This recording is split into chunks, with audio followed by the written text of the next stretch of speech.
exploration and trials. Adventuring is...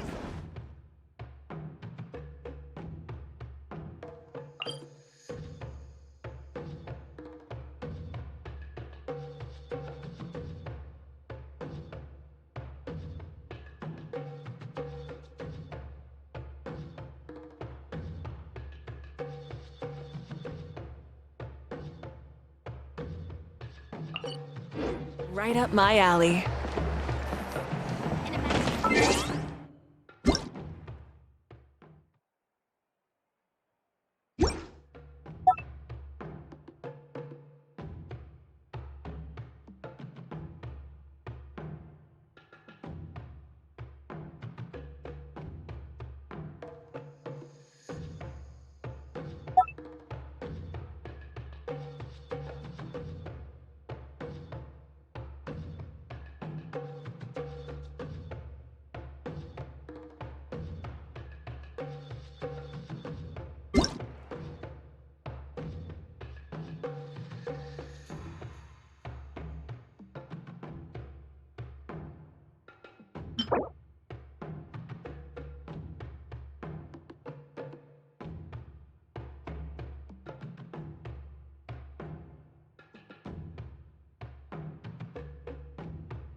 Everyone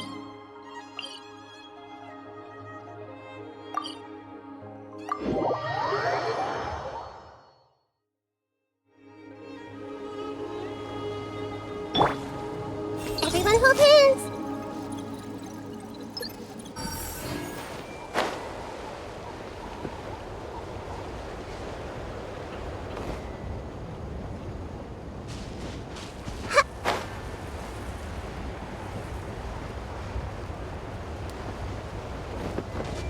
I see everything.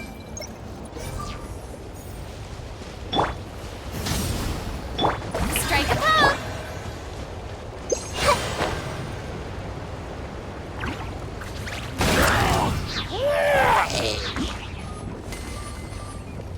Everyone hold hands.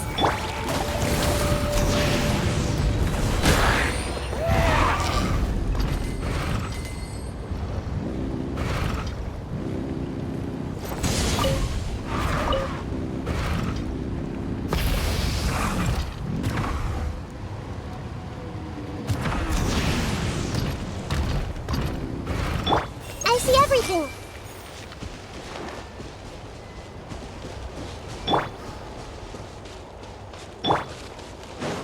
Let's ride.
Burn it down.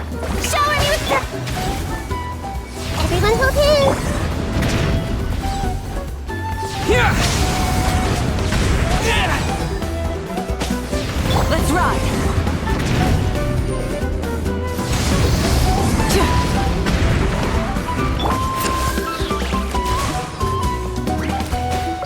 Strike a pose. Time to shine. This may turn a little. Make yourselves at home. Lightning flash. Light up the blazing sun. Switching gears.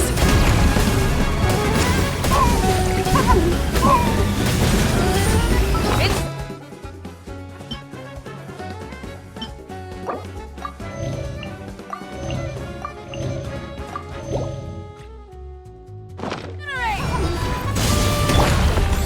Yoo-hoo!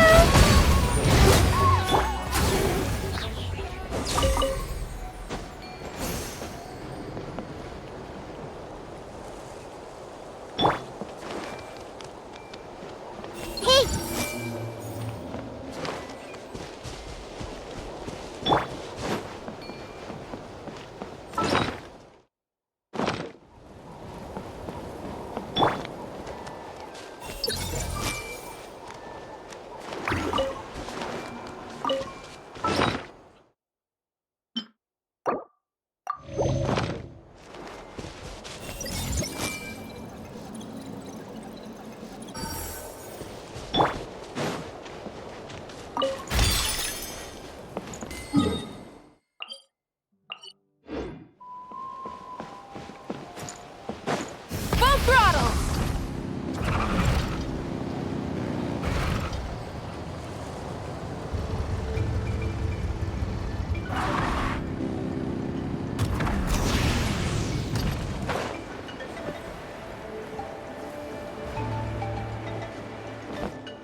Let's ride. Everyone hold hands.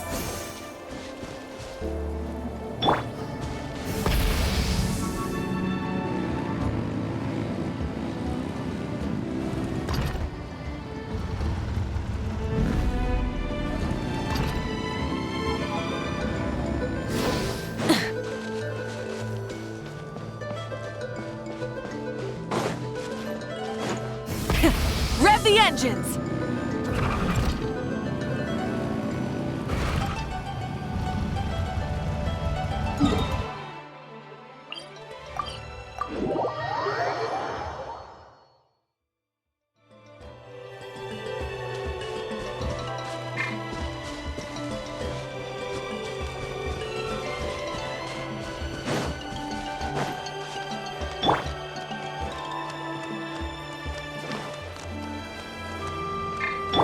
Shower me with praise.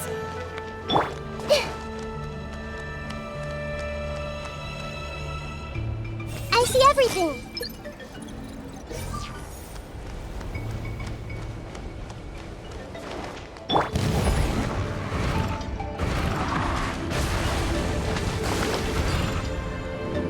Full throttle!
Not bad.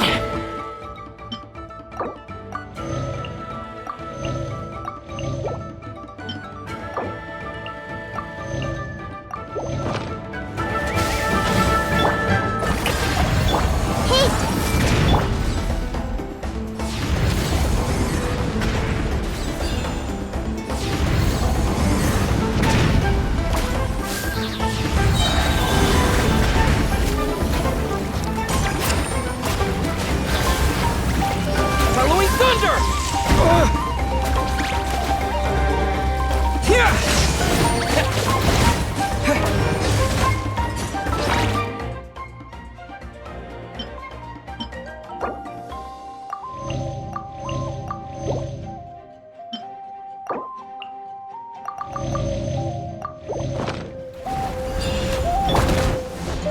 Light it up!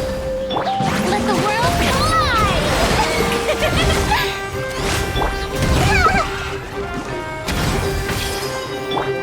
this! Wrath from the skies!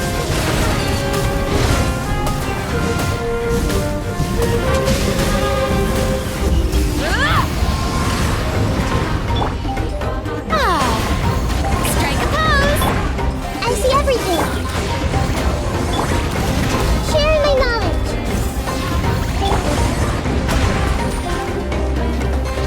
Lightning flash! How dare you!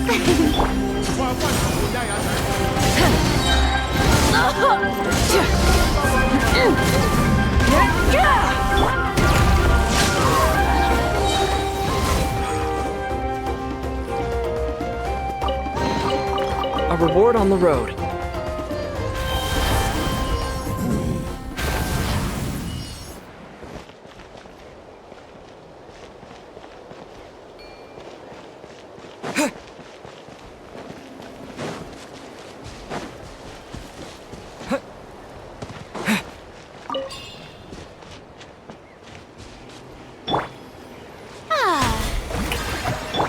Everyone hold hands!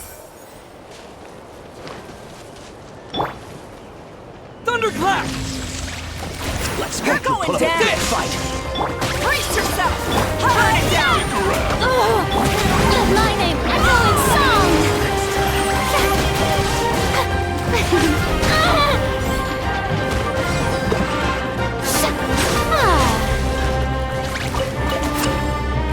Shower me with that!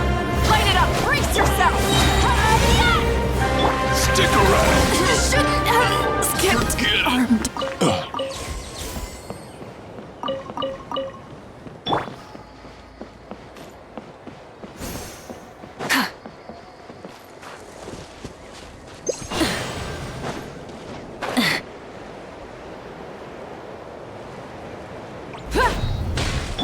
Committed to memory.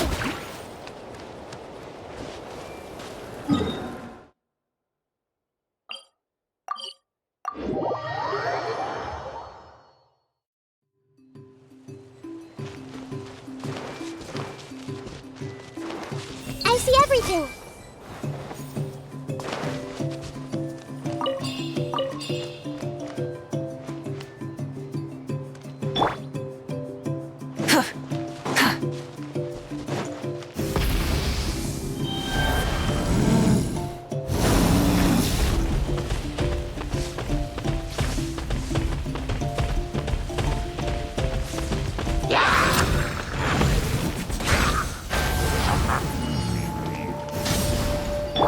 Strike a pose! Hey! Lightning flash!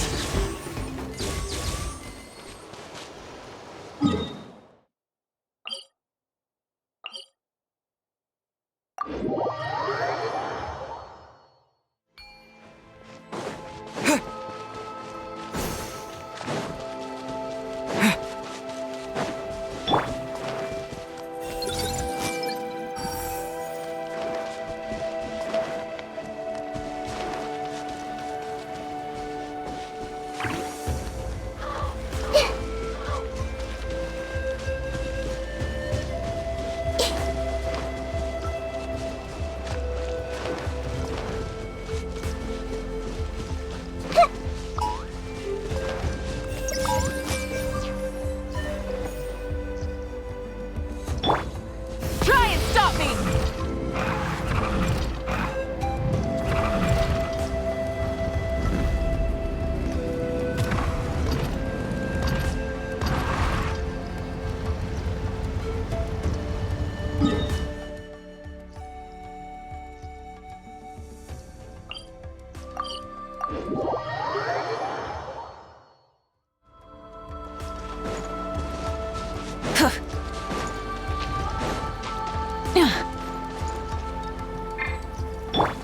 I see everything.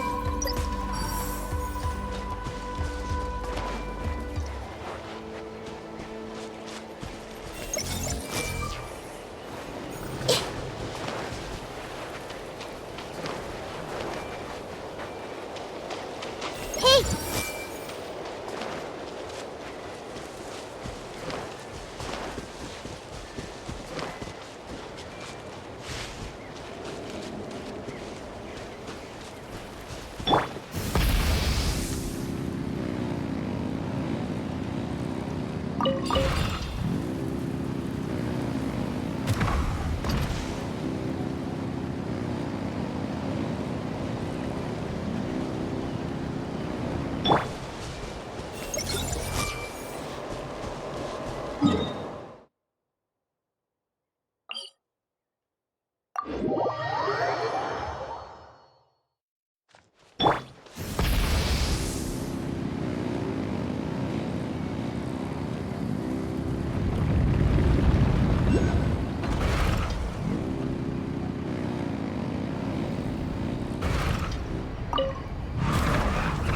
Full throttle.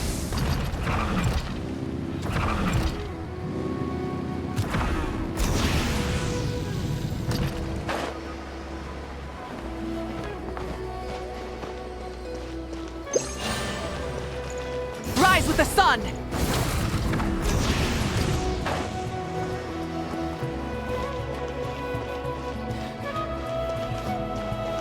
Try and stop me.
Light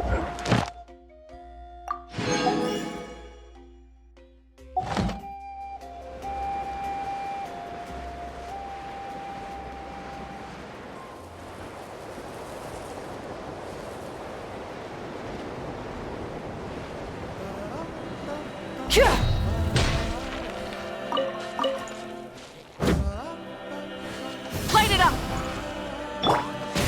Let's hope the puppet gets Shower me with praise! Let the world come alive! Light as the blazing Show me your sun! courage!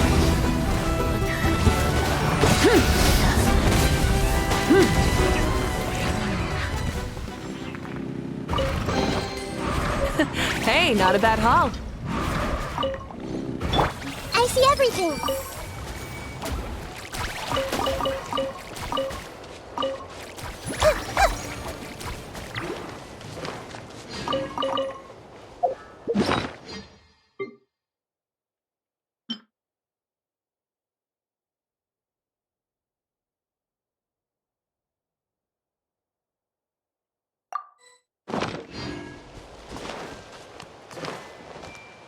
Everyone hold hands!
I see everything!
Hey!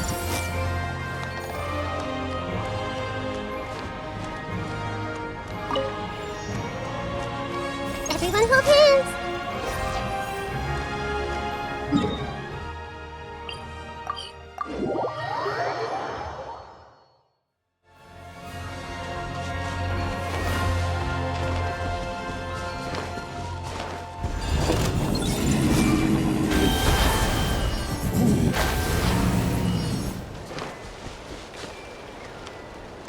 I see everything!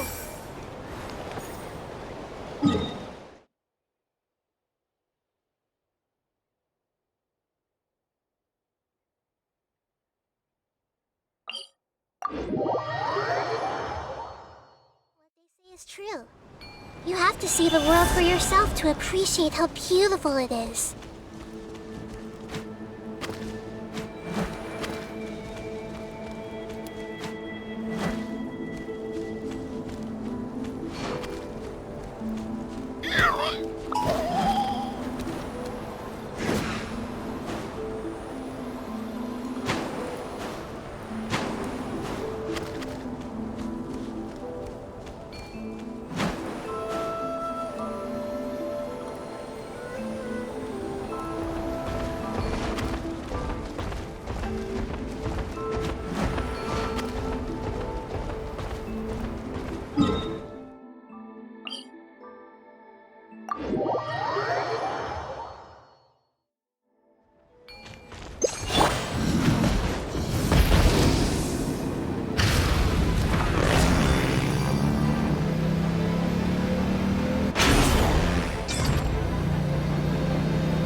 Full throttle!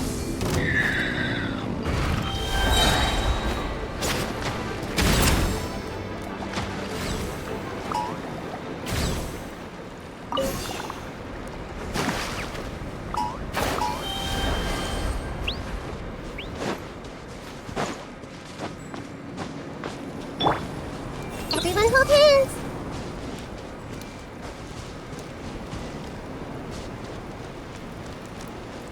I see everything.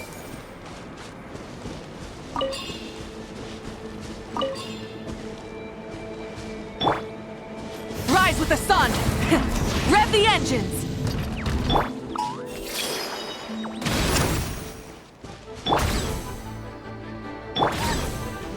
Committed to memory. Yoo-hoo!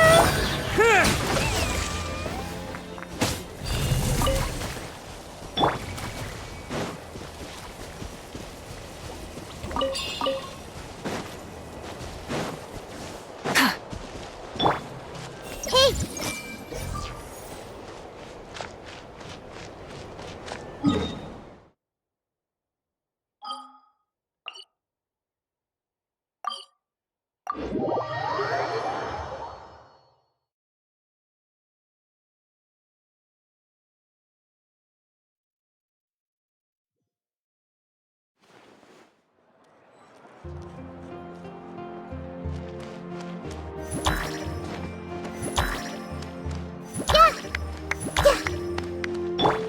Add Astra.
Show me your move. Light it up. Strike a pose. I see everything. You're pretty good. You're pretty good. How about this? Let's have some fun, shall we? Time to shine. Pyroclastic surge. Take this!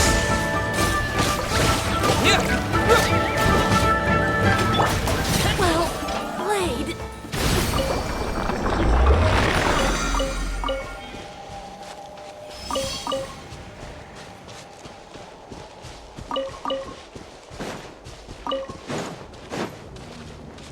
Try and stop me. Show Watch me your this! Get fight! Hey! The Temple of Wisdom! Let's finish this Lightning next flash! time! Let's have some fun, shall we? Let my name echo in song! Howling thunder! Rain of bullets. Let's ride. Full throttle. Time to buckle down.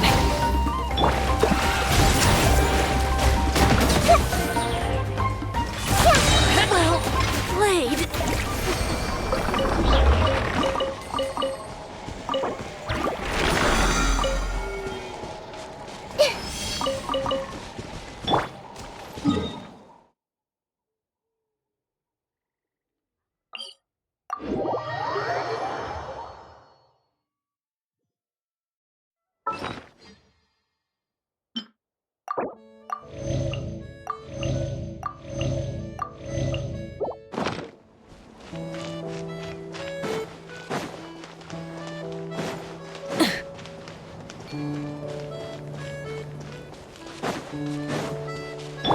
I see everything!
Everyone hold hands!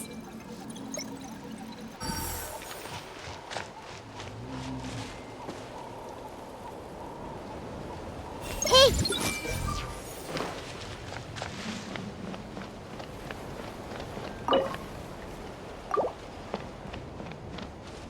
This might hurt a little. I see everything!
Everyone hold hands.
Grow.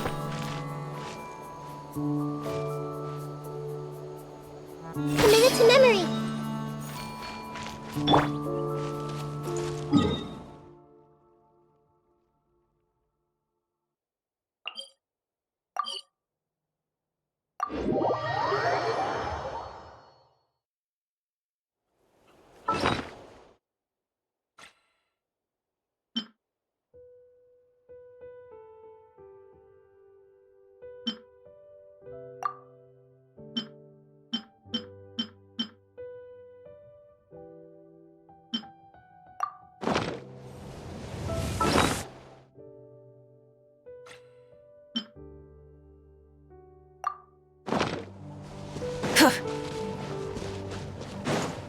Try and stop me!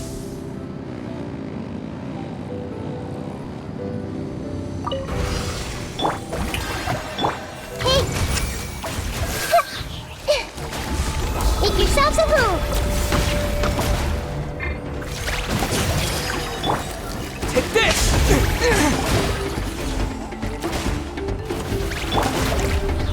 Time to shine. Burn it down!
astra.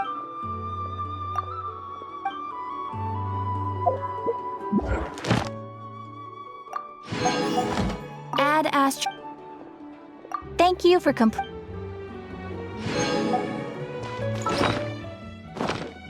process if you don't keep your voice down. You might want to get a guide if you're not familiar with the area.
Tja.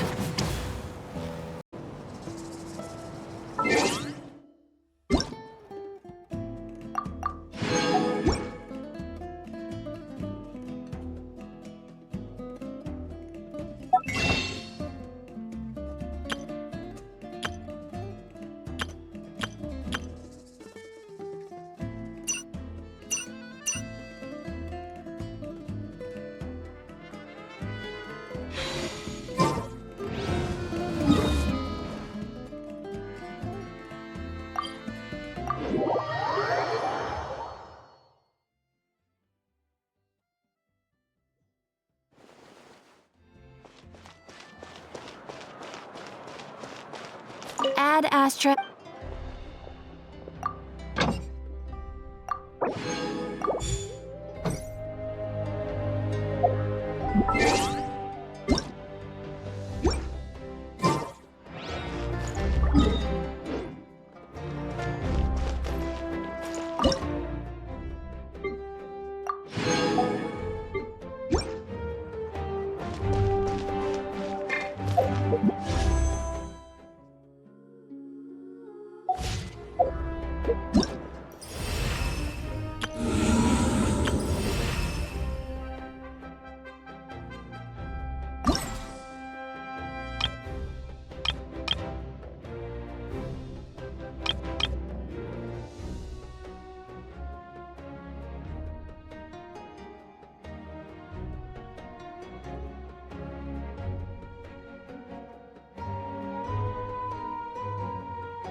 You might want to get a guide if you're not familiar.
Try and stop me!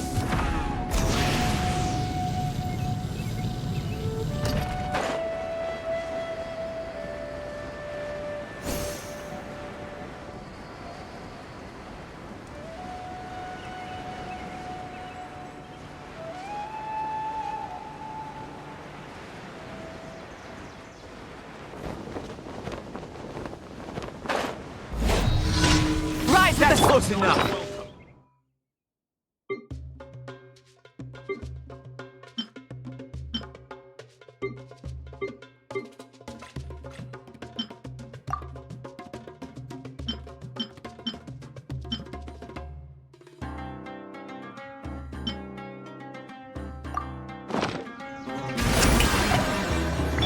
I see everything.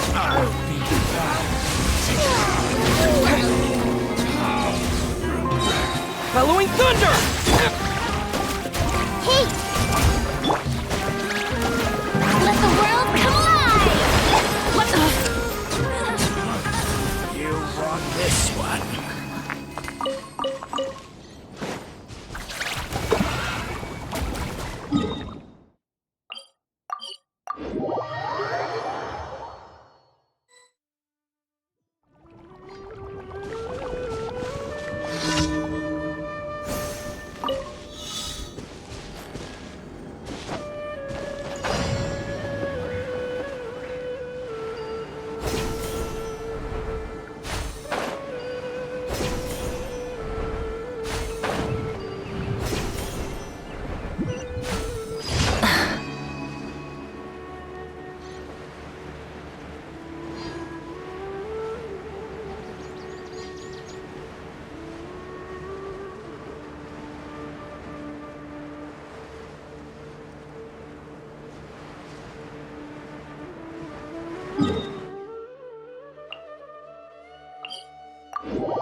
Burn it down!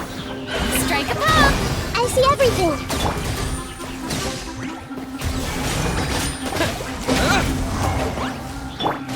Pyroclastic surge!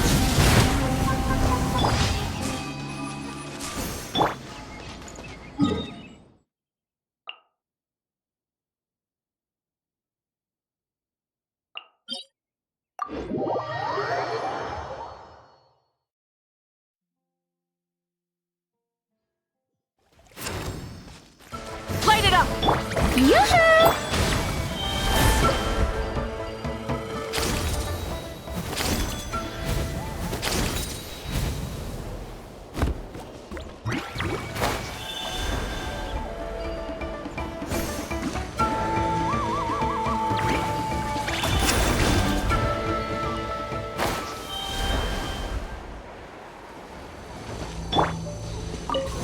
Rise with the sun! Let's finish the lightning! Echoing song!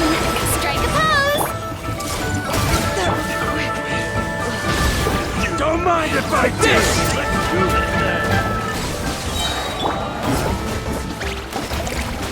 Wrath from the sky! Yes, you are. I'm good.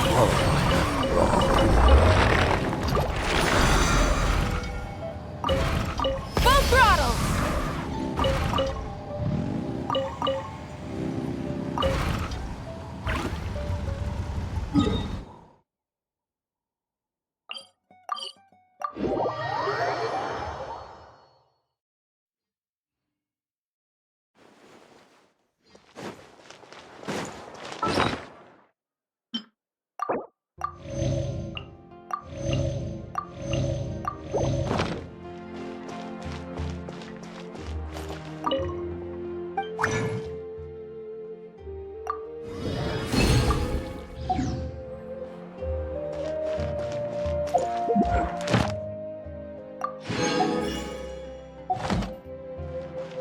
Ad Astra. Thank you for completing today's commissions. Here is your reward.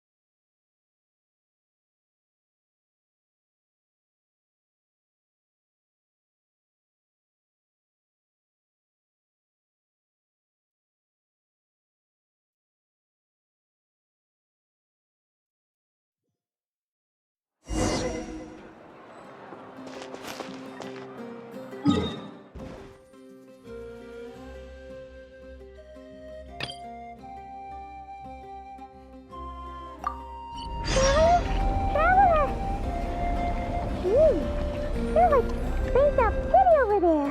What's up with you today? You feeling okay? We've been traveling all over lately, so maybe you've come down with something. That's it.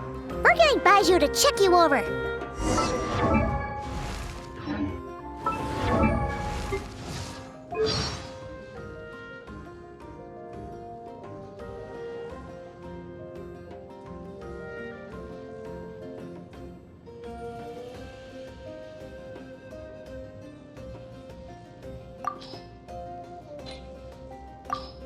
I've heard that if you give tavern owners a considerable tip, they'll be willing to give some information on the down low. You mean the angels here?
Rev the engines!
am Skirk, disciple of Sirtologi, the Foul. You've proven your strength to me along your journey, and earned the right to speak to me as an equal. Now, let me witness how your fate unfolds.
I'll only demonstrate this once.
I am Skirk, disciple of Sirtologi, the Foul. You've proven your strength to me along your journey, and earned the right to speak to me as an equal. Now, Let me witness how your fate unfolds.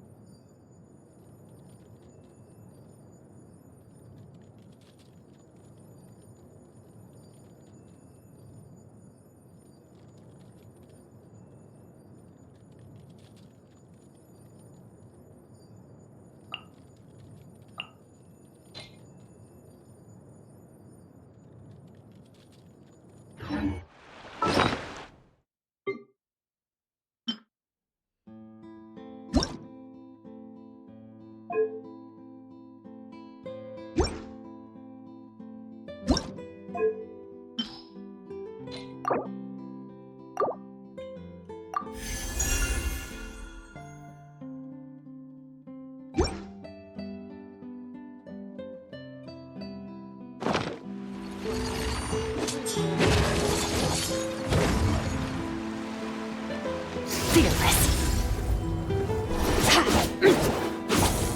I can't wait to see how this turns out.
accomplished.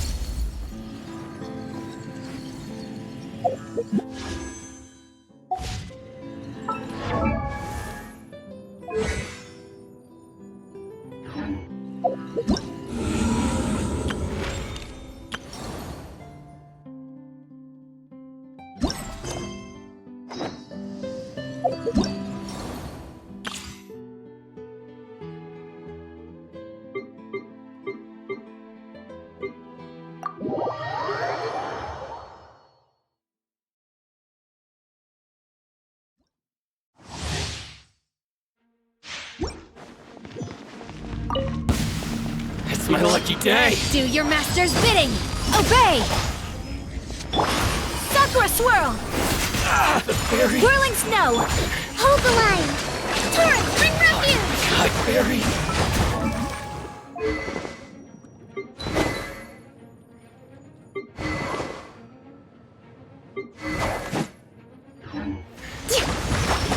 Animal hypostasis emulation. Stand clear.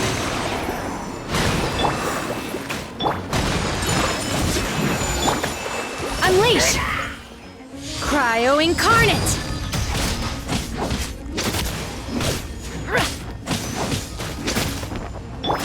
My apologies.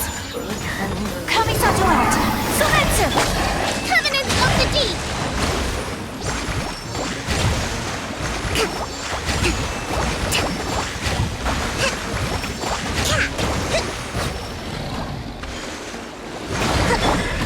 Take your true form! Whirling snow.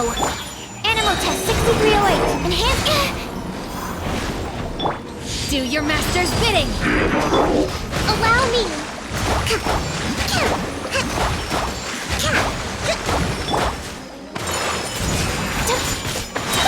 Yeah, Sakura swirl.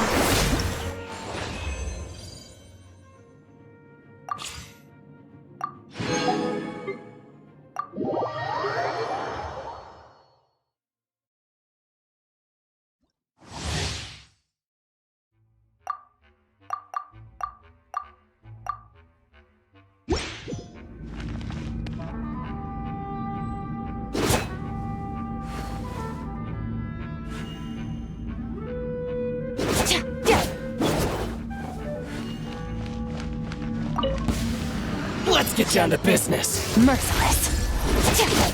There's more. No recipe, no problem. At first, the flavor. Witness the power for what? Let the show begin. Ready, steady, go!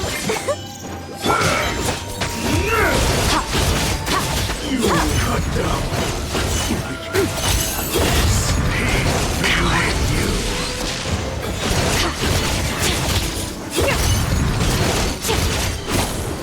The name of the truth. Goose on the loose. A dash of frosting. Ring cutter. Shall set you free. Let's dance. Fearless. Hear ye the word of joy. Grace be upon Star you. goes out. Door is opened unto you. Rain outlines your fate. An inspired melange.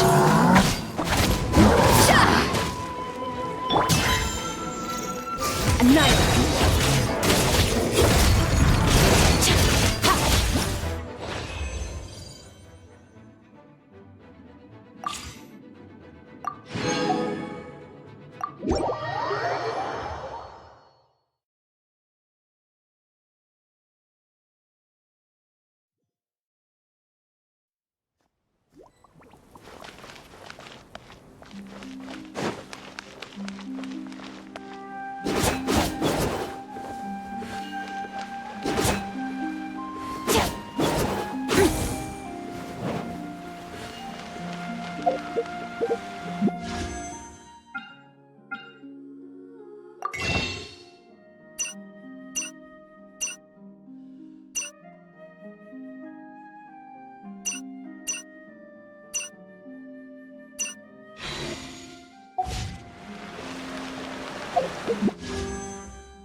There's still a long road. The hyper-emotional element you're adding is just...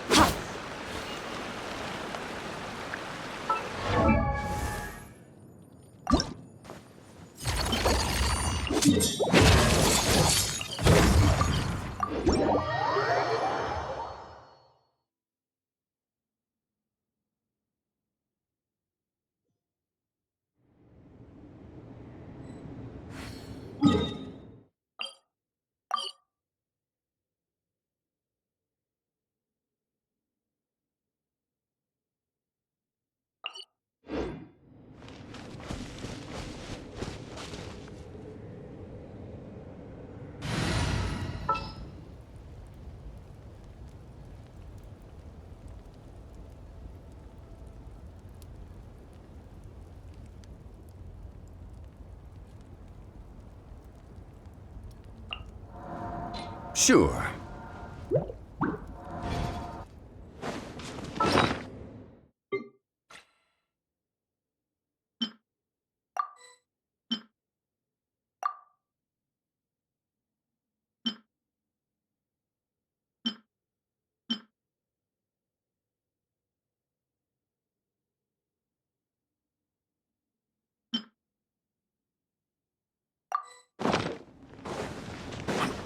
Let's ride!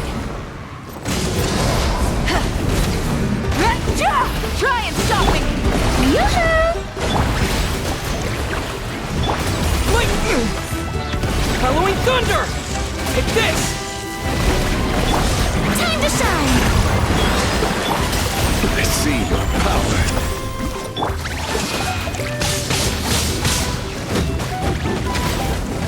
Wrath from the sky!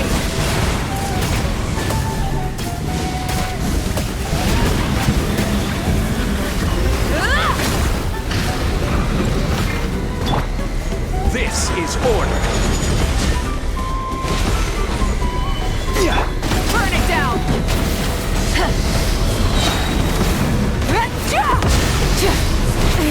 The end of our legacy.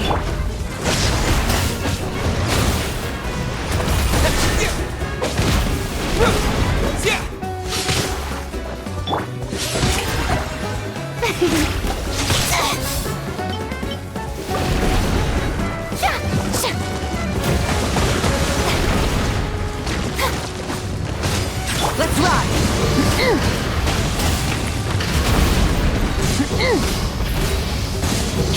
Take this!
Order guide you.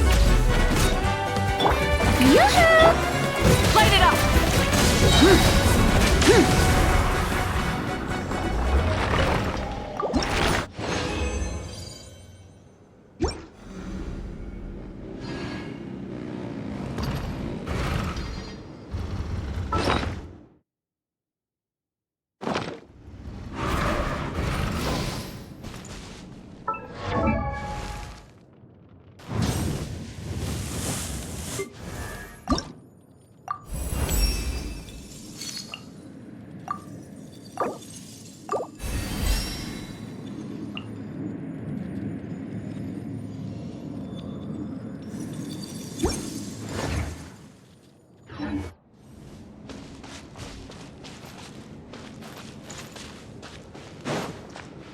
Rise with the sun!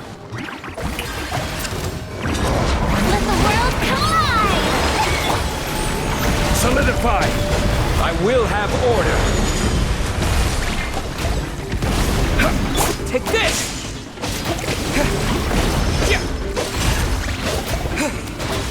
Let's ride! Light of the blazing sun! Rev the engines!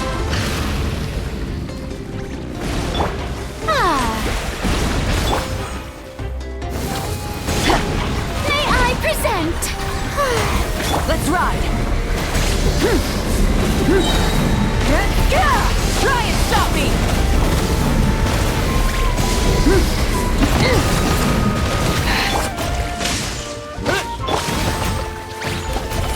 Bellowing thunder! Time to shine! Wrath from the sky!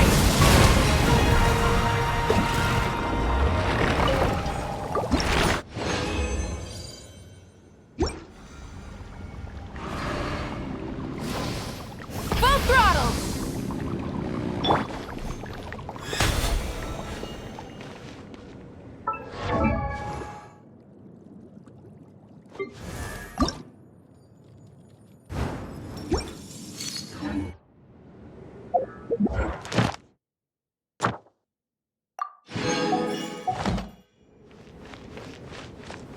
Shower me with praise! Let's ride! Order guide you.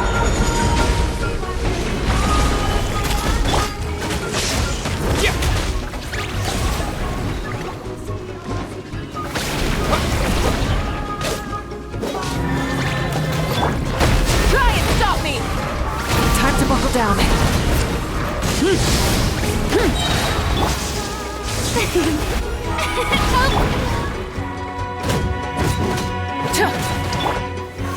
Stabilize.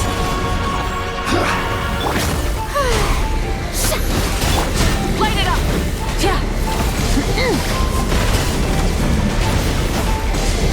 Light of the blazing sun!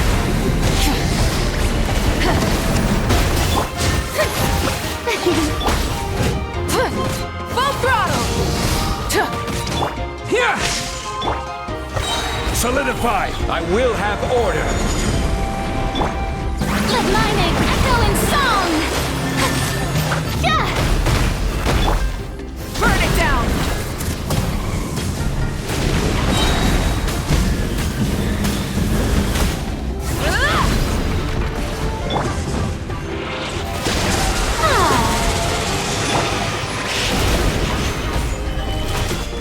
Thunderclap! Take this! Rise with the sun! Pyroclastic surge!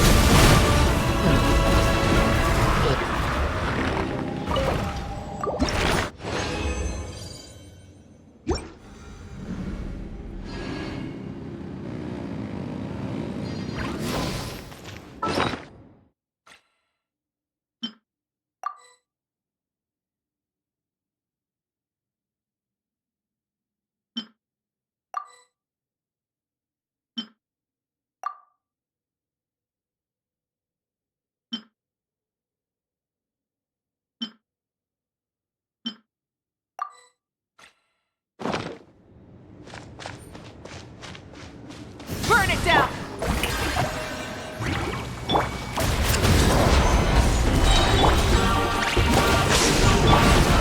guide you.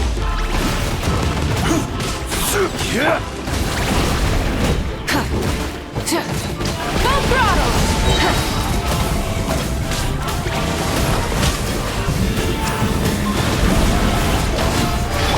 Time to shine! Fusion! Quake! Lightning slash! Light it up! This is order.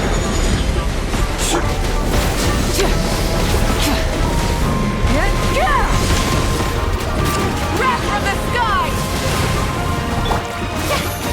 Shower me with the...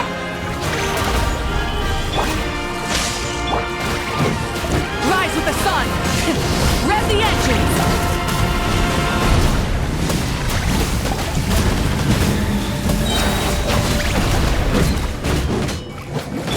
Let my name echo in song!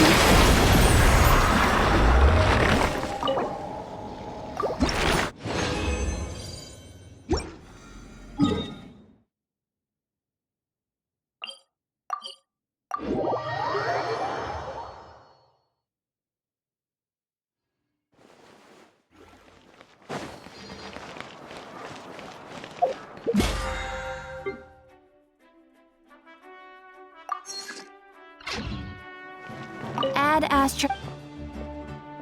Thank you for completing today.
What a place.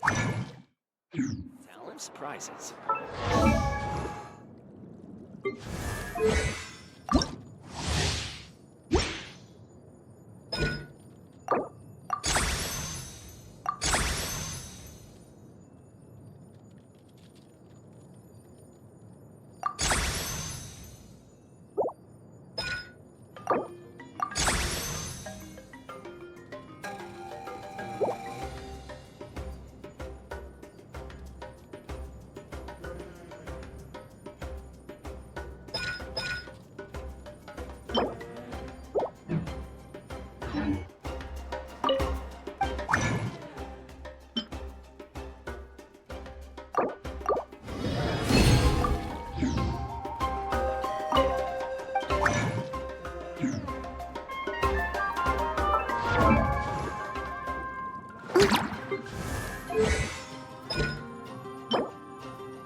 parties are a must for the well-mannered. If you'd like to learn the proper etiquette, I'd be happy to teach you.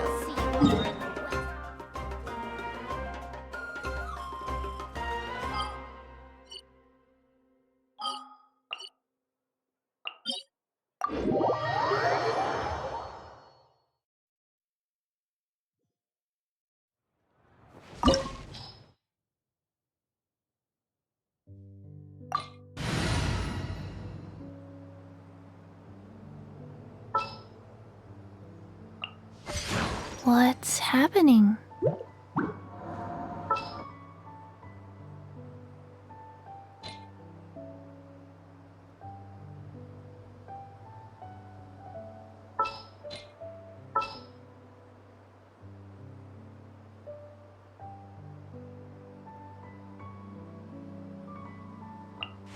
Thank you for permitting, no, inviting me to join you.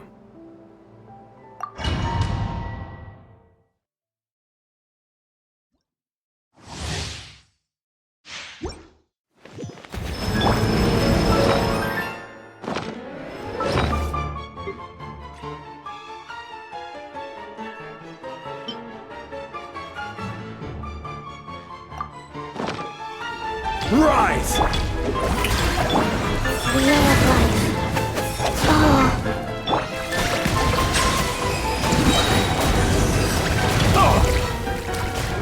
The tides beckon. Stabilize!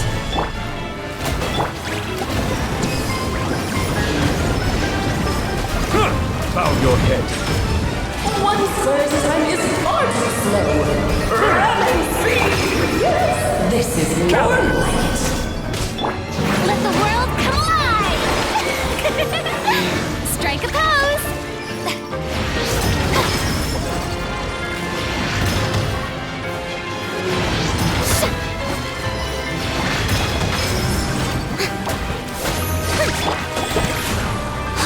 I will have order. Stabilize.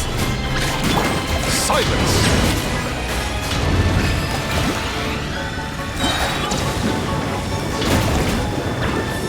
Be sanctified. Shower me with Solidify.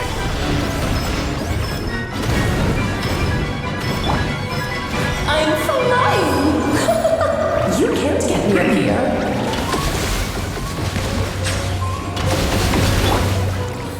Stabilize.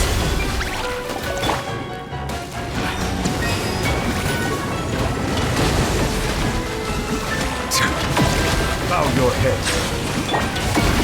Rise. Time to shine!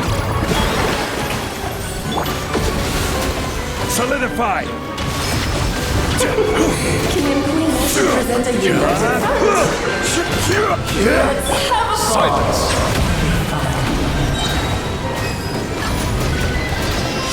Let the mighty be humbled.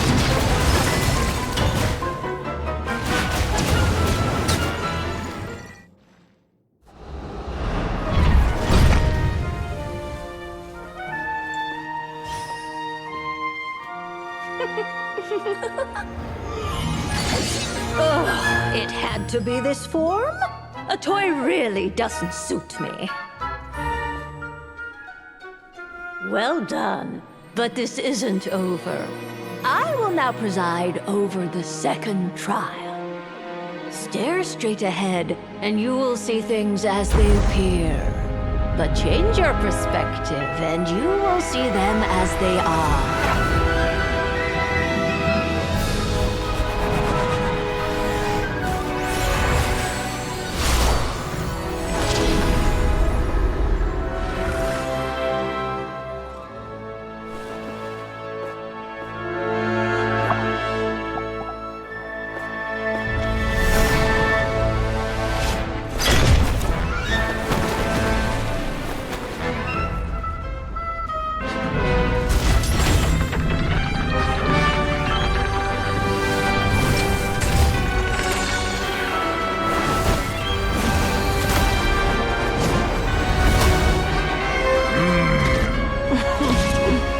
The trial awaits.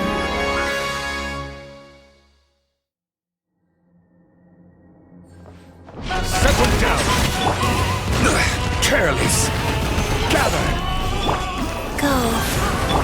Strike a pose!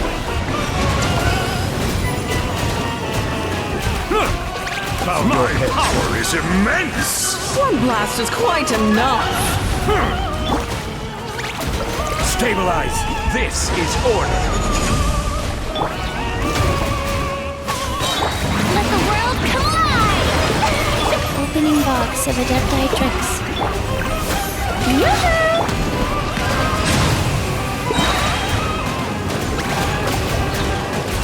Be sanctified. It is time to slay our foes with one almighty This calls for some strike. pomp and ceremony. Life goes on. Settle down. Annihilation is nigh! I see the temperate waters of eons past.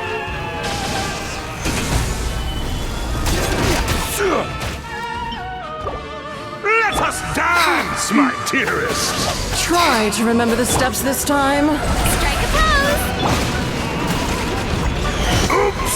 Stabilize! I thought I had it memorized.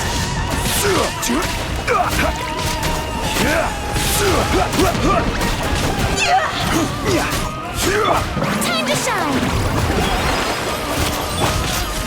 Gather! Bow your head.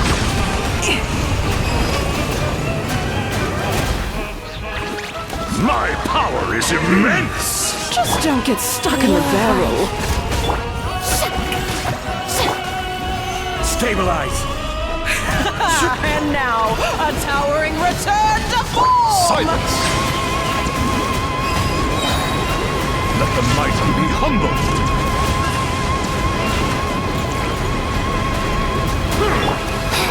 Faster? Okay, faster. The title chorus sings for you! You shouldn't see me like this.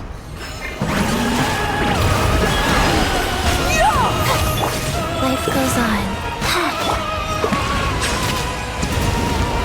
Let us dance, my dearest! Try to remember the steps this time. I thought I had it memorized.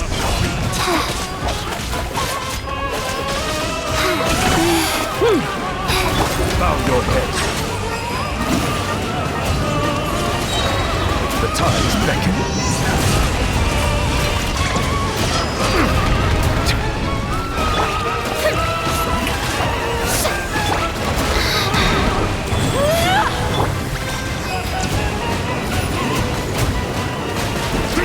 It's it.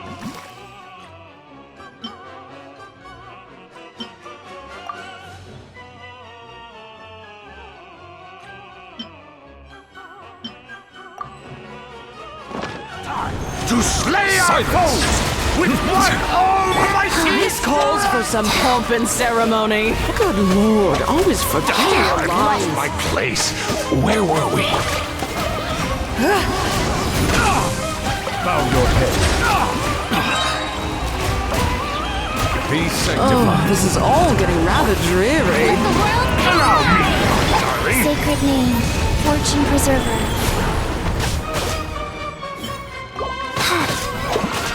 Our performance has yet to conclude. Silence.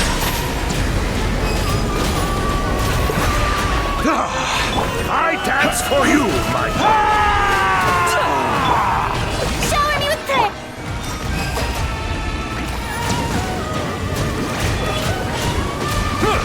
Settle down. The risk is growing, but it poses no threat to me. And now, a towering return to Rise. form! The tides beckon. Quake! Oh no! Sorry, my dear.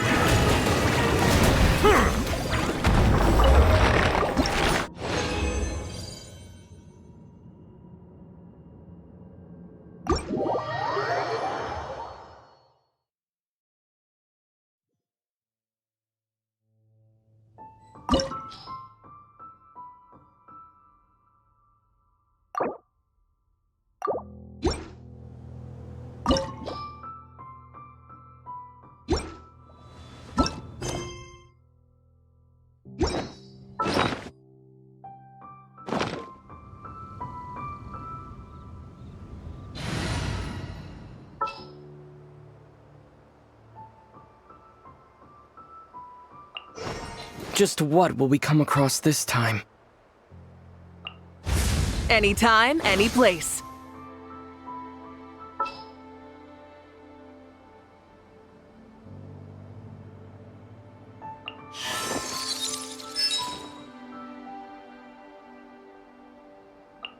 I've been waiting for you for 8.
Let's ride!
Try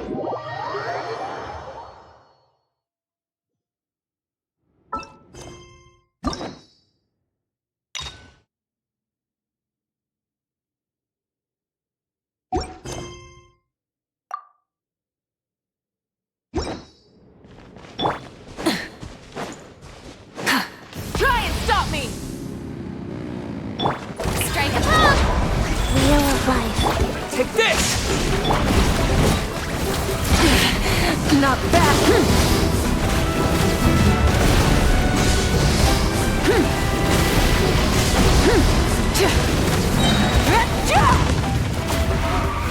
Lightning slash!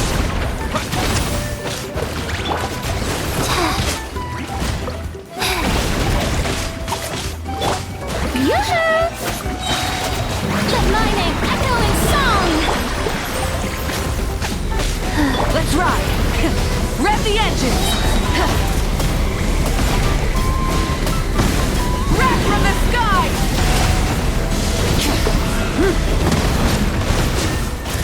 Time to buckle down. Rise. Here!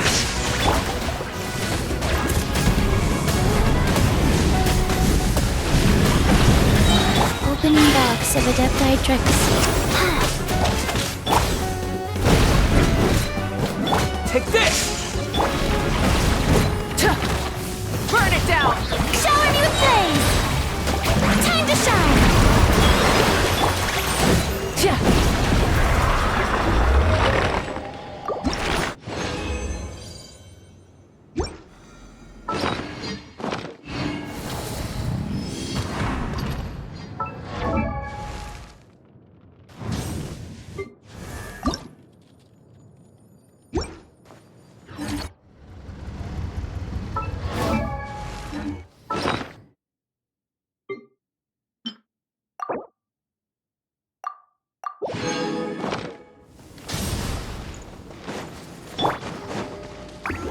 Strike a pose! Go. Here!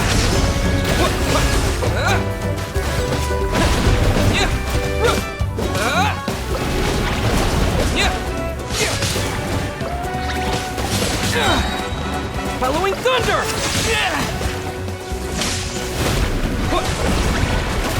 Let's ride! Full throttle! Pyroclastic surge! Shower me with praise! Life goes on. Lightning slash! Light it up! Full throttle!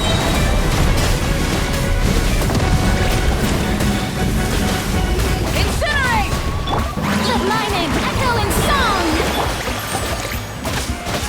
Here! Orders given. Orders received. Light of the blazing sun!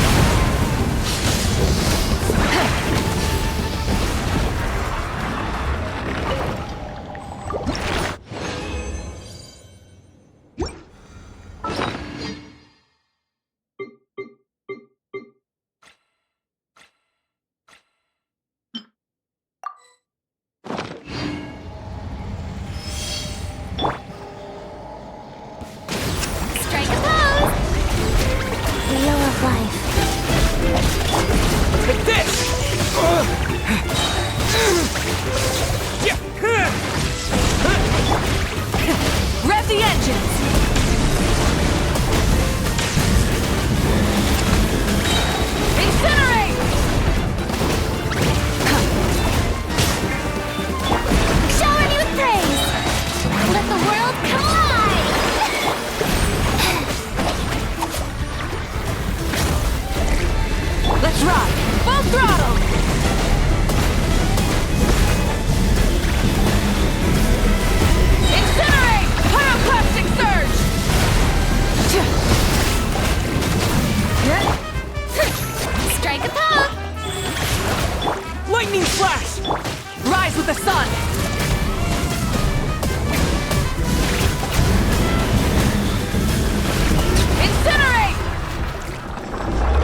sacred name, Fortune Preserver.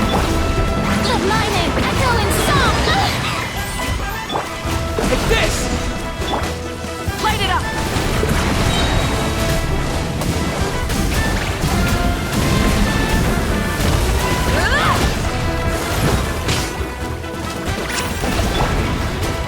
Go. Here! Thunderclap!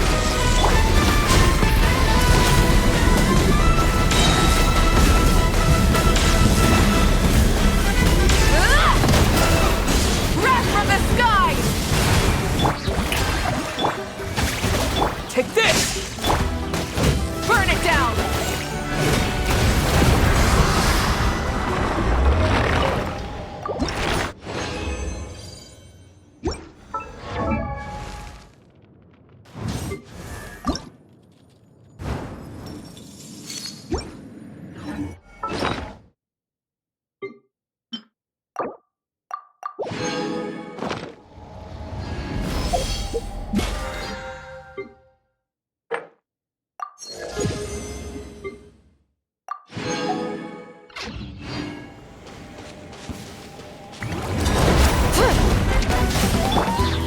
Let the world collide! Strike a pose! Lightning flash!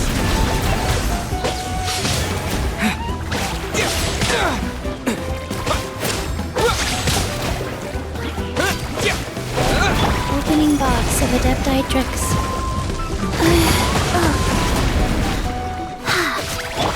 Light it up!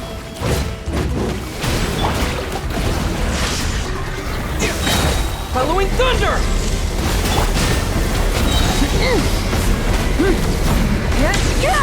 Light up the blazing sun! No more mistakes! Incinerate! Try and stop me! Yoo-hoo! Time to shine! Rise. Take this!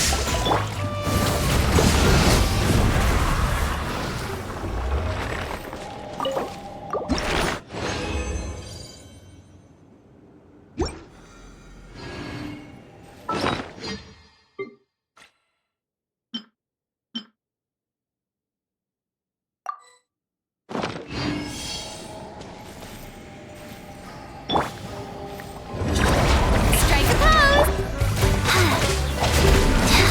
Lightning flash! Burn it down! Full throttle!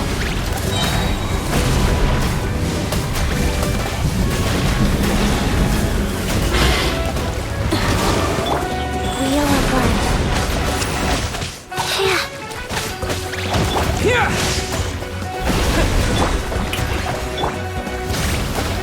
Try and stop me!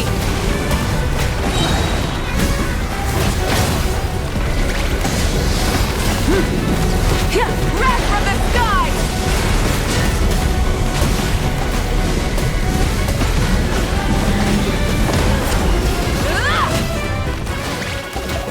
Light it up! Let the world collide! Life goes on. Orders given. Orders received. Lightning flash!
I've been waiting for you for ages.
You might want to get a guide if you're not familiar with the area.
Add Astra.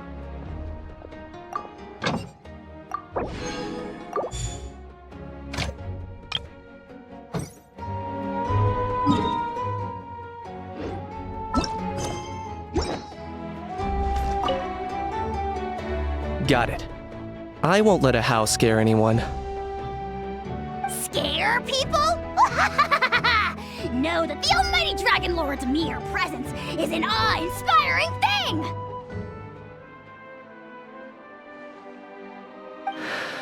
Awe-inspiringly pathetic? Nietzsche! What did you just say? Oh, look who crawled out of their hidey hole. Here to scrape up some work? Too bad. All the lucrative gigs already under the purview of the almighty Dragon Lord, and we... Ignore a How, traveler. If you'd like any commissions, I can recommend you some. Right. And if you need any help, just ask. Help? Oh, how noble, how high-minded. How about you? Shut it, Ahau. Save your breath for the monsters we'll be fighting.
Many in...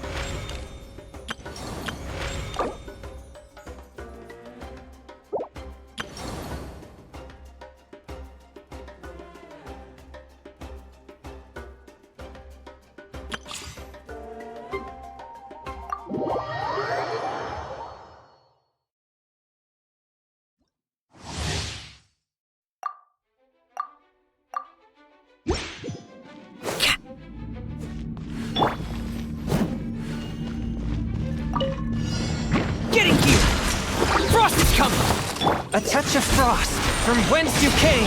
Stand clear. Let's stir things up.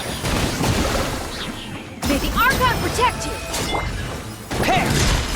Going under! Frost is coming! Getting here! Frost is coming! Pair! Spirit Blade! Attack! Getting gear! Head! Dead reckoning! Thus saith the Animal Archon! Absorption test. Swirl, Mark 2. Submit for judgment! Forth! Getting gear! Going under! Pair! May the Archon protect! Frost is coming! From whence you came!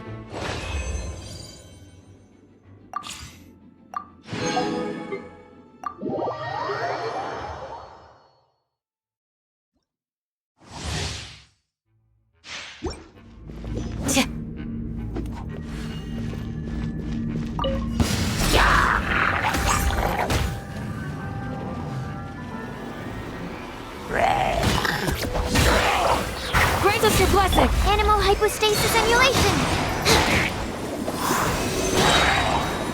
Eat this! Boba, get that! Everybody stand back! Please! Hear my prayer!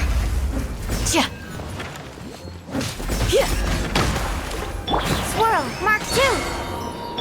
Nice and spicy! Yield!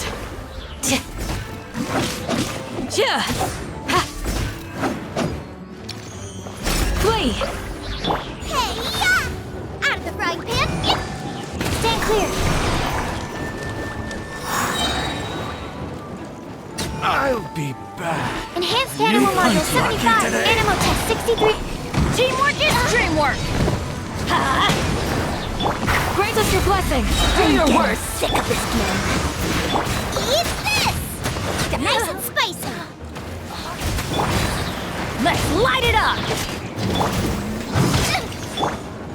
Everybody stand back! Animal hypostasis emulation! Hear my prayer! Flee!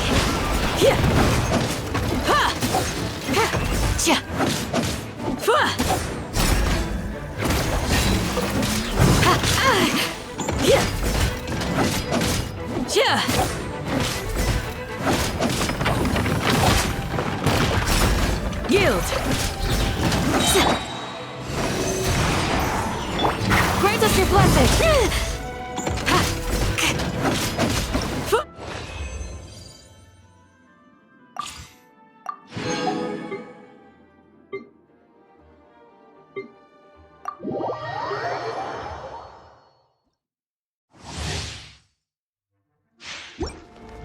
Let's go! Look at you, Boozound! Pew-pew! Shiver! I'm going in! Sorry, pal. Mighty mythical beast! I'm a rock! Yeah!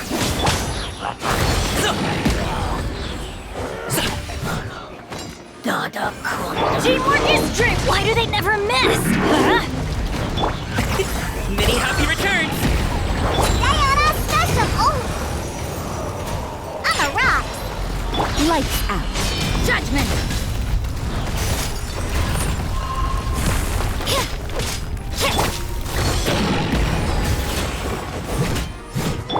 Everybody stand back! Let's light it out!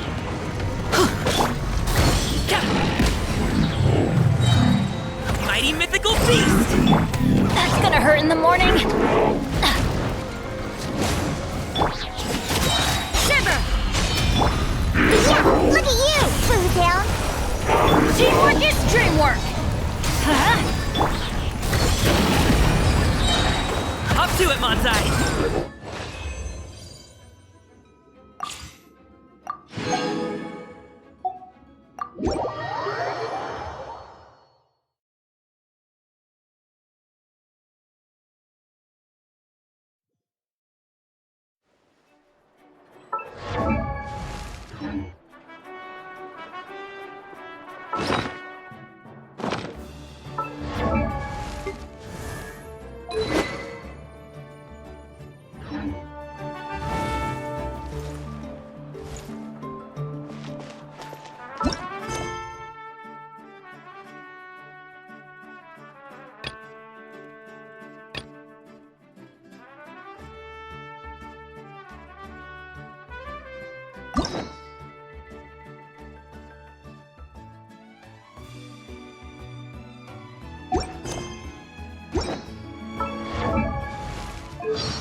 Is that it? An improvement, but it's still not enough for me. Strength. There was once a time when I neither possessed nor sought it, but now it's in the palm of my hand. I'm never letting go.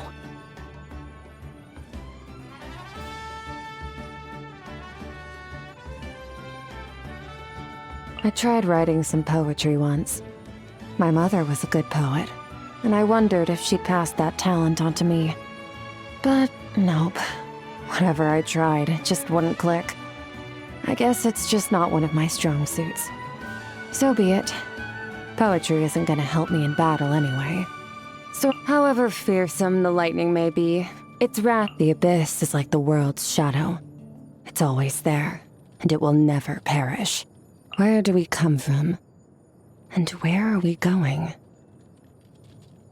All things come to an end, even time itself.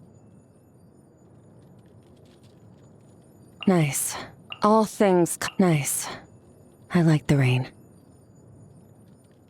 I am Skirk, disciple of Sertology, the Foul. You've proven your strength to me along your journey, and earned the right to speak to me as an equal. Now, let me witness how your fate unfolds.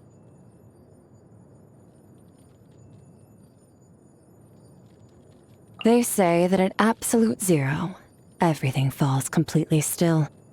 Compared to that, this is nothing.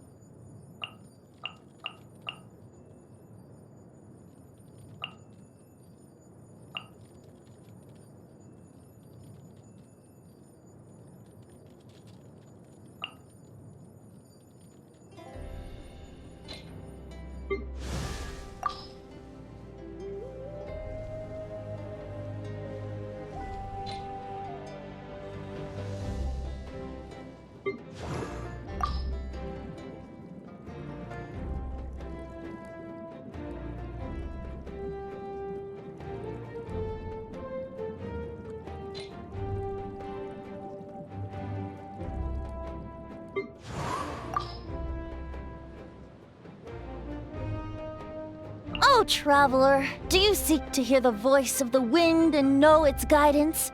Then I say to you, chatting to the deacon is your best bet. I'm kidding. Come chat with me over a drink anytime you want.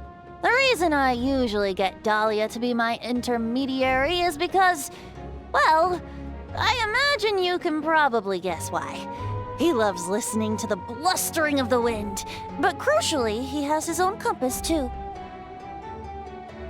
This world should...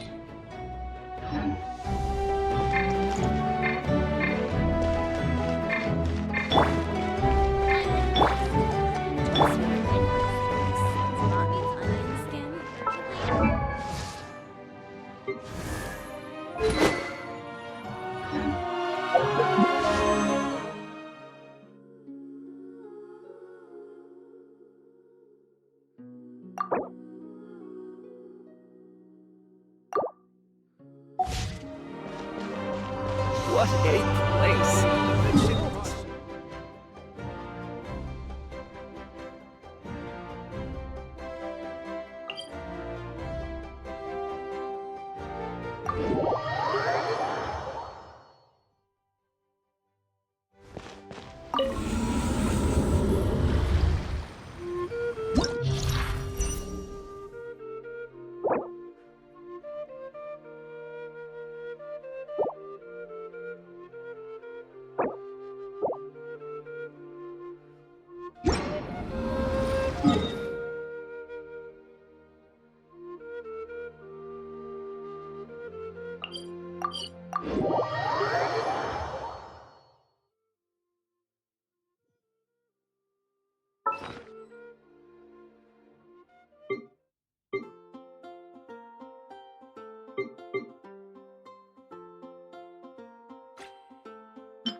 Baiju wasn't in his shop. Oh, you're looking for Dr. Baiju. He's resting today, but he said to send any patients to the back room. Ah, okay. Thanks. We'll head on through.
Traveler, Paimon, welcome. What can I do for you? It's the Traveler. He looks absolutely beat these days. He has these huge dark circles around his eyes, like he hasn't slept a wink. And he keeps spacing out. You have to call his name several times before he snaps out of it. What do you think it is? Is he sick?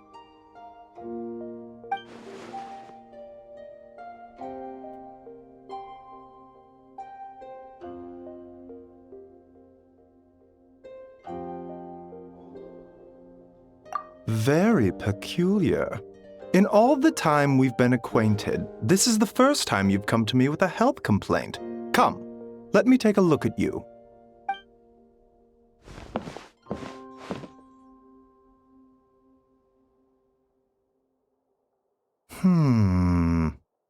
Okay, Paimon does not like that expression, Baiju.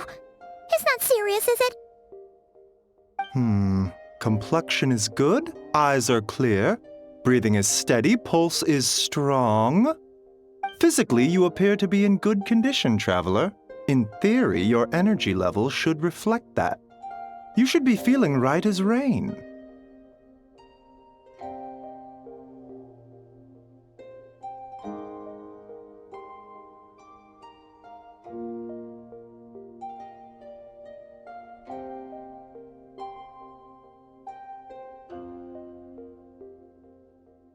Hence my concern. A clean bill of health is usually a good thing, but in this case, it likely means your situation is more complicated. Physical illnesses come with detectable symptoms that can be used to diagnose, medicate, and cure the condition. But afflictions of a non-physical nature, they fall outside a doctor's realm of expertise. Huh? What do you mean, non-physical nature? Curses, dark magic, it's hard to say. It could just as easily be a simple case of mental fatigue. Why don't you rest here for a bit? Whatever it is we're dealing with, clues to your condition are sure to reveal themselves in...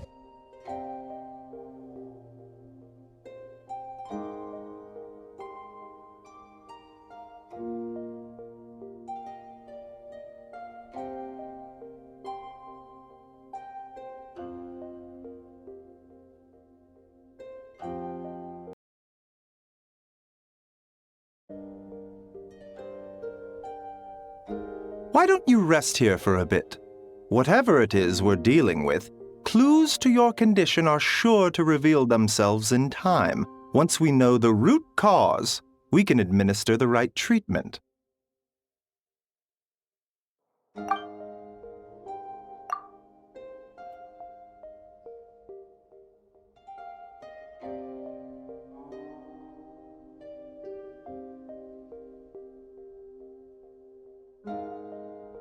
In the meantime, Changsheng and I will review the relevant literature for afflictions that present with mental fatigue.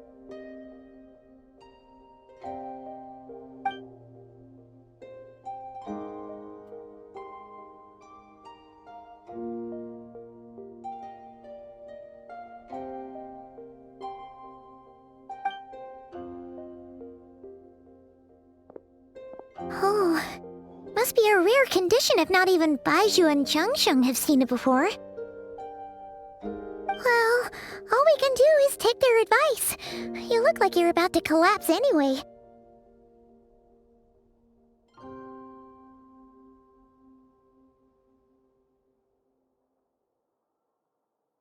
Just get some rest. Paimon will be right here by your side. Fingers crossed you'll be all better when you wake up.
Traveler! Traveler!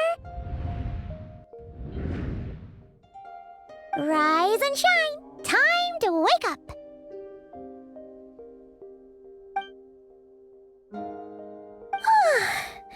For once, you're making Paimon look like an early riser. It's already afternoon. Hopefully all that sleep did you some good. Feeling any better?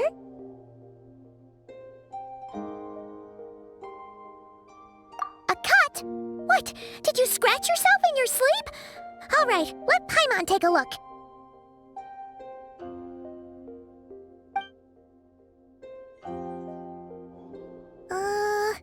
Nope, nothing there. Wait, did you have a nightmare?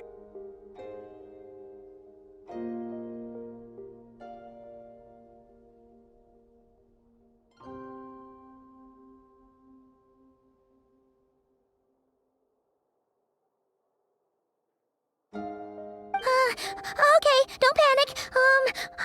Paimon heard that dreams tell us what we need by showing us the opposite. So, if you had a nightmare, maybe all you need is something to cheer you up. Come on, Paimon will treat you to something yummy.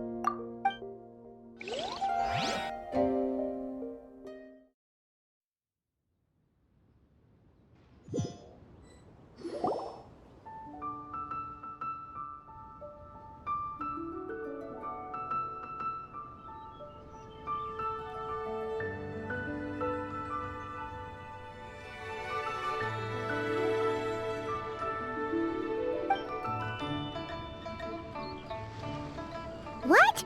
So, in this dream, you were trapped in a weird place with thick fog everywhere, and then a spike came out of nowhere and stabbed you in the back? Oh. Okay, well, that's a new one. Are you sure it was a dream? 'Cause from the way you describe it, it sounds like you were really there.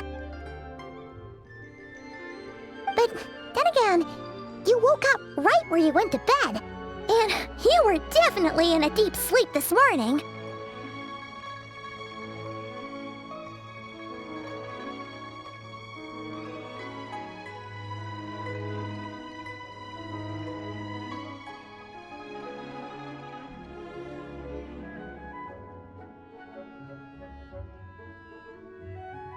Then, it's decided. Paimon will stay up and watch over you tonight. If anyone tries to mess with you, Paimon will beat him up! Or, wake you up first and then we can beat him up together.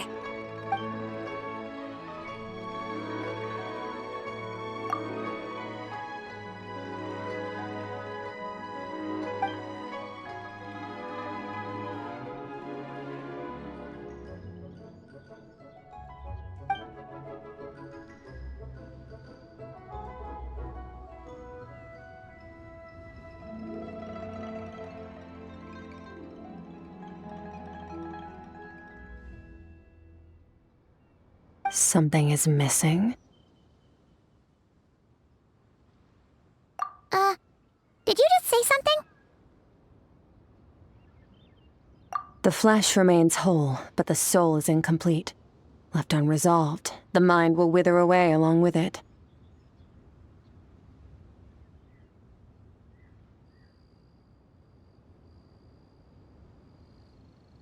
What the? Wait! Paimon remembers you! Your child's master! Skirk?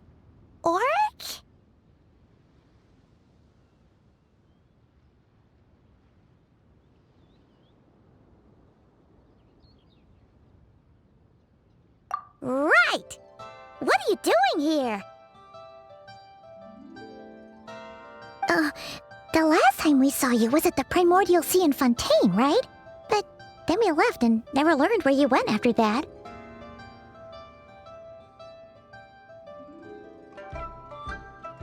Child's been looking everywhere for you, by the way. What brings you to Wanmin Restaurant of all places?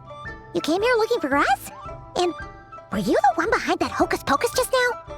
Tell me, what is it that you saw?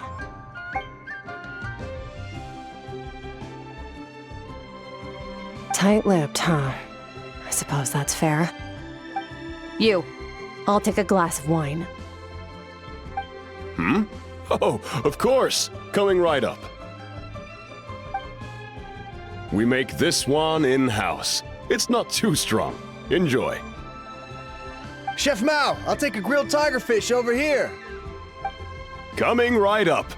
Ah, if I knew we'd be this busy, I wouldn't have approved Shenhe's vacation. At the end of the day, what happens to you is of little consequence to me.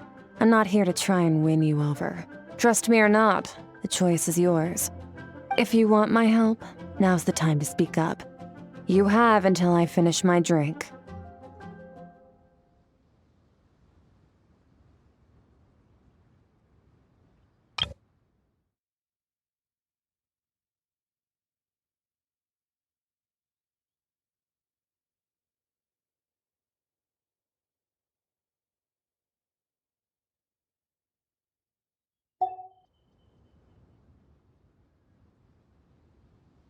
I was investigating an abyssal disturbance in the area and happened to notice you.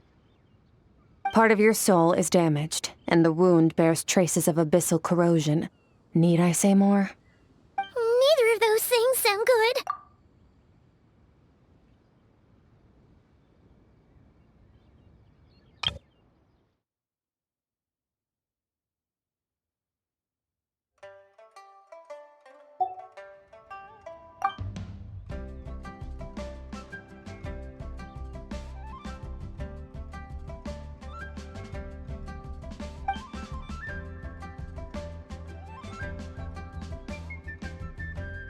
Well, should we trust her? She mentioned an abyssal disturbance. Maybe that has something to do with what's going on with you. But we could always find a different expert on the abyss to help us out.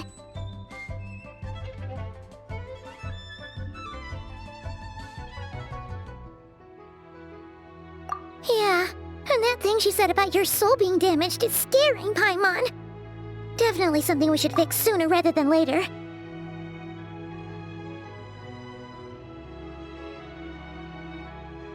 Skirk's an interesting one, that's for sure. But from what Child's told us, she doesn't seem evil, at least. 1, 2, 7, 10. That'll do. Well, have you made up your mind?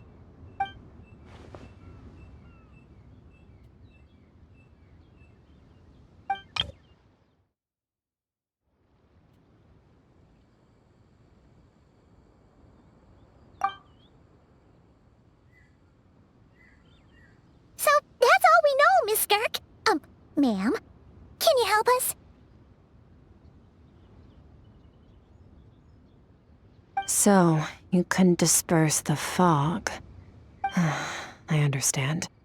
Come find me in the Guili Plains when you're done here. Oh, and I left cash for the drink on the table. Settle the bill for me, will you? Oh, okay. Huh? She disappeared!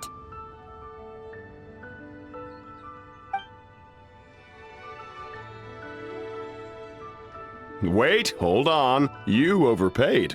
Here's your change. Oh, no. This includes the drink, so it should be the right amount.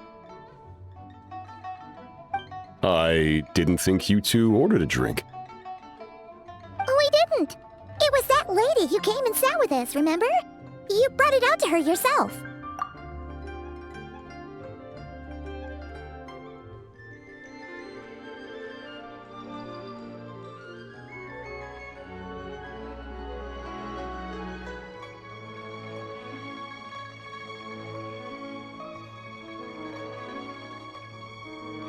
You sure? I could have sworn there were only 2 of you at that table. What? What'd you put in their dish, Chef Mao? Some kind of hallucinogenic mushroom? You got them seeing things. Seeing things? Wait, so neither of you noticed her? Young lady? About this tall, wearing a purple dress? She ordered a glass of wine! Oh, now you mention it, that vaguely rings a bell. And it looks like I did open the wine jar, so It must have just slipped my mind. In any case, that settles your bill. Come again soon.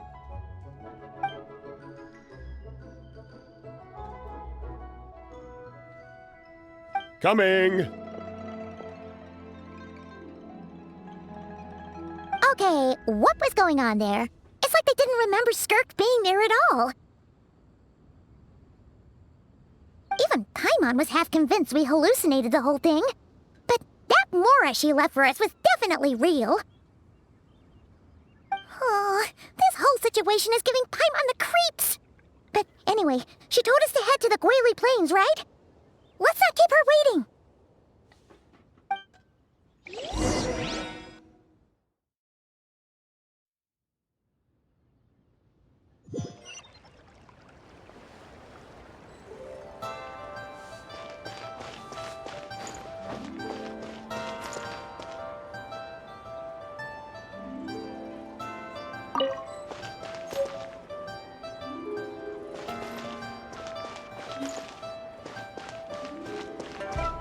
Cheap and tasty chop suey! Leo's really got a lot going for it. One Mean Restaurant.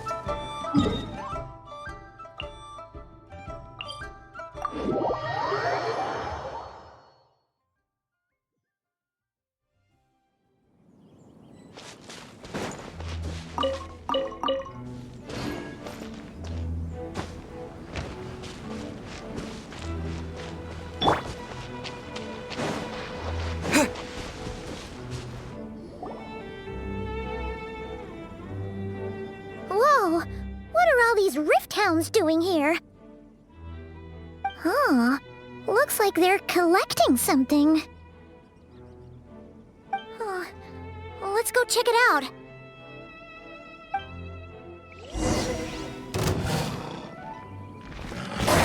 Take this! Light it up! Strike a pose! Roll! Let's change tactics. Lightning flash!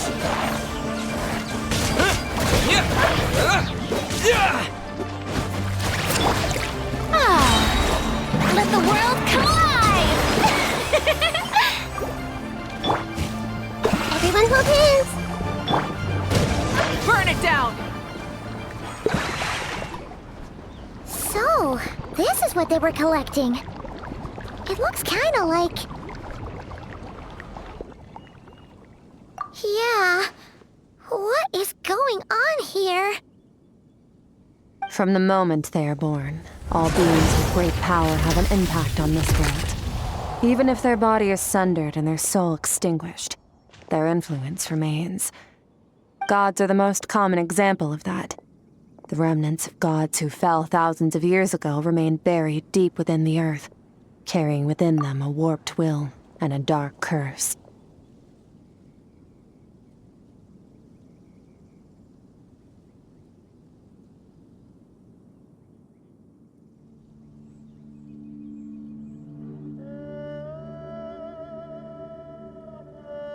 Together, these remnants form what you call god remains, and it appears that some of those sealed here were dug up and removed. There are traces left, but they're fading fast. What are you doing?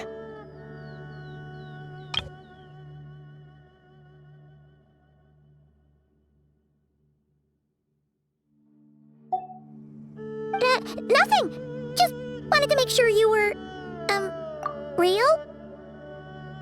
She's definitely not a ghost traveler. Paimon poked her, and she's solid.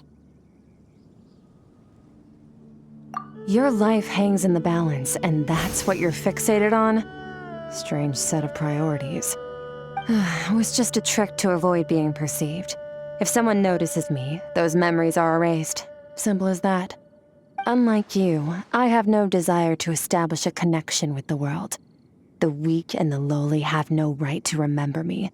They're lucky they only have a few missing memories to show for it. Now, can we please get back on track? Okay.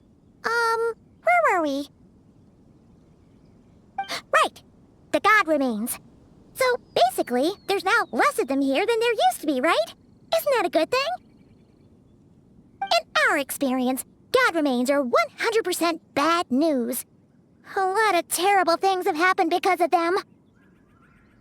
Maybe it's a good thing by human standards, but power doesn't come from nothing, and it doesn't just disappear for no reason. The remains aren't just gone. They were taken.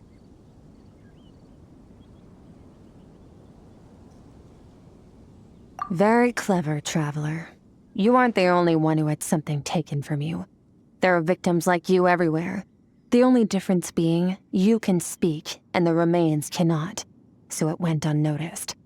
Something similar happened in Sumeru.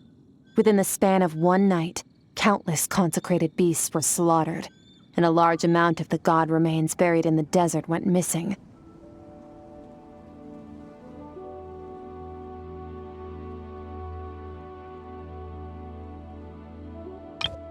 Something similar happened in Sumeru. Within the span of one night, countless consecrated beasts were slaughtered, and a large amount of the god remains buried in the desert went missing. Of course, god remains are just one of the targets. The culprit is chipping away at sources of power all over this world, including the Stella Fortuna above.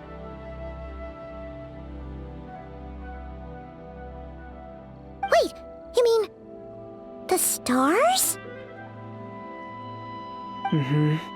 42 of them have died out in the past few months alone. In Conria, people believed that powerful individuals have corresponding Stella Fortuna. Even should that individual fall, their Stella Fortuna would not disappear, but gradually evolve into a new constellation.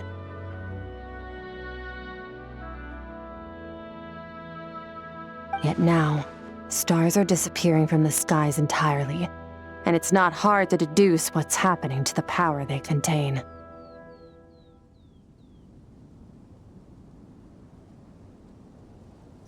Something has been leeching power from this world like a parasite steals nutrients from a host. And now, it's no longer satisfied with the remains of the dead. It wants you.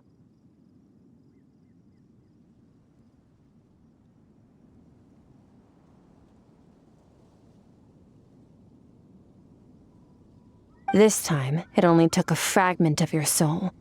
But next time, there's no telling how far it could go. No one knows. All I know for certain is this. Getting back what you lost will not be easy.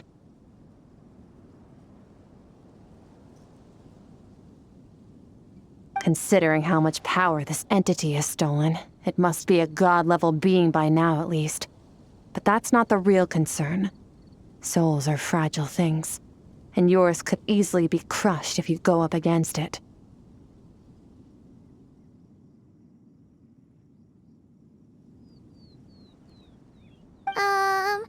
So you're gonna help us, right? We're going to help each other. You are my ticket to uncovering this thing's true identity. Well, great! You seem super strong and you know a lot about the Abyss, so Paimon will take it. Don't get all mushy on me. All I'm doing is helping you get back to normal after a sudden crisis.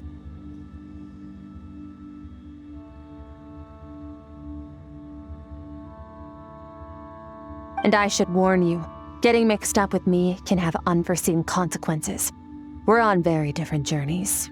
You don't want to be in my debt, trust me.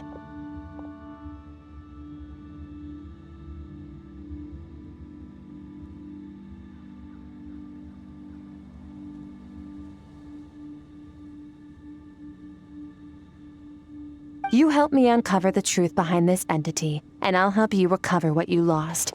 This is a transaction, that's all.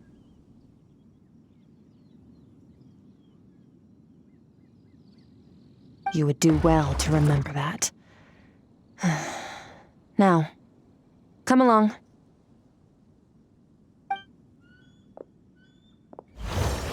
Yeesh! You'd think she'd be a little friendlier since she's agreed to help us. But nope, she's just like when we met her in the Primordial Sea. So cold.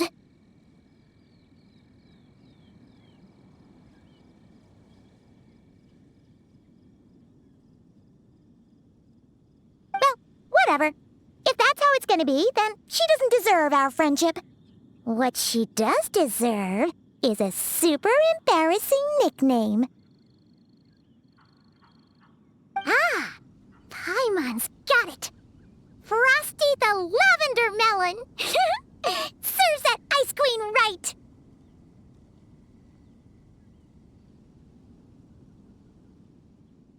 Anyway, the important thing is that we get that piece of your soul back. So, let's follow her and see what sort of plan she's got.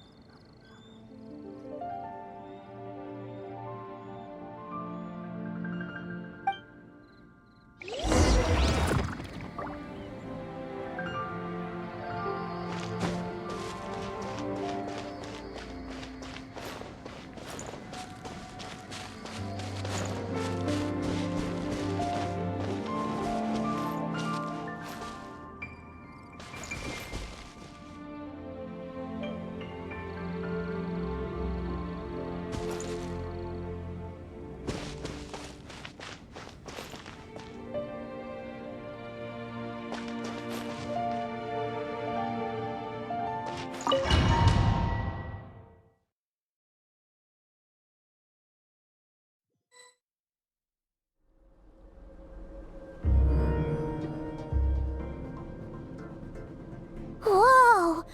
This place is way bigger than Paimon expected. Where are we? This is where I live. I suppose it's the closest thing I have to a home here.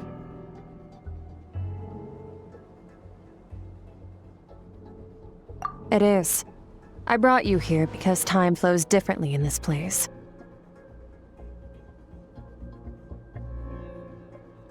I don't know how much Ajax has told you, but when he fell into this space, I mentored him for 3 months. In that time, only 3 days passed in the outside world.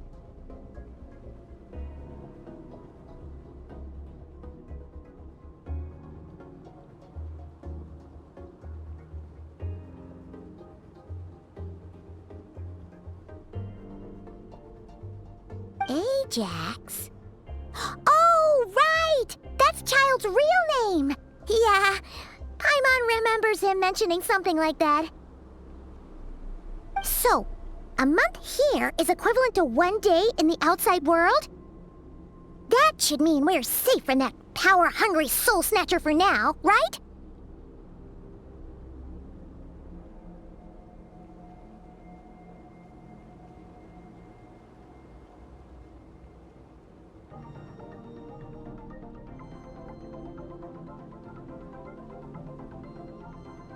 Yes, well, I didn't bring you here just to show you around.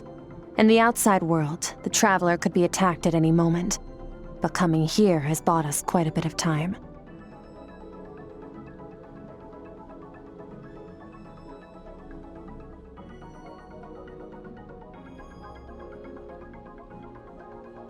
Now, we just need to figure out how to investigate that place you saw, the one full of fog. Both your description and the abyssal disturbance I felt point to that space having some connection to the abyss. It could even be a domain similar to this one.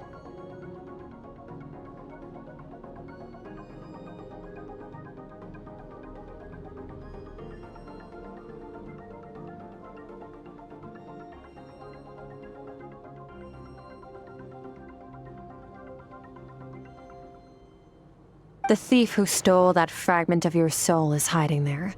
But the Abyss is a chaotic and turbulent place. If we want to pinpoint their location, we need to see what that space looks like without the fog.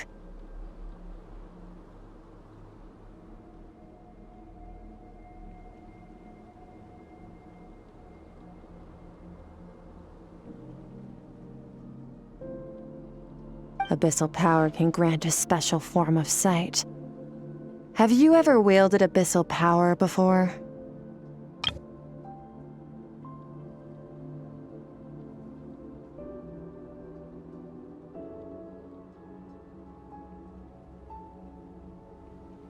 Okay. Do you plan to learn?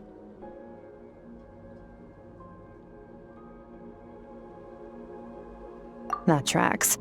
All the information you have suggests the Abyss is something sinister, and that abyssal power is a wild and dangerous force that always spells disaster.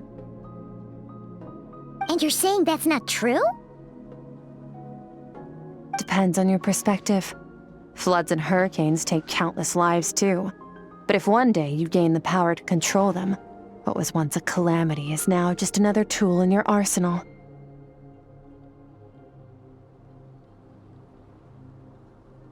All respect to your opinion, though. Just means we have to turn to the second best option.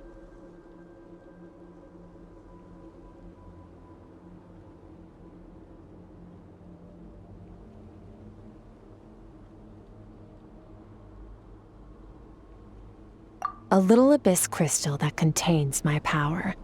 Wear it on your head, and we'll be able to perform dream mirroring when we fall asleep.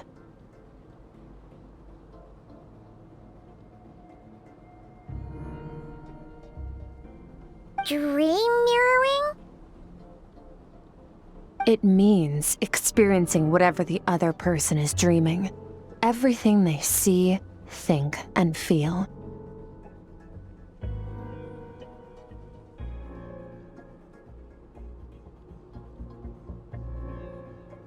Since you haven't studied the art of using abyssal power, and have no plans to jump in the deep end right now, I'll have to do the investigating for you.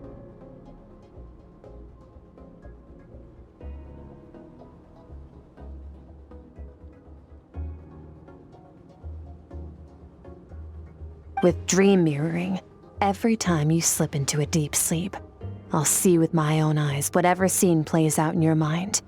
Then, I can guide you through the dream environment, and we'll take back what was stolen from you. Huh. You make it sound so simple.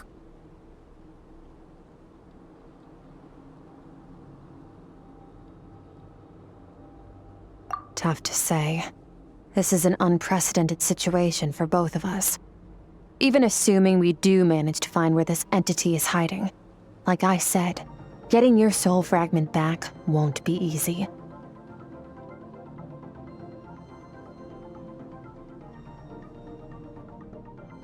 To play it safe, I need to give you some special training first. Wait, you're gonna teach him some of your martial arts? Does that mean the next time we see Child, we have to treat him like our senior? Do as you want. For my part, I don't see you as my disciples.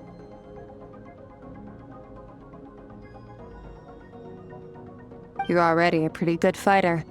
All I'm planning to do is build on your current skills, and train you for the specific scenarios that I think we might face.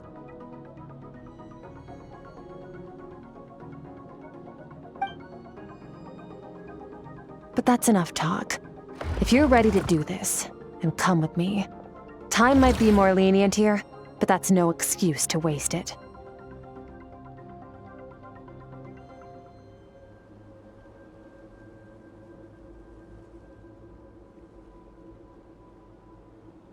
Oh, she moves fast. Paimon can hardly keep up with her. So, special training, huh? Kind of a rare opportunity. With your skills, there's not a lot of people qualified to train you.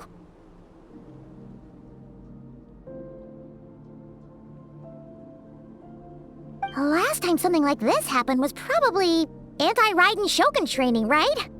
Oh, feels like a lifetime ago. Skirk seems pretty strong too, though. Remember how she said that the all-devouring narwhal was just her master's pet? Maybe we really will learn something here.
Ready? Bring it on! Your training will be split into 3 stages. Testing your blade work, elemental abilities, and reasoning skills. We'll start with blade work. You're no rookie in this area, so I won't bore you with the basics. During your long journey, you've no doubt sparred with a lot of talented sword fighters. Consciously or not, you will have picked up all kinds of techniques from them. You bet!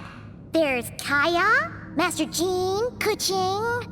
Oh, and Kazuha, Ayaka... Yeah, we've met sword masters like you in every nation we've been through. You sparred with a bunch of them too, right? Nice to know it's all gonna come in handy now.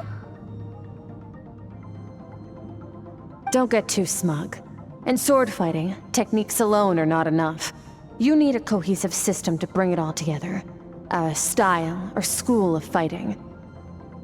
To use the human body as an analogy, your style is your skeleton, the foundation, the framework. Techniques are the muscles and other flesh attached to the bones. This is where your strength comes from. Improving your sword fighting is like growing that body. If your frame got bigger and taller, but you didn't add any muscle mass, you'd be weak and flimsy. Then again, if you packed on pounds of flesh without a big enough frame to support it, you'd end up bloated and unwieldy.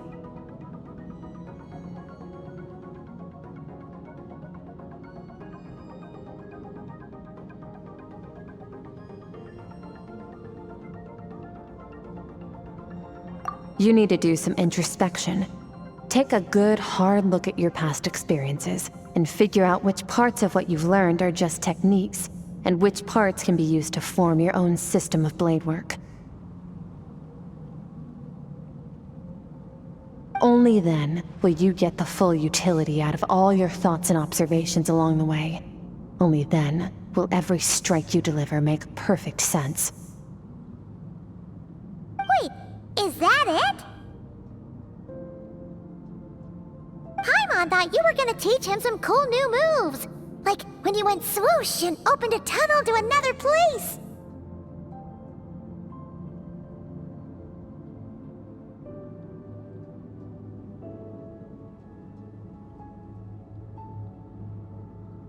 One day, you'll reach a new level of power where you realize that even that's as basic a trick as any other. But right now, our sword styles are so wildly different that teaching you mere techniques is pointless.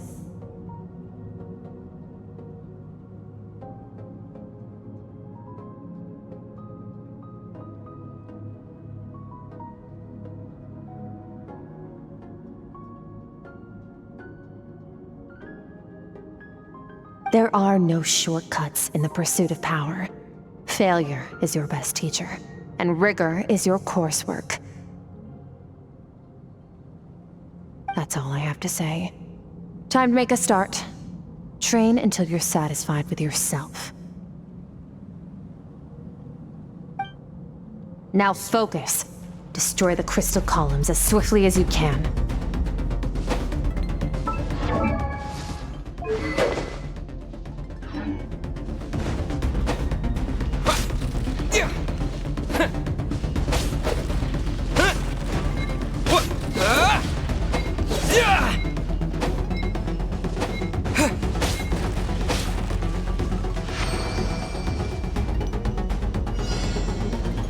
Take this!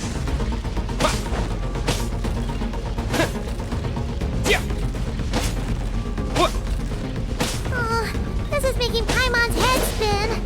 Hang in there, traveler!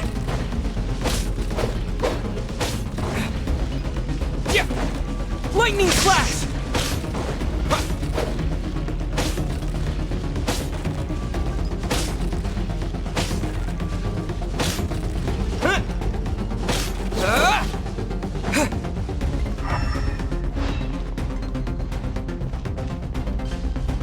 Take this!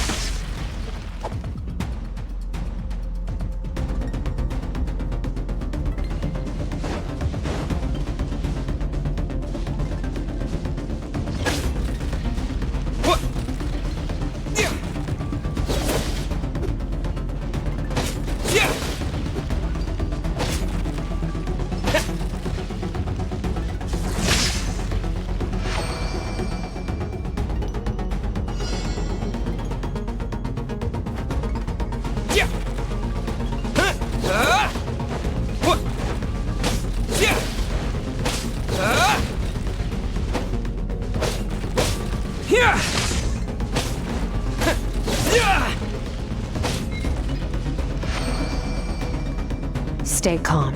Use your head. You have to keep it together.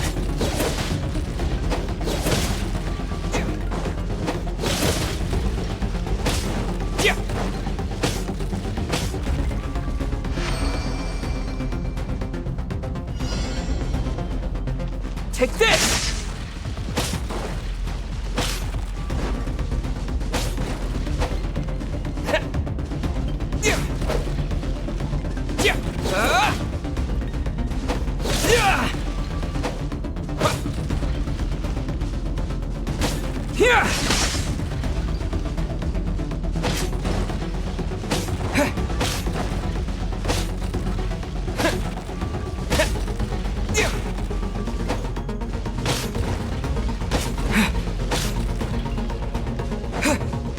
Take this!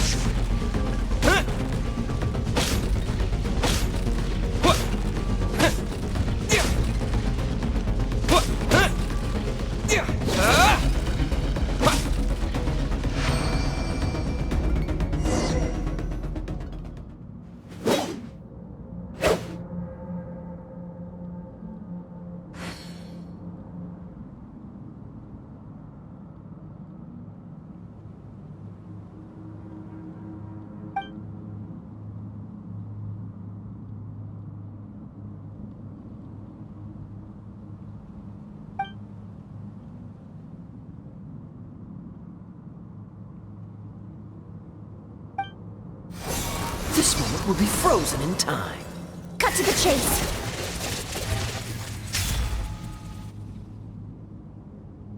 Consider a moment of true mastery that you've witnessed in another person, and ask yourself, what lies beneath the surface? What's their guiding philosophy? What's their state of mind as they maneuver their weapon? Now take that and practice it right away with speed, skill, and strength, over and over, until your hand is one with your mind. This is the only path to true growth.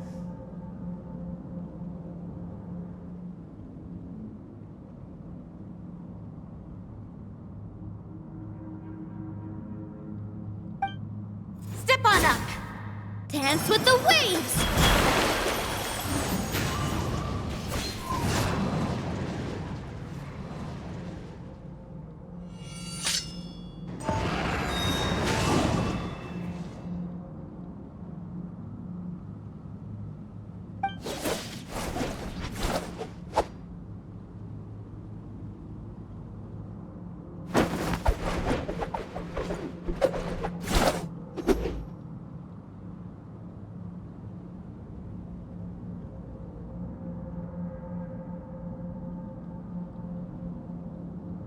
If you start to tire, empty your mind, but do not stop.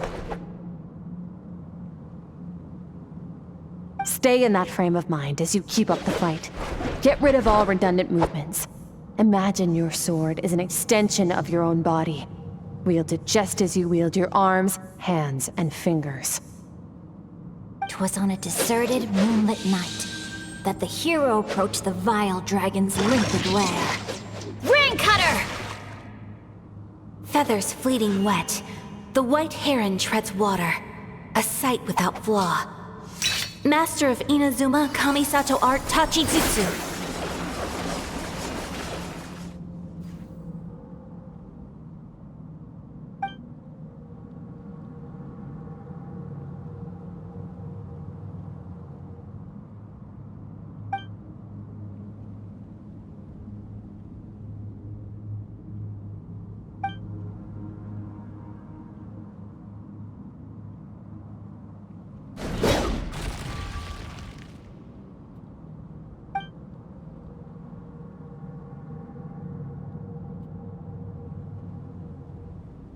Huh.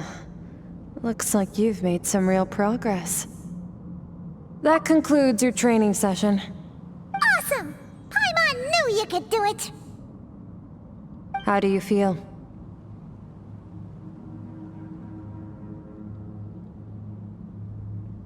As you should be. Time flies when you're training hard. You've actually been going for several days now with no rest. Yeah, meanwhile Paimon's had a whole bunch of naps. But you were so focused, she didn't want to interrupt you. Go get some sleep. I'll be doing the same very soon. Let's hope you see that foggy place in your dream, so I can get this investigation over and done with.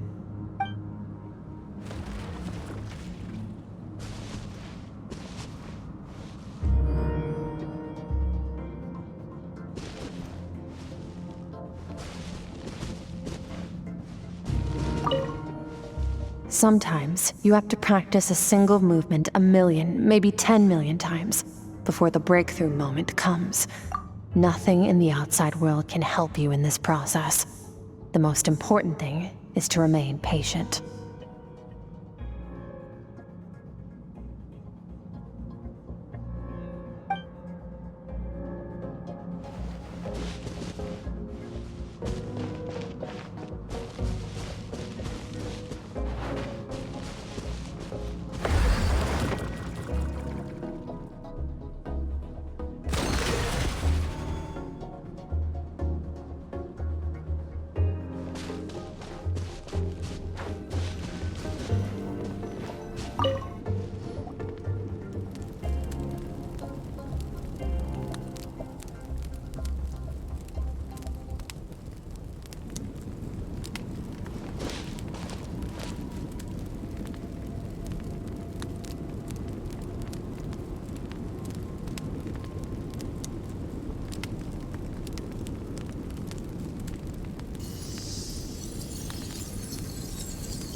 Skirk, why are you skipping classes again? We've talked about this.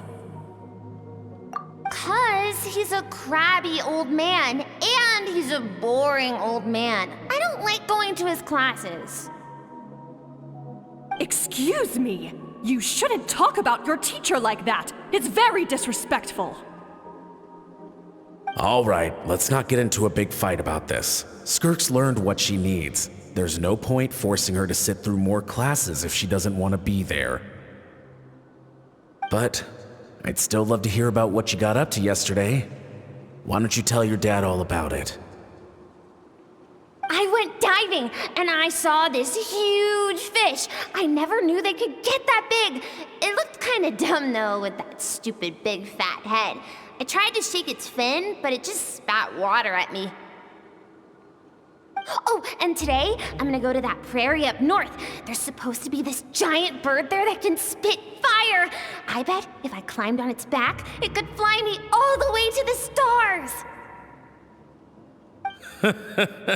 Then I suppose your old dad should get one as a pet too. Otherwise, how are you gonna hear me call you for dinner up there in the stars? When it's time to eat, I'll come back on my own, Zilly. Anyway, gotta go. Bye, Mom. Bye, Dad. Wait! Put on a coat at least. You'll catch a cold. I'm talking to you, young lady.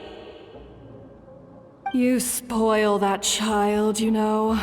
Ever since that merchant ship arrived, she practically lives outside. Always going on about exploring the beyond one day, whatever that means. Let the kid do what makes her happy. Besides, we both know you're all bark and no bite. Come on, our little adventurer is gonna be hungry when she gets back. Let's get started on dinner.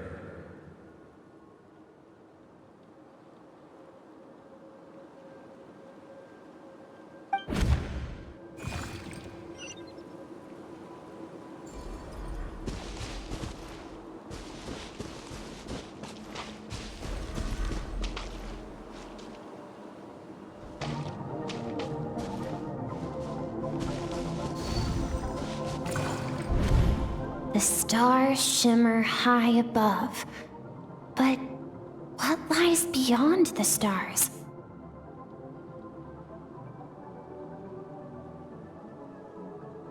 Mountains as far as the eye can see? An endless snowy plain? Or maybe buildings taller than the sky, like the people from the merchant ship said.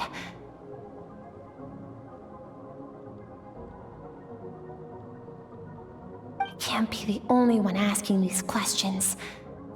The universe is fascinating. If only I could meet some other people like me. We could set sail together and explore every corner of the world. I'm sick of being a kid. There's so many amazing things out there, and I'm ready to see them all. But for now, I'm starving. Better get back.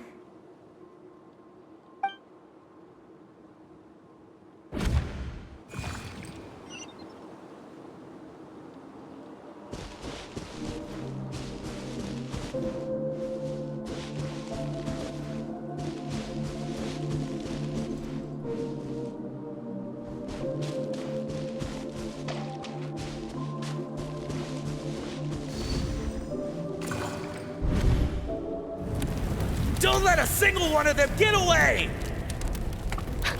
No, please, spare the children! Stay back! They're coming! Run! Help! Eliminate the threat. Take them down. Don't be scared. Help! This way! We'll never make it! Fire. There's fire everywhere. What happened?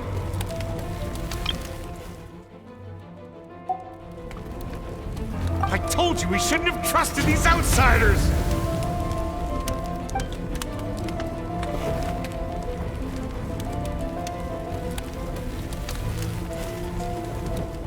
Why are you doing this?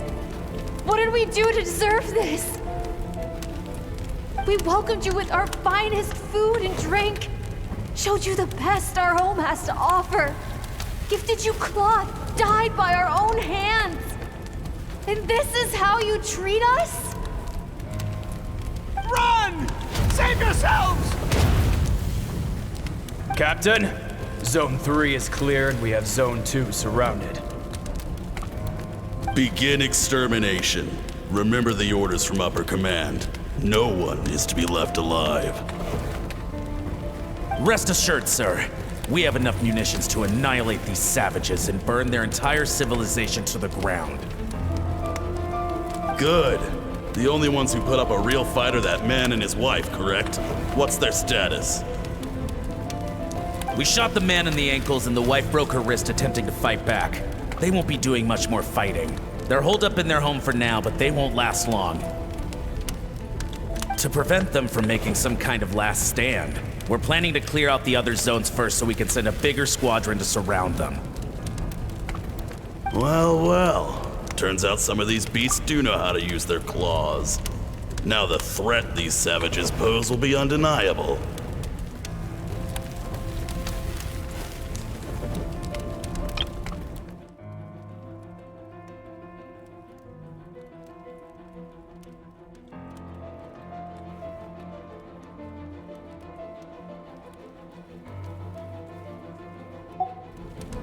Let them cling to what's left of their lives for a little longer. Once the other zones are cleared, I'll cut off their heads myself.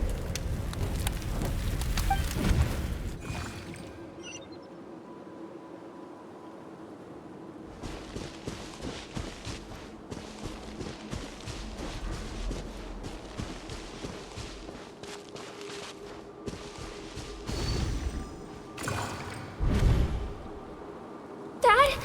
Mom? Skirk, you're all right? Thank heavens. I'm so happy to see you, sweet girl. But you need to go. It isn't safe here. They'll be back any second. What happened? You're bleeding a lot. Dad? Mom?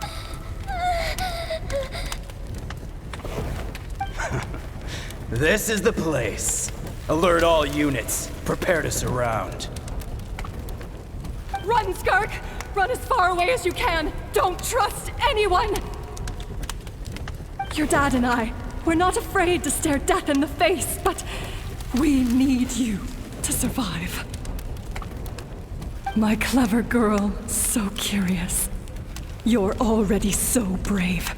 I know you're going to grow up to be such a positive light in this world. Whenever you miss us, just play this song. Remember, life is a gift. Don't let darkness claim it. Break down the door! Look what we have here. A savage that can pluck a tune. Well, the show's over.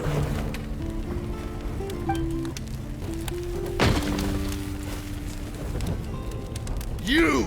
Stop singing! Shut it! I said shut it or I'll make you! Fine. Have it your way!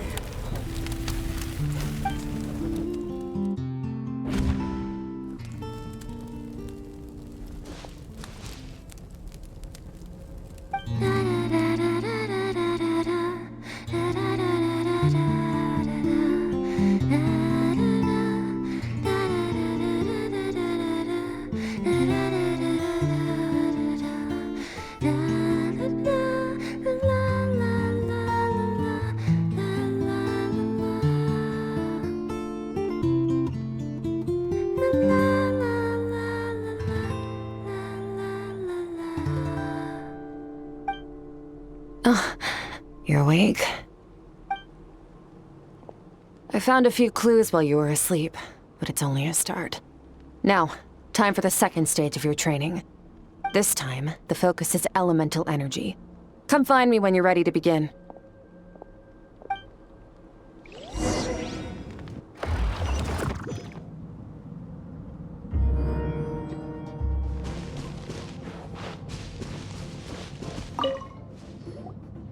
Man, staying in the abyss feels so surreal, don't you think?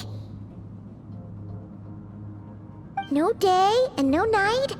It's like time hardly exists. If we weren't careful to keep track, it feels like we'd have no idea how long we've even been here. Well, except for the fact that Paimon still gets hungry like clockwork. You go do your training. Paimon's gonna grab a bite.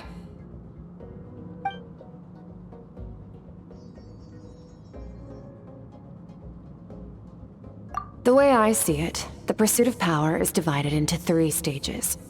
The first is mastering the use of standard weapons. Next is learning how to harness natural energy. And after that, you're free to challenge even higher dimensions. The natural energy of Teyvat is, of course, elemental energy. But that's not my area of expertise. I draw from a different source of power.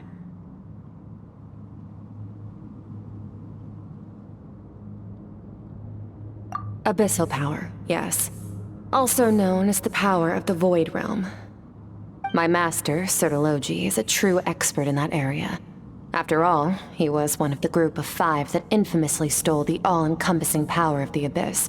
An act for which the people of Conria gave them the epithet, the 5 Sinners.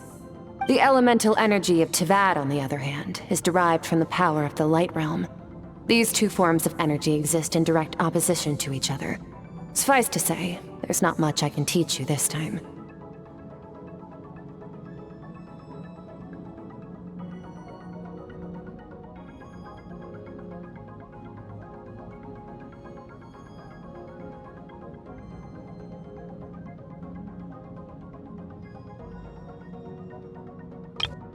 The elemental energy of Tivad, on the other hand, is derived from the power of the Light Realm.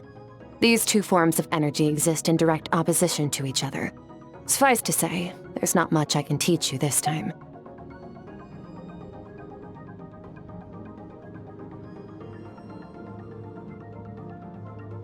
A keen observation, traveler. Call it respecting local norms. The Abyss stands in direct conflict with the will of this world. So, to make my life easier, I disguise my power to make it appear cryo-like in nature. It's a technique I learned from some Conrian ruins, known as the Seven Shifting Serpent. If you ever change your mind about delving into abyssal power, I can teach it to you.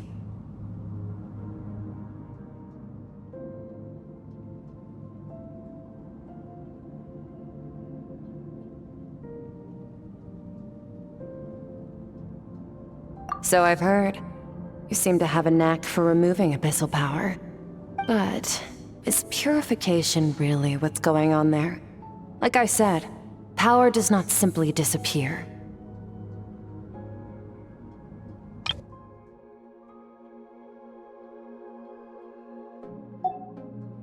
Just thinking out loud. Let's focus on your elemental training. That's what's gonna help us if the situation gets tricky.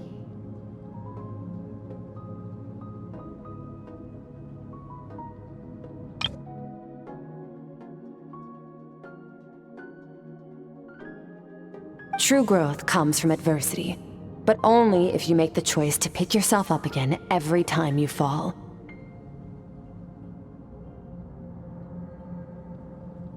So, it's time to push yourself to the limit, and then keep pushing. This is the only way to advance at pace. Use the power of Animo to clear the field as fast as you can!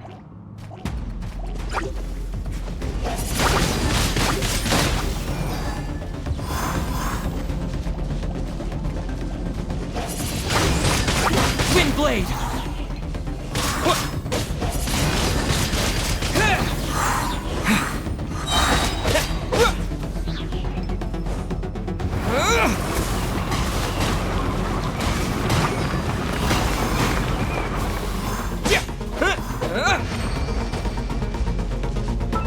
Observe your surroundings.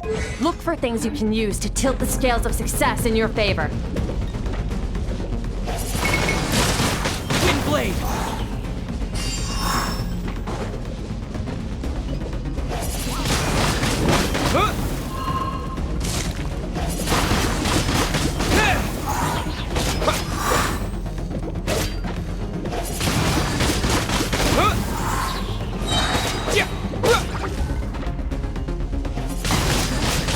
Windblade! Disappear!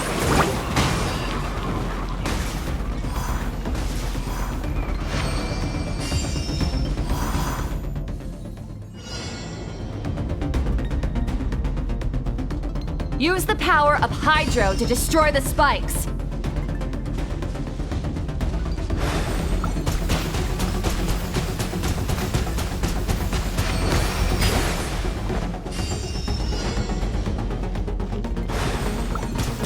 Faster. Don't give them a chance to strike you. You need to be quicker than you were in your dream. You can't afford another injury like that.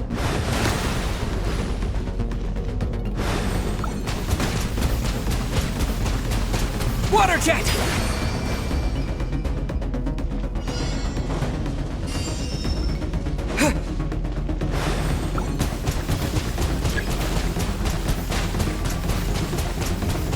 Go!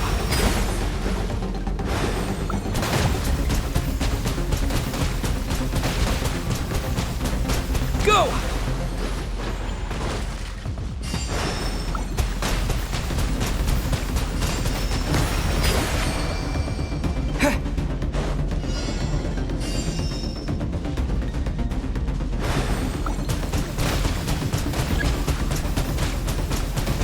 Water jet!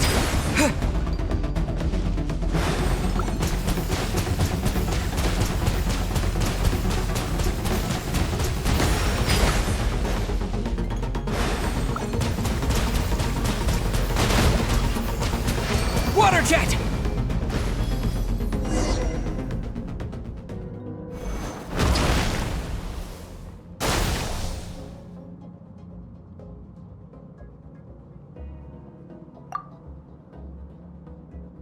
You need to understand what makes you special. The ability to wield elemental energy without a vision and switch between the elements at will. It means your aspirations need no approval from the gods. Your power is not bound by the rules of this world. So be bold. Do not be afraid to chart your own path.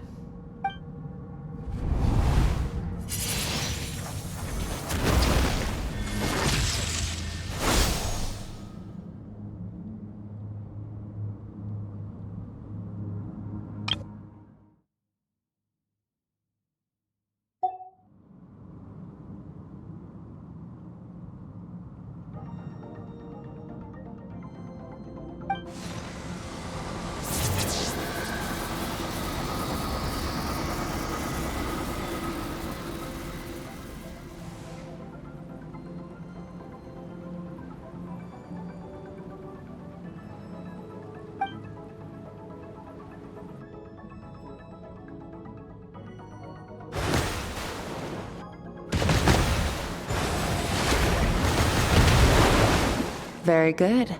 It seems you've reached a deeper level of connection with the elements. Long enough for you to lose yourself in your training, which is a good sign. Relentless practice with the elements has drained all your strength, but it's also what allowed you to make progress.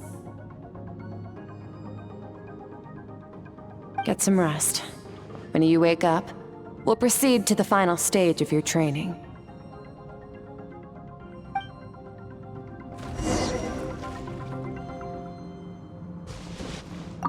If you wish to master the elements at a fundamental level, you must see the entire natural world.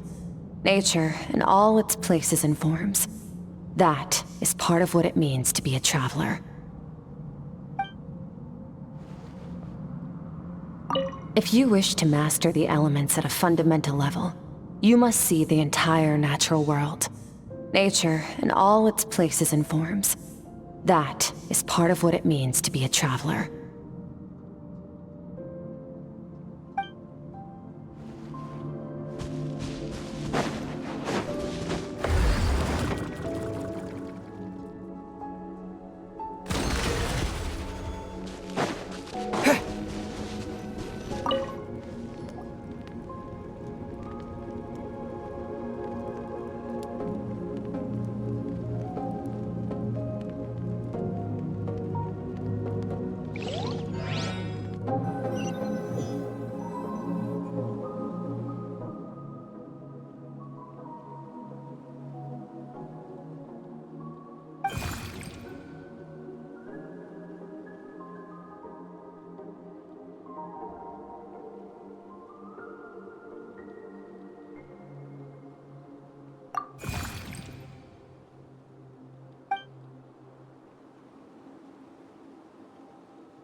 What is the secret to power?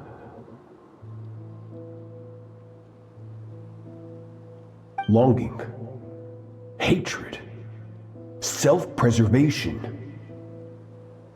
No, it is fear. The fear of losing those you love. The fear of watching your home burn. Fear of loneliness. Fear of death. Fear is the source of evolution. It forces humanity to adapt to their environment and overcome hardship. It is in the process of prevailing over our fears that we surpassed first ourselves and then the rest of the world. That fear is now part of you. It calls on you to evolve, and it is time to answer.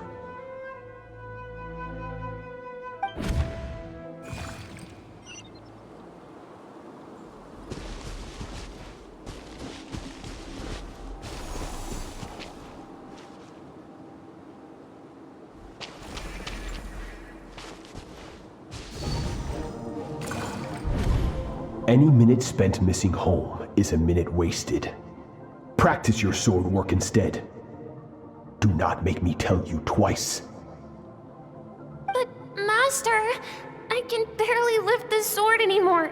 If I keep going, I feel like my wrist is going to break. So it has not broken yet. Then pick up your sword and keep practicing until it breaks. I want to hear the cracking and splintering of bone. After all, bones can always be reset.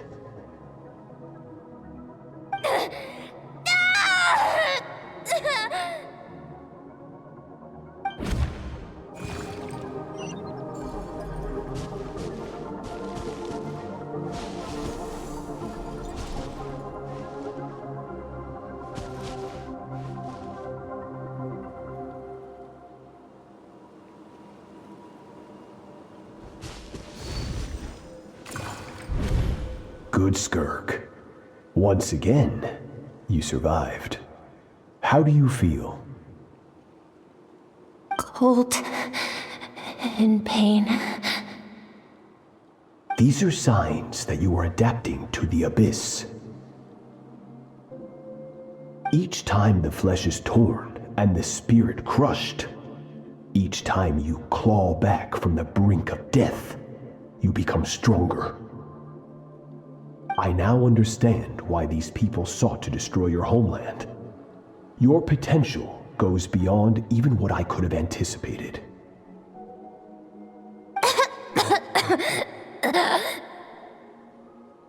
But you still have much to learn in your pursuit of strength. Your mind is rife with distractions. From now on, I shall show no mercy in your training. You must learn to shut out all the pointless emotion, crush the self that makes you weak, and become master over your physical form. Get up, Skirk. Wipe the blood off your face. Cut away the rotten parts of your flesh, and mend what is broken. Then take up your sword.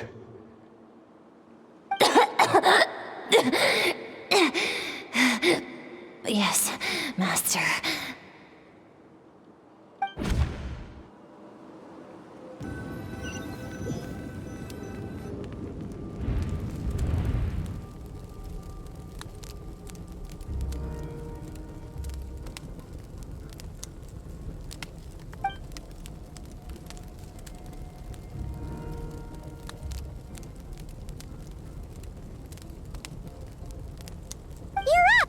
Hopefully you got some good rest.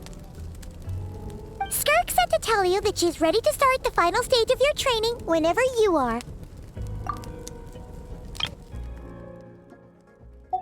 So, want to head over now? Or did you want to wait a little?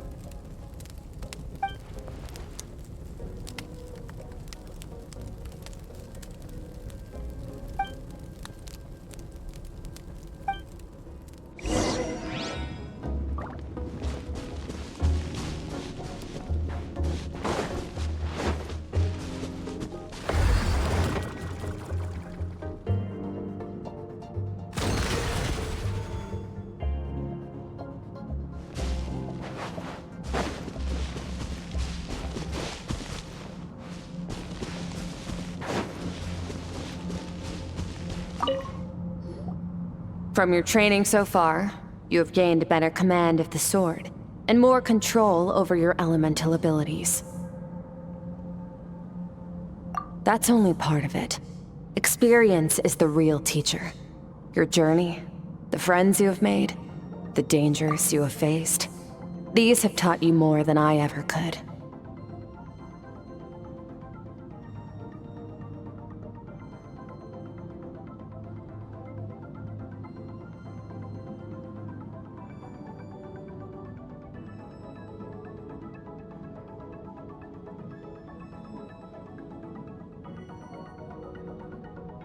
Now, it's time to focus on how you react under pressure. You must be able to think rationally, even in unpredictable combat situations. To simulate this, I'm going to attack, and you're going to block.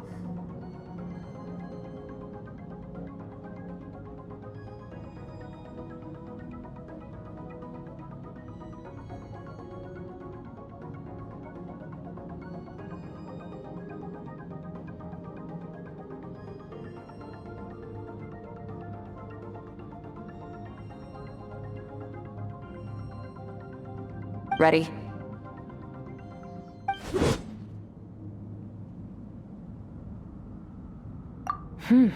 Not bad. That defensive stance looks near unbreakable. Just like your sister.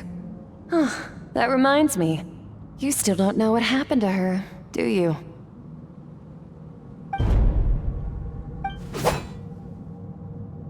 Hey, no fair! That's cheating! You think every opponent has the same moral code as you? You can denounce their deplorable methods all you want, but only if you live to tell the tale. The dead don't get to complain.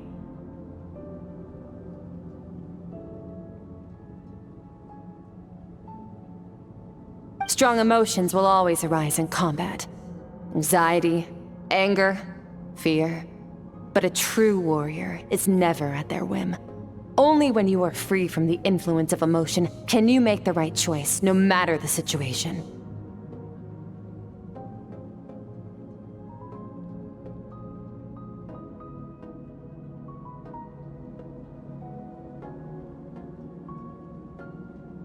How amusing. Almost sounds like you think you know me.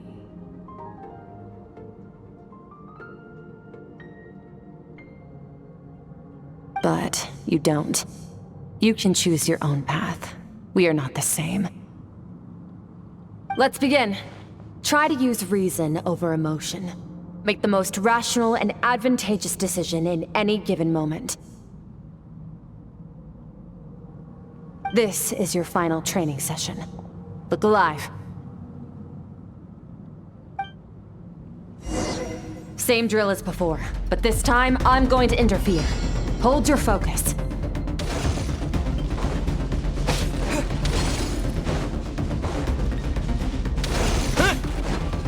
Water jet!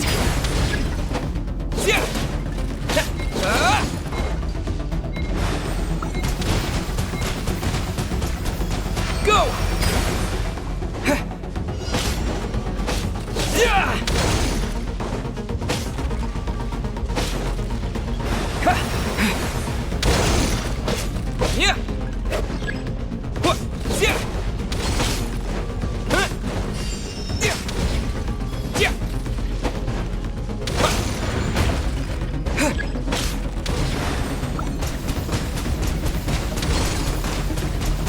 Water jet!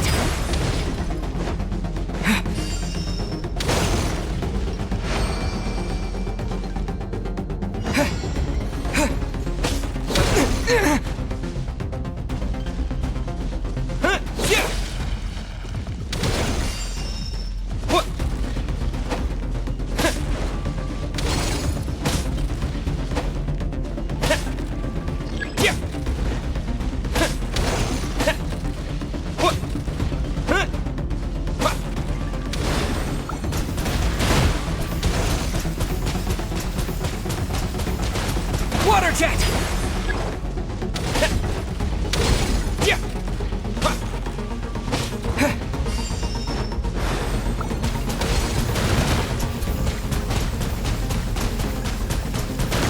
Not bad. Better than I expected.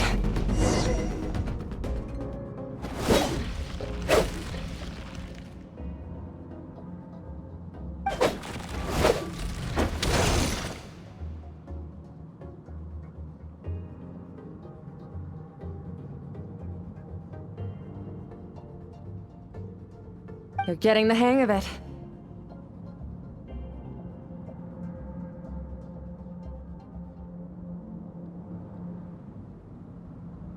The first step to controlling your emotions is controlling your mind.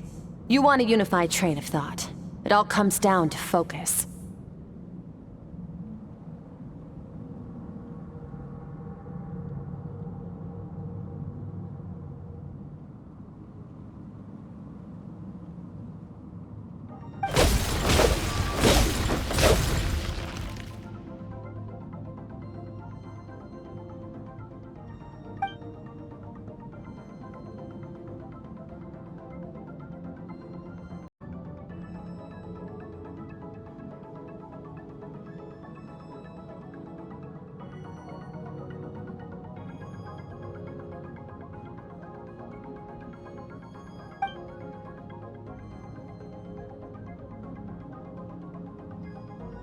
Your mind is rife with distractions.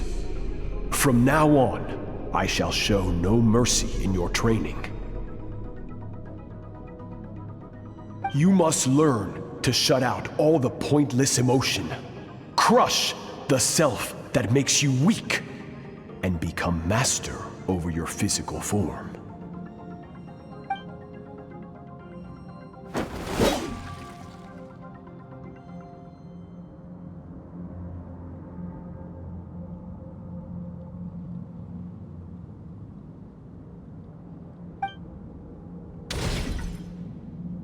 Stop. Let's pause here. One look, and I can tell your mind has wandered. That's to be expected. There's a limit to how long a human being can concentrate on one thing. Staying calm and focused sounds simple in theory, but in practice, it's more demanding than sword work or elemental abilities.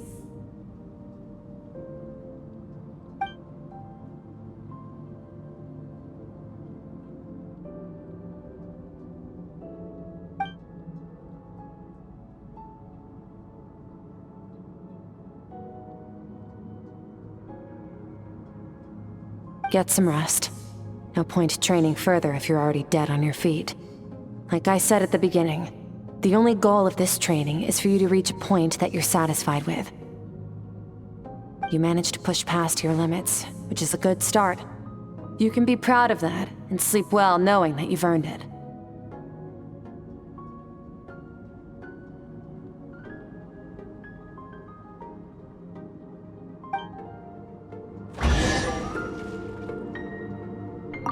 Warriors will train day and night to perfect their skills. But when the battle comes, their fate may be decided in a matter of minutes. One mistake, one moment of hesitation, and just like that, all their blood, sweat, and tears were for nothing. You need to push yourself to perfection, or you might not even live to regret it.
Skirk is amazing.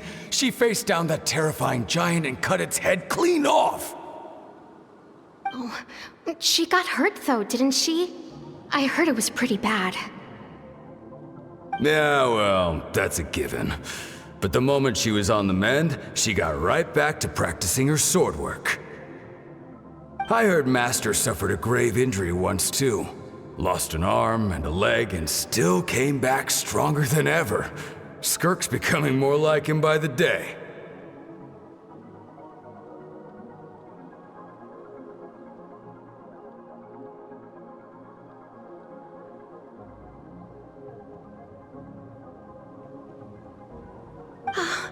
Incredible!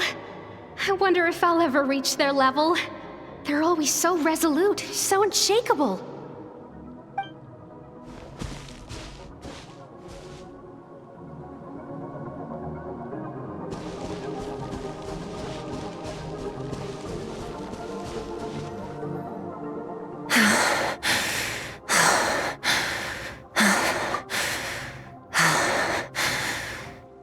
Pathetic. You're not even trying.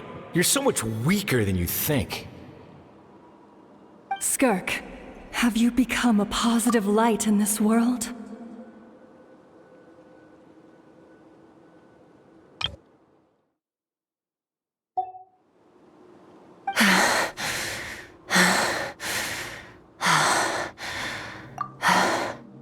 Do you even remember how many of us perished in that fire?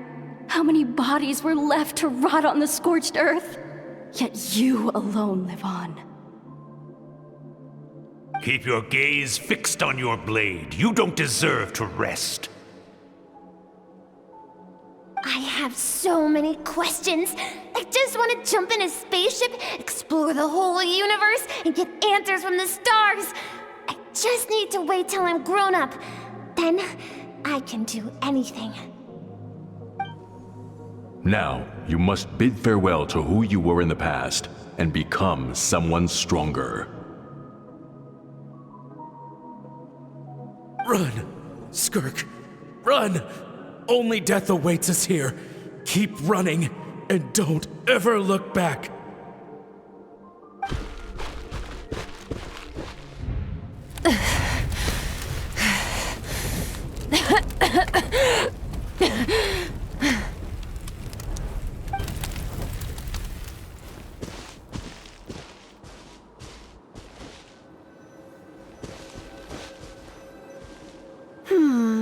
Let's see here.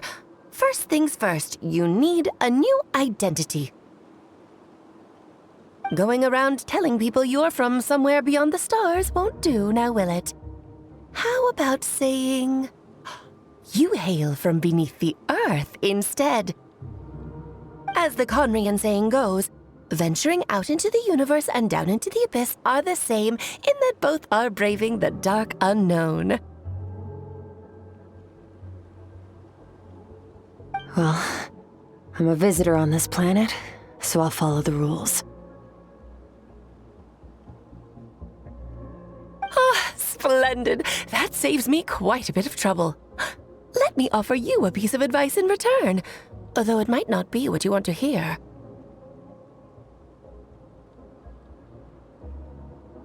I know the pursuit of strength is important to you, but taking a moment for yourself every once in a while is never a bad idea. Ignore her existence for too long, and there will come a day when you can no longer hear her voice.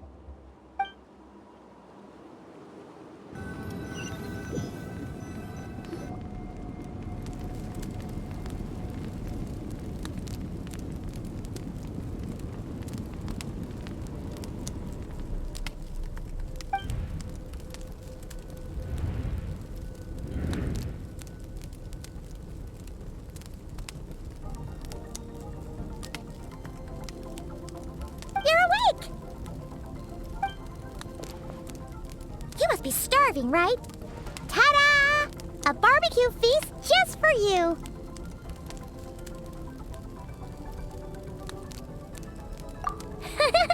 Of course you are! That's why Skirk and Paimon got this all ready for you. Dig in! Before it gets cold. Ah, well, if you're around someone long enough, it's bound to happen. Plus, Skirk can cook. So, Paimon decided decided she can forget the whole Ice Queen thing. Paimon's not one to hold a grudge. Here's an idea. Let's save the chit-chat until after the meal.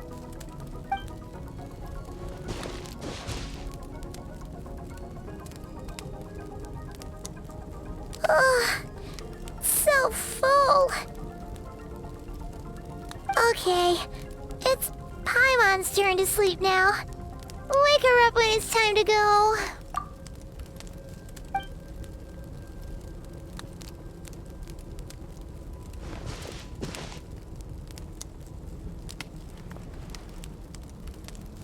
I have good news. First, your training is complete. You have what it takes to wield immense power. Now it's just a matter of putting it into practice. Continue to learn from your journey and hone your skills against formidable opponents. Second, I've located the culprit we've been searching for. Next, we just need to retrieve the missing part of your soul, and our business will be concluded.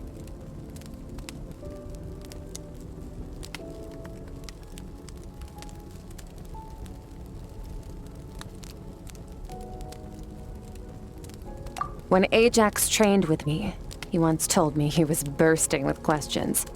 So I allowed him to ask me 3 of them before he left. You and I may never meet again, Traveler. So if there's anything you want to ask me, now's your opportunity. Just like Ajax, I'll answer 3 of your questions.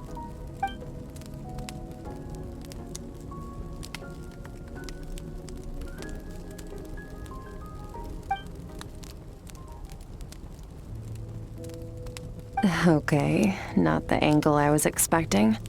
What makes you ask that?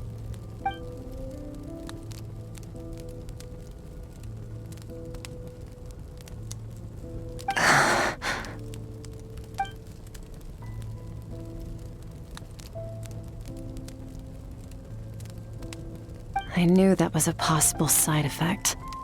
Closed off my mind to you for that exact reason. Even with the dream mirroring, you should have seen nothing but endless darkness.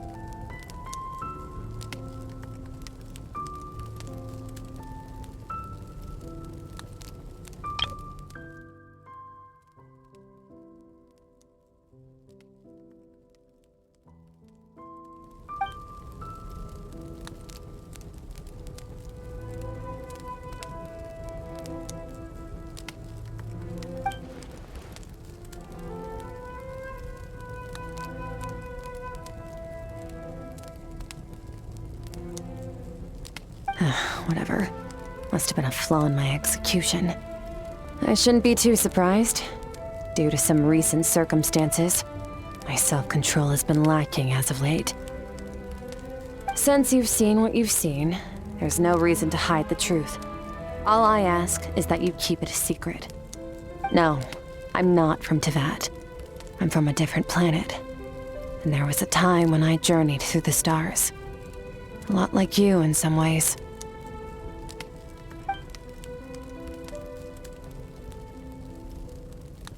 No, we're different in that respect. You're influencing the fate of this world. But me, I'm just passing through.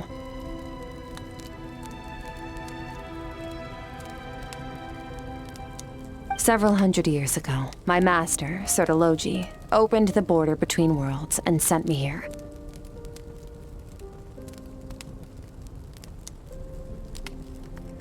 But this is not my home.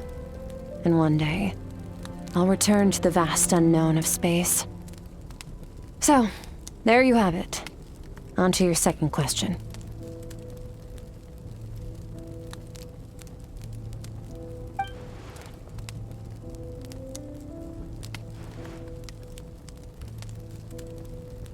To become stronger. For certain reasons, I need to bridge the power gap between me and my master as quickly as possible. But first, I need to understand the source of his strength. To do that, I need to follow in his footsteps, walk the path he once walked, and somewhere along the way, I'll find out how to defeat him. That is my sole focus and purpose.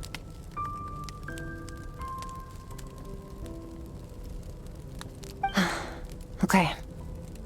You have one question remaining.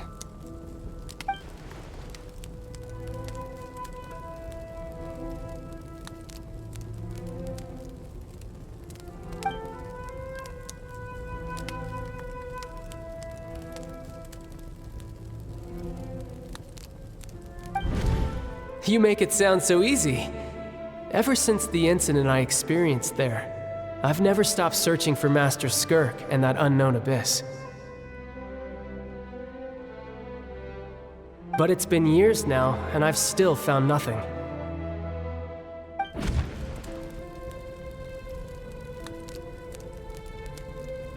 Well, your last question?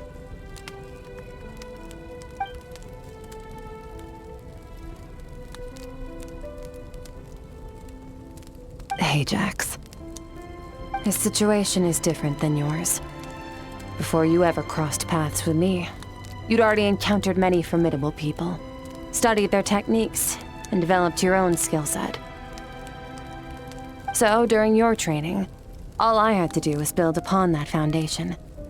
But Ajax was so young when he came to me. A complete blank canvas. Children can't help but imitate their role models. In the long run, that would only hinder his growth. Once Ajax has enough strength in his own right, I will allow us to meet again. Until then, let that motivate him to reach his full potential.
Unlike you, I have no desire to establish a connection with the world.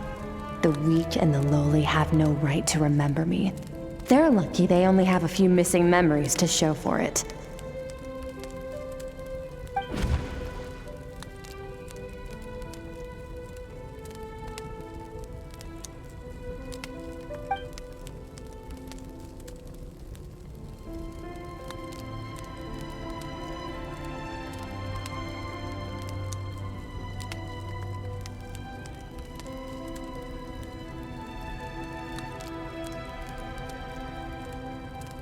Wake up your companion.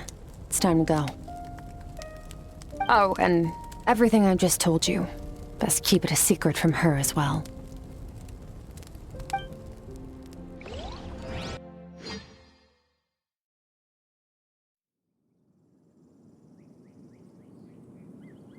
Time to go. Oh, finally. Where are we headed? Just follow me. I'll open an abyssal rift close to the culprit's location. It will take us to where he's hiding.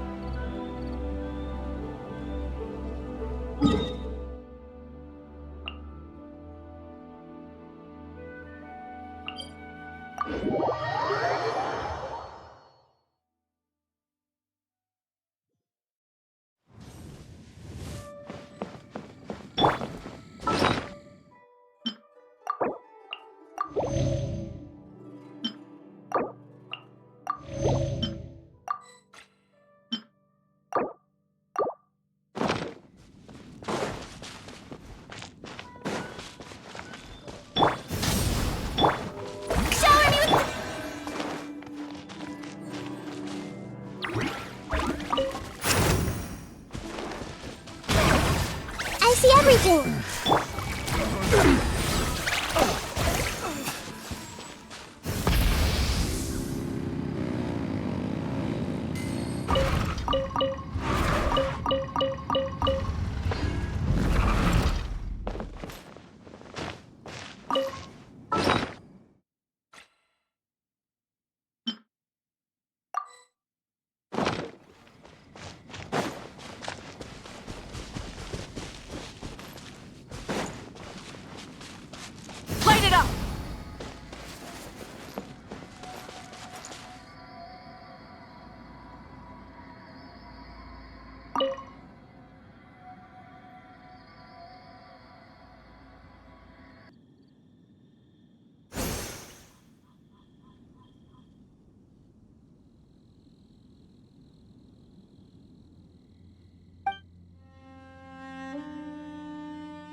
Yoo-hoo! Committed to memory.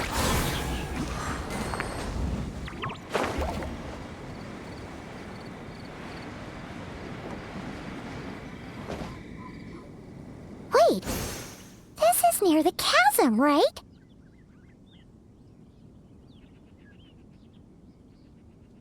Yes. If we enter from here, we'll be able to reach that place from your dream.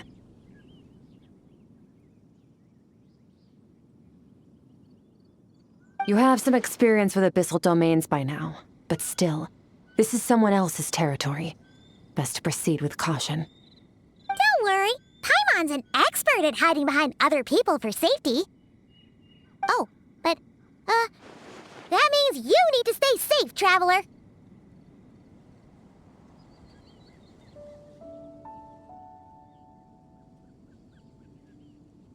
All right. Remember your training. Time to put it to use.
Wipe out! Water jet! Extinguish!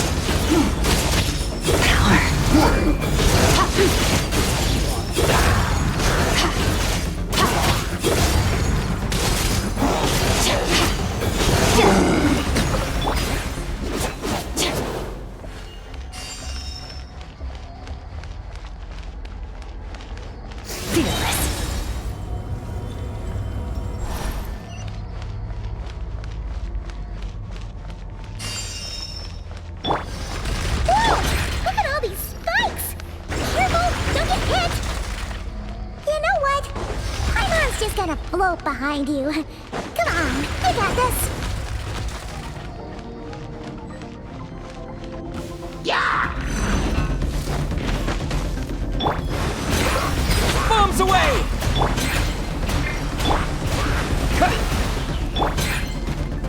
Feel this. Another star goes out!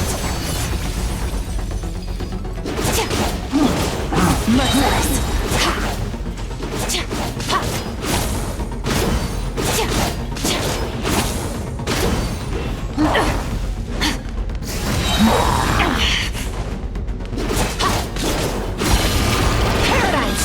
Hey, what are you two doing here?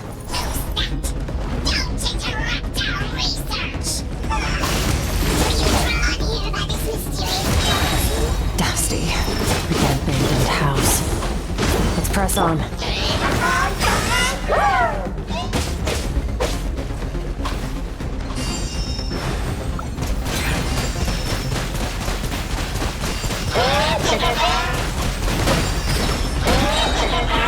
Wipe out! Into the void! Fearless!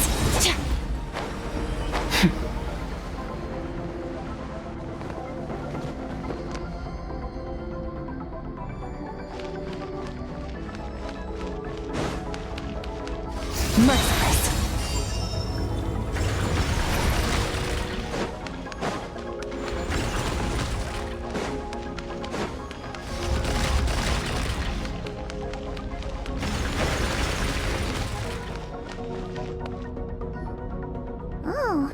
Looks like this is a dead end. Did we make it to his hiding place?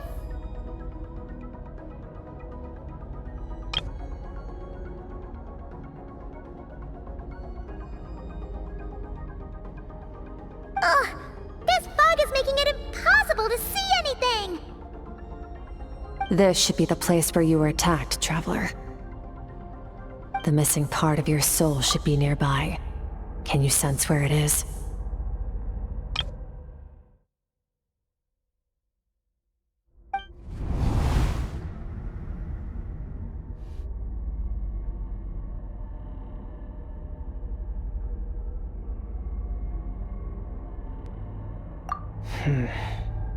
Our opponent must have covered his tracks just in case. Otherwise, you should have sensed it much more strongly.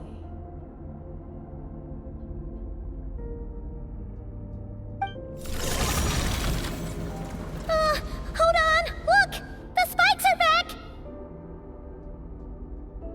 Stay calm. Let's hold back a little. Give our enemy some wiggle room so we can see what we're dealing with. If you're too reckless, you might be playing right into his hands. Our enemy took part of your soul for a reason. It's likely he integrated it into his attack somehow. If we're smart about this, we can track it down.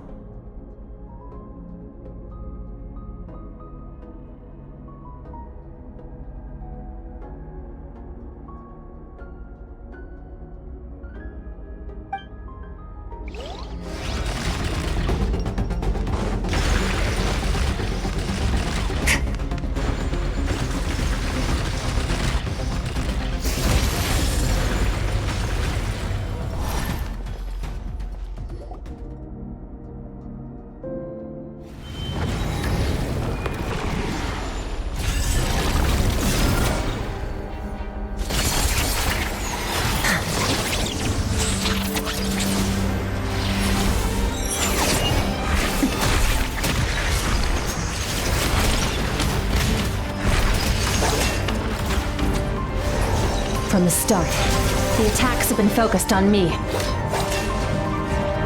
Trying to break through my defenses? I see.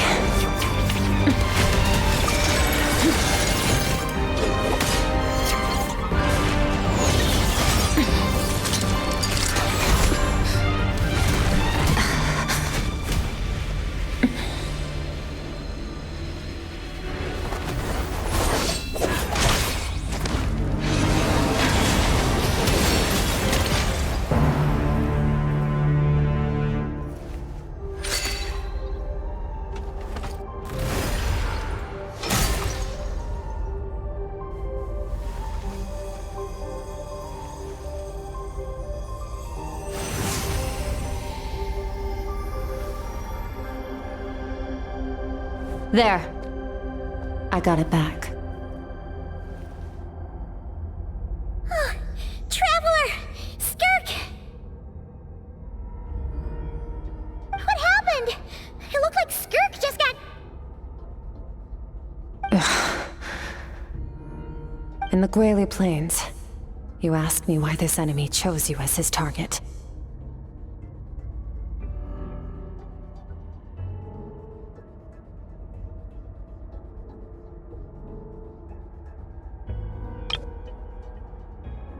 Now, the answer is clear. It's not just the fact that your strength is impressive. It's also because of your ability to, as you put it, purify abyssal power. Whatever that actually means. The fact is, that ability allowed him to do something that should have been completely impossible.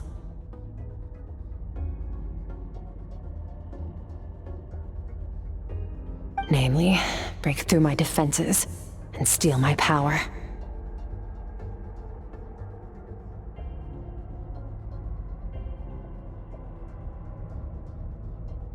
No. He couldn't have known I'd come to his domain. He only stole your soul fragment because he knew the value of its power. I doubt he expected it to come in handy so soon.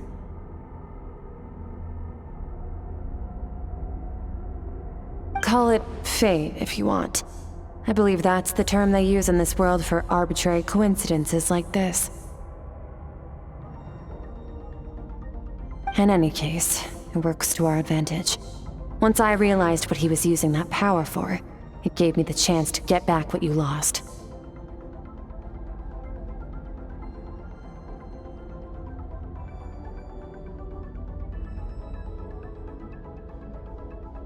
I'll cope. Well, done gorging? Good. Time to answer some questions. How did you get the power of the all-devouring narwhal? The all-devouring narwhal? Oh, of course! Paimon knew that spike thing looked familiar. It looks just like that narwhal's horn! I highly doubt you acquired that power through your own strength. Tell me I'm wrong. You're desperate enough to scour the land for god remains and whatever vestiges of power you can find. That alone proves you wouldn't be able to defeat a creature like that. Which leaves one possibility. You know my master, the foul, Sertology.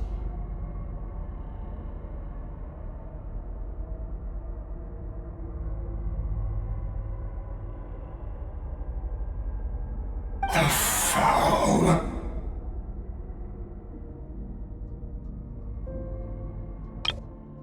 The foul. Which leaves one possibility. You know my master, the foul, Sertology. Who dares call him foul?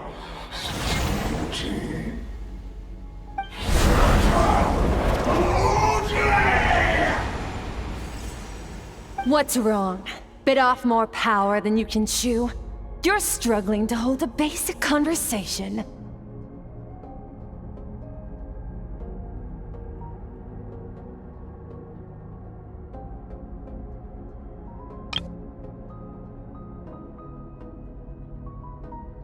Just a little longer. I'm still...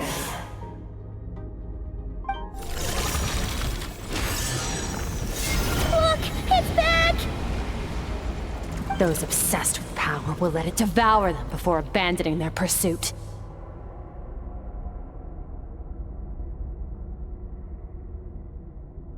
Keep calm and use reason to decide the best course of action.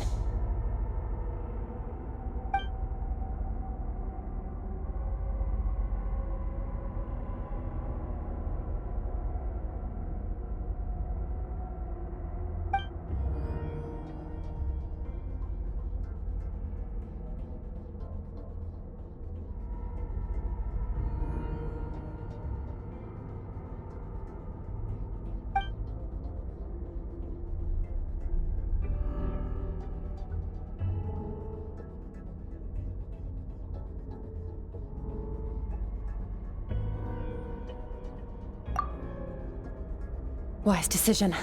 Final victory doesn't always come after a single battle. You've got your soul fragment back, so we both got what we came for. Let the enemy draw breath while he can. It won't be for long. Get us out of here, traveler. You'll need to lead the way this time.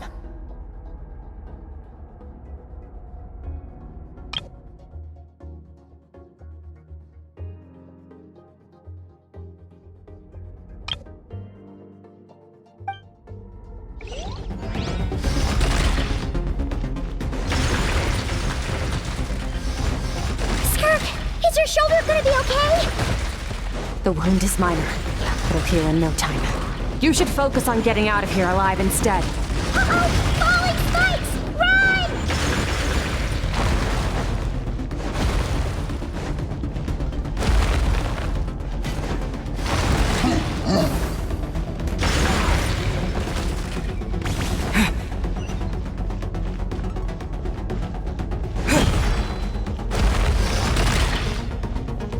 Watch out! Looks like this place is about to collapse!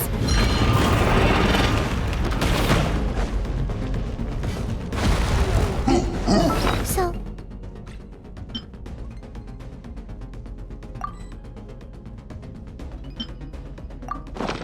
This guy's power has something to do with the all-devouring narwhal.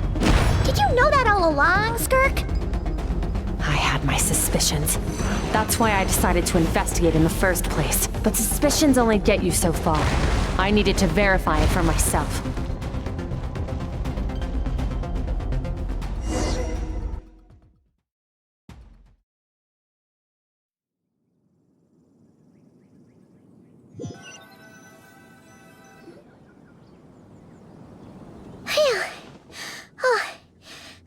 safe here, right? I no longer sense his presence. Can't have followed us out of that abyssal domain. Weaklings like him will find that my power is not so easily controlled. He won't be leaving that place until he's managed to digest it.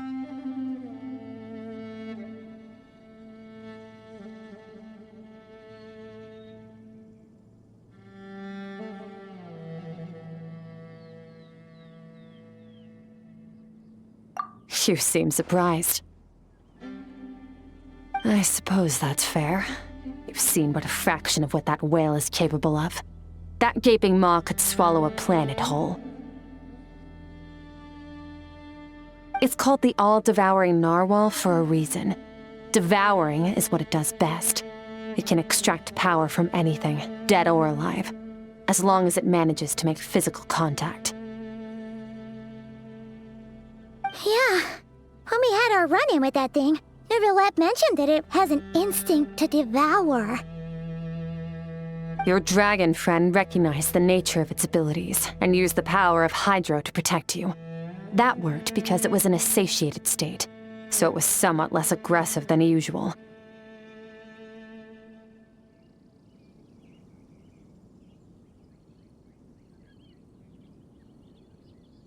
It's a different story when it has no more power to feed off of. That's when its true voracious nature kicks in. It could devour everything on the planet in that state, which is why I cast it into that void space.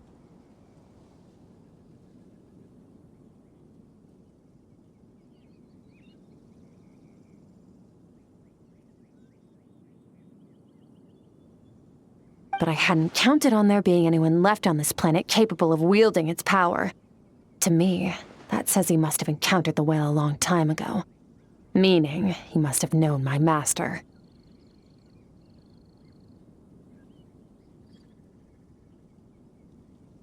Exactly. It told me everything I needed to know.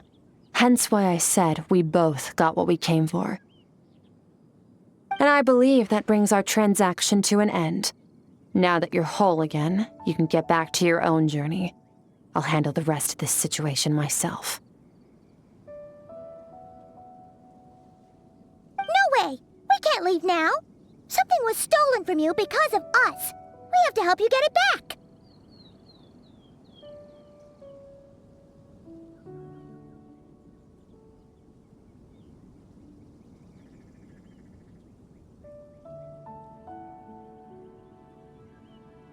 This isn't my first taste of failure or losing power. When you fall, you get back up again and become stronger. That's how it is.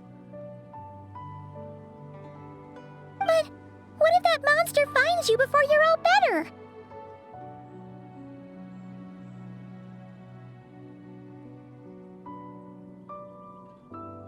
Plus, how are you gonna get home? It's not like you can just go swoosh and open a door to the abyss again. Not without your full strength. So, sticking with us for the time being doesn't sound so bad, does it?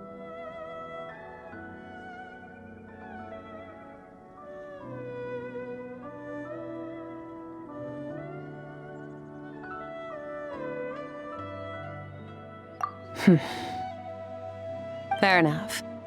Then take this. What is it? A bag of Mora. Nothing in this world is free.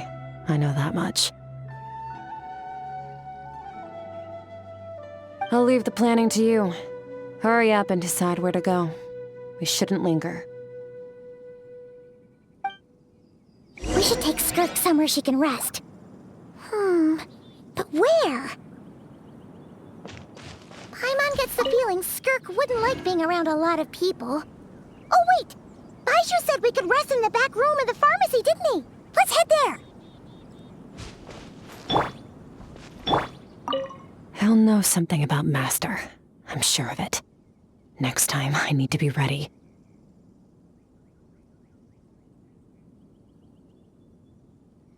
Fine. It was just a scratch. It'll take time to recover my strength, of course. But adapting to situations like this is nothing new for me.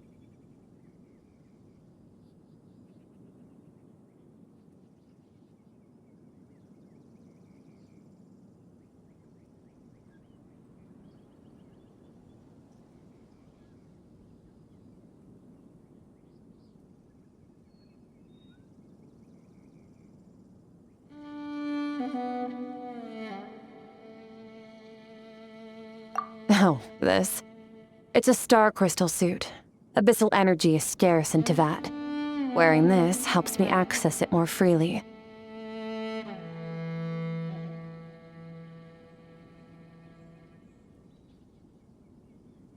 It stores concentrated abyssal energy that I can draw from on the go. When the energy runs out, it reverts back to its original form.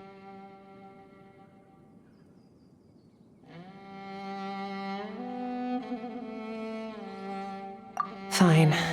It'll take time to recover my strength, of course. Found somewhere to rest. Well, lead the way then.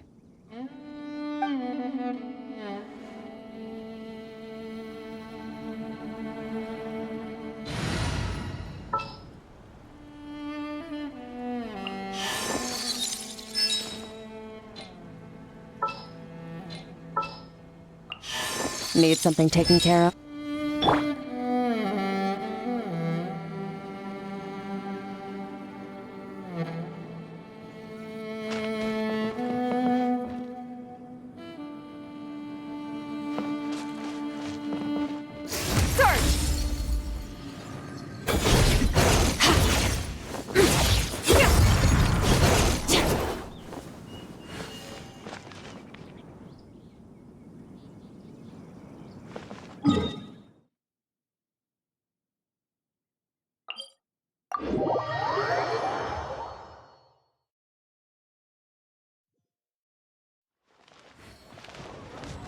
Merciless.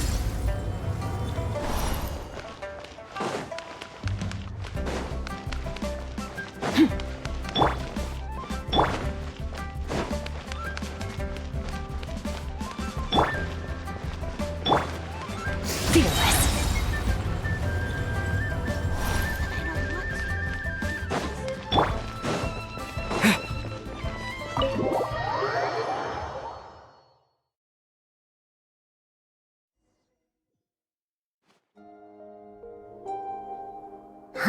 This bag from Skirk has a ton of Mora in it. Does she have a job or something? Wait, no.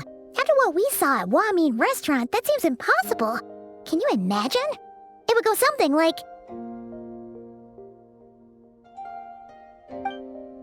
I'll be collecting my paycheck now, boss.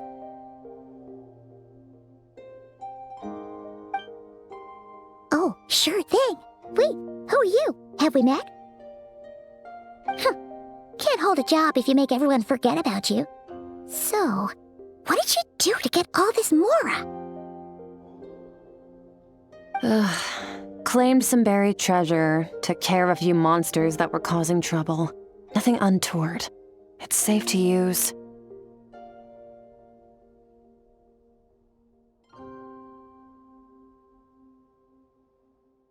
You heard all that? A sonorous voice like yours is hard to miss. I wouldn't be surprised if the sound of it traveled to the nearest mountaintop. Then, did you by chance happen to hear Paimon's little, joke earlier? You mean when you called me Frosty the Lavender Melon?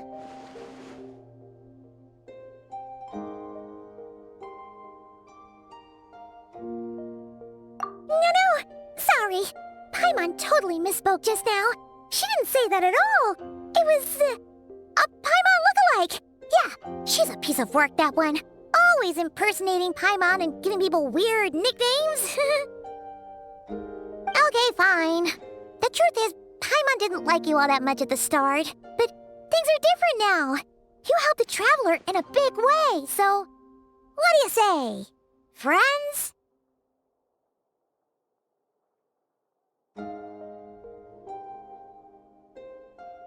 Ugh. I noticed there was only one bed. Go ahead and get some rest. Wait, what about you? I don't get tired, and I don't need rest. I'm going to practice my sword work. That should help me regain some strength. But your shoulder... Hey, don't just leave! Whatever.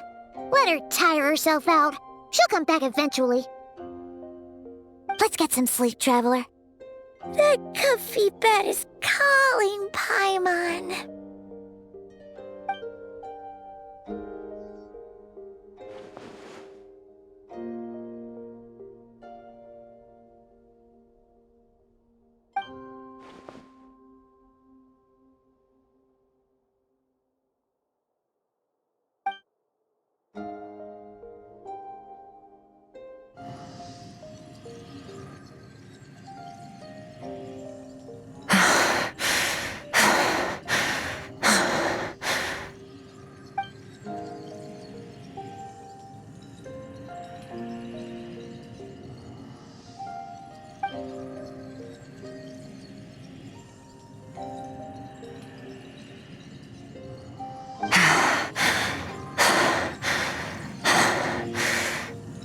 Quiet.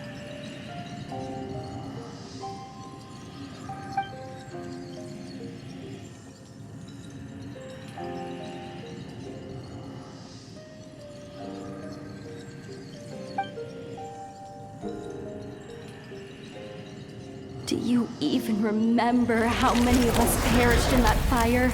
How many bodies were left to rot on the scorched earth? Yet you alone live on.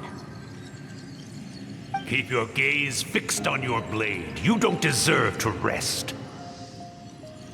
Run, Skirk. Run! Only death awaits us here. Keep running, and don't ever look back.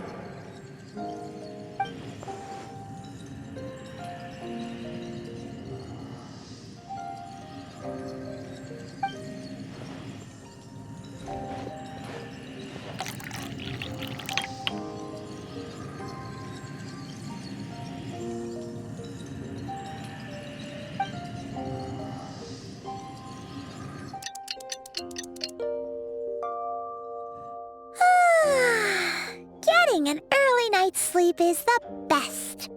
That bed was so comfy. Wait, Skirk? Have you been sitting out here the whole night? The bed's all yours if you want it.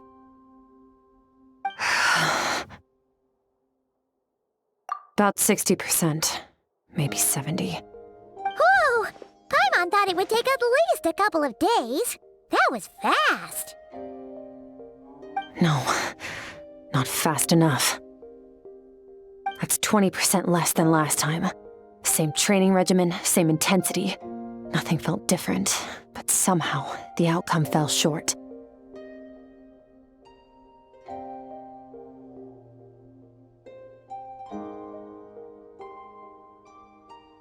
No, I think the problem's with me. I need to meditate for the next 2 days. Deep introspection should help me find the issue. Ooh, sounds intense. We'll watch over you in the meantime, then.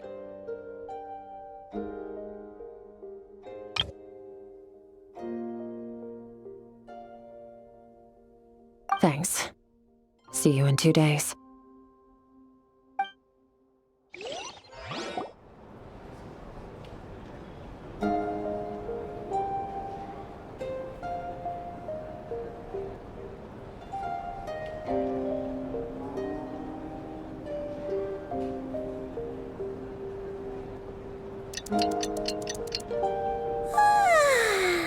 Morning! Skirk is still meditating, huh? It's been 2 days already. Shouldn't she be awake by now?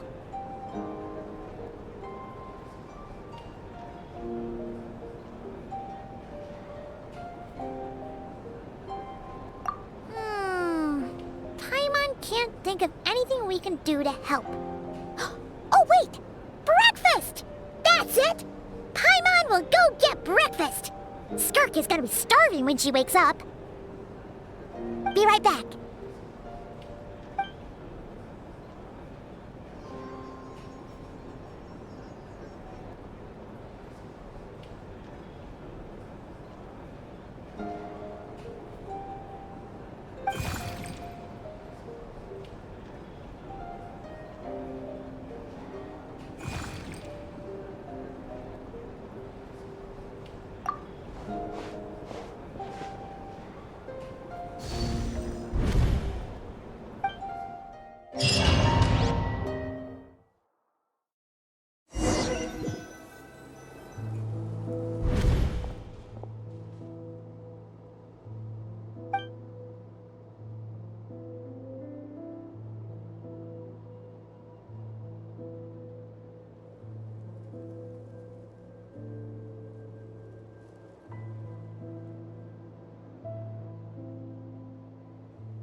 That's right. This is Skirk's inner world. Think of it as the threshold between the soul and dreams. This isn't your first time here, but what you remember is probably a space covered in darkness. I only managed to illuminate a small portion for you back then.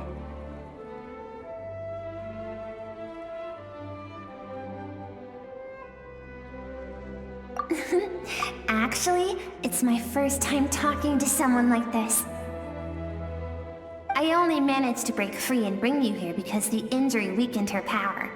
I guess that's why I can speak again, too. Call it fate, if you want. I think that's the word they use in this world for lucky coincidences like this, right? Now, before I take you to her, I gotta ask. You're the first outside visitor to ever come here, so what's your impression of this place?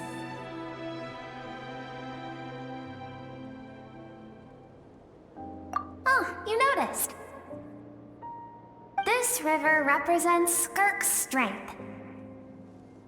Strength accumulates over time. It is the summation of a person's lived experience. So this river is where all the fragments of Skirk's life should converge into a single stream of memories and emotions, flowing forward as one.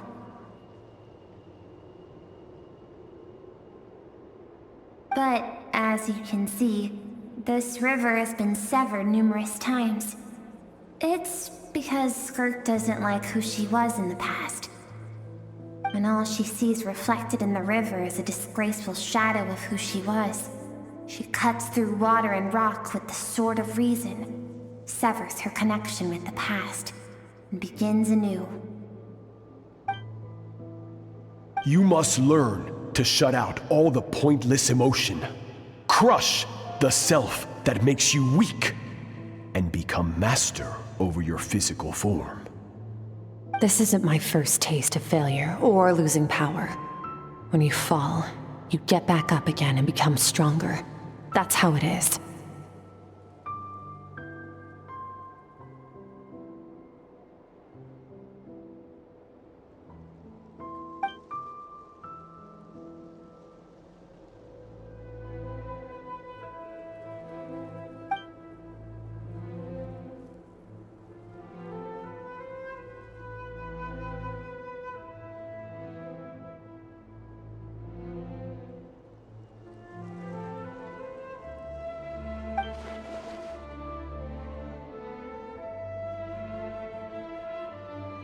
The answer to one mystery invites another question, I see.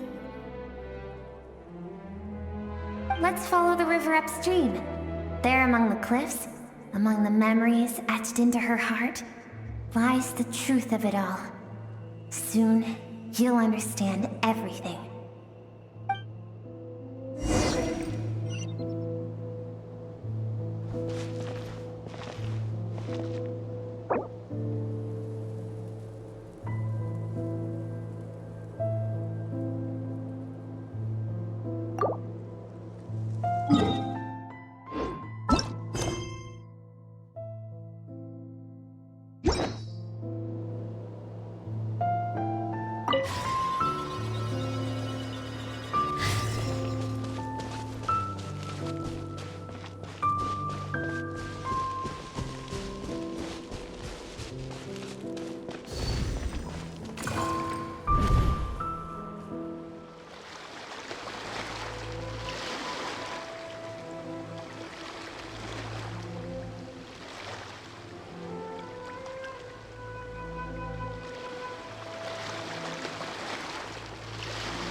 I've always thought that Even when falling leaves don't come from the same tree, they can still form bonds of kinship when they meet.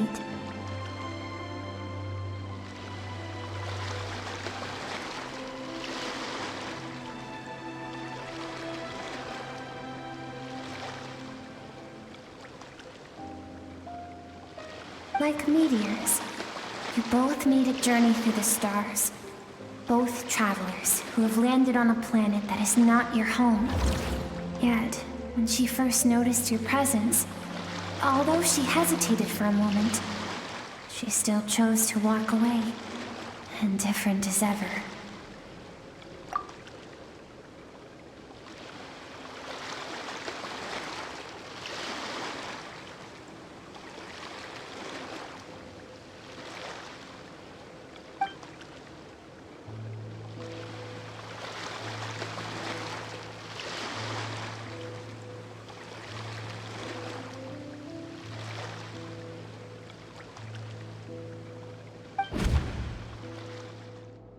Seems like you've answered your own question.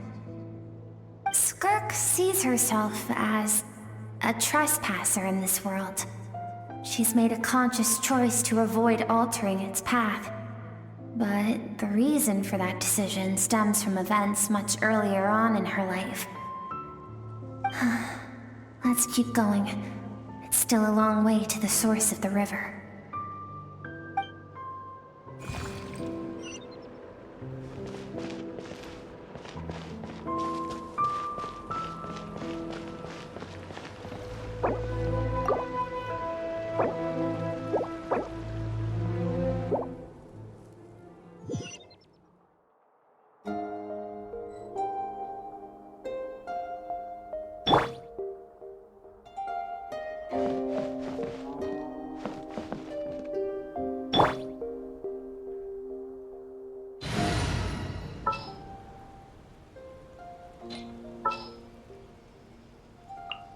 I've been waiting for you for...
You now have what it takes to wield immense power.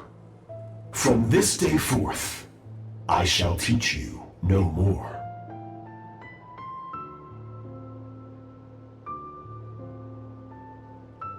No one can become a worthy warrior through imitation alone. I have given you fangs and claws. Now, you must learn to hunt. You wish me to travel the world beyond on my own, Master?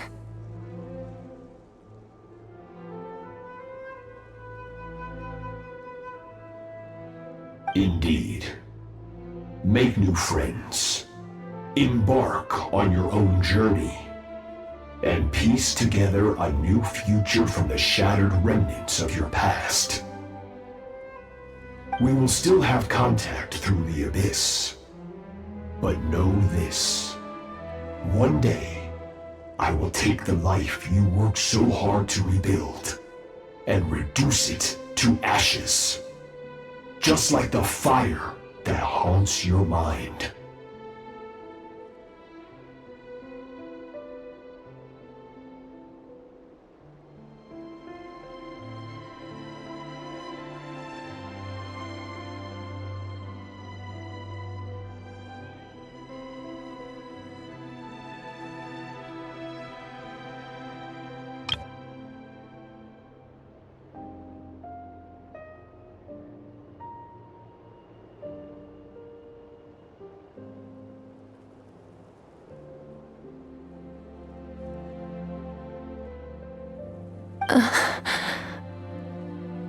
Why do you do that? I have told you before, fear is the catalyst for human evolution. You have tasted loss. You have known fear, so deep it can be felt in the bones. But as living beings, we all have an instinct to detach from that which harms us. And thus pain dampens over time, and the acrid taste of fear becomes but a distant memory. Yet now, I have bestowed upon you the gift of fear eternal. It will drown you in the nightmare of your childhood, or it shall drive you to defeat me, whatever the cost.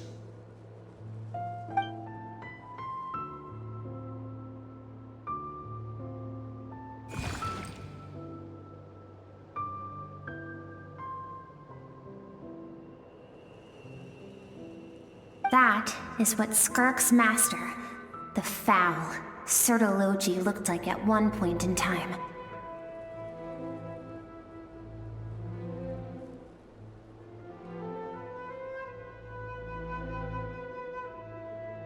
Of course, as a higher being, physical form is a triviality to him. He could appear as a beast, a human, or even a monster that defies description. The form you see him in here, clad in abyssal armor, is the one he usually wears when traveling through the stars.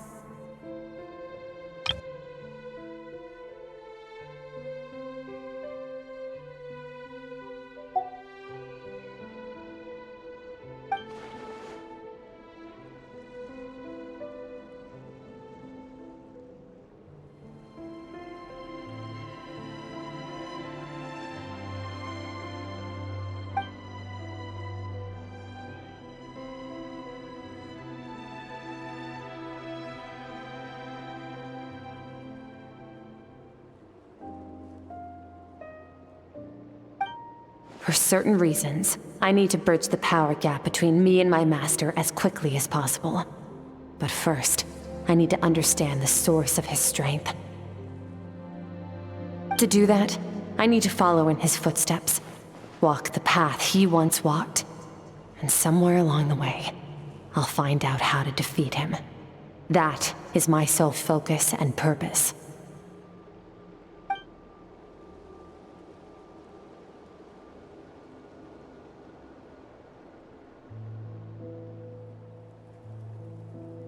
I'll let you in on a little secret. The real Sertologi is terrifying. The scope of his power is impossible to understand until you experience it firsthand. It is absolute, the power to crush all things. Shall we keep going? Let's see. We're about halfway there.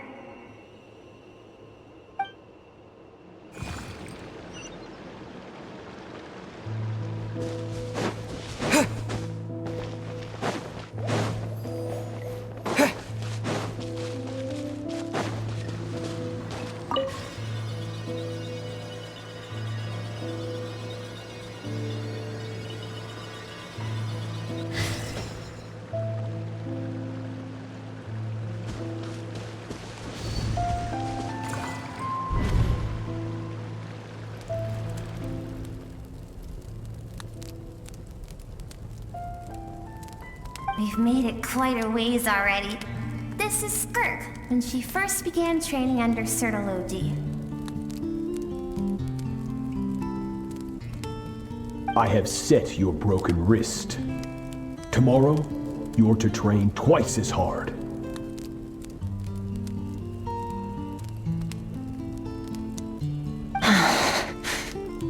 No tears this time. Good. Attempting to garner sympathy through tears is a habit of the weak. A pitiful, useless ploy. Can I ask a question, Master? Why did you save me? I keep thinking, maybe it would be better if I had died. I wouldn't be haunted by that fire all the time. I wouldn't have to go on like this. I saved you because I have a plan for you.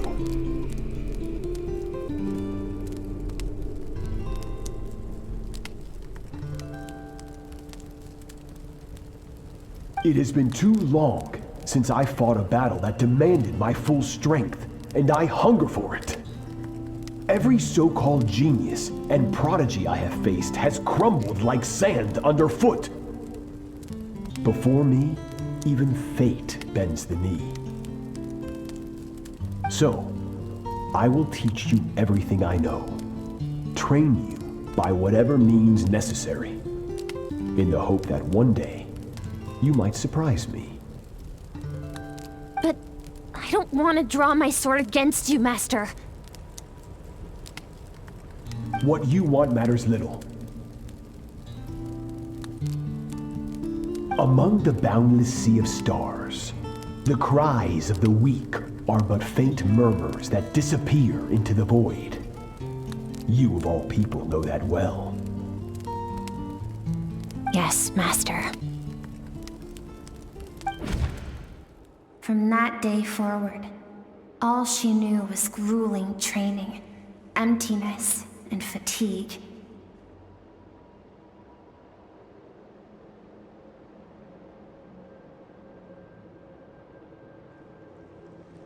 After some time, her talent bloomed, and she gained control over her emotions, like her master. How should I put it?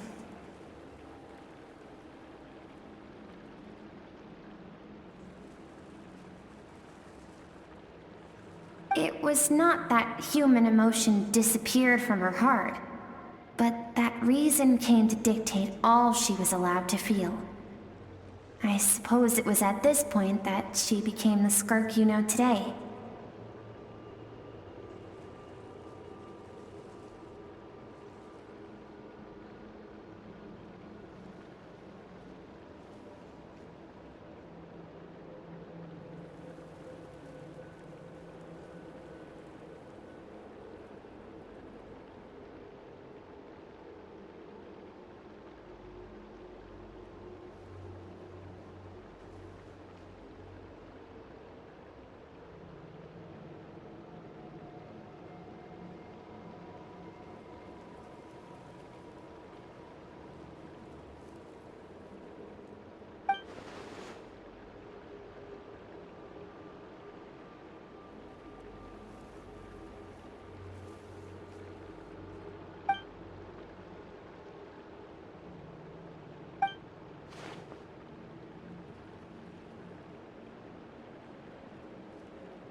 We're nearly there.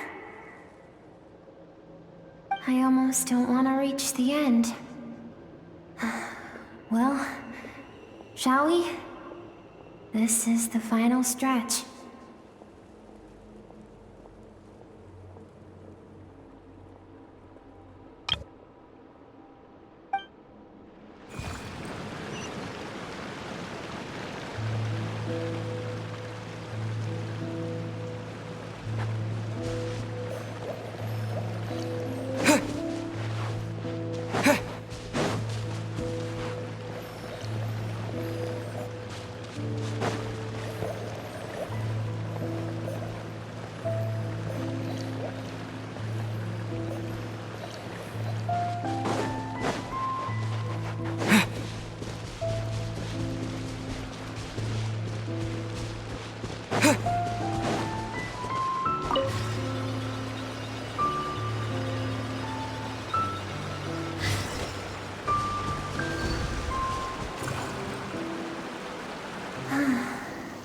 These are Skirk's happiest memories.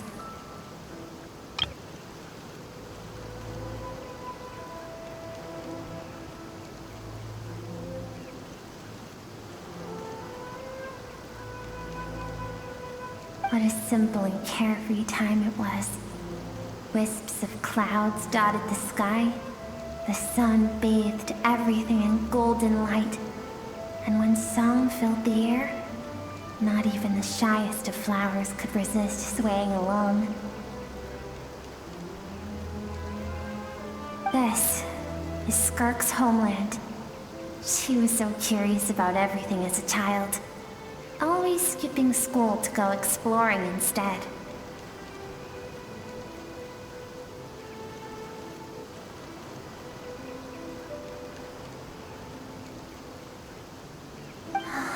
There was so much to discover. The treasures at the bottom of the sea, the secrets beyond the stars, and that merchant ship packed with adults wearing those strange clothes. Yes, the ship. That was the beginning of the end.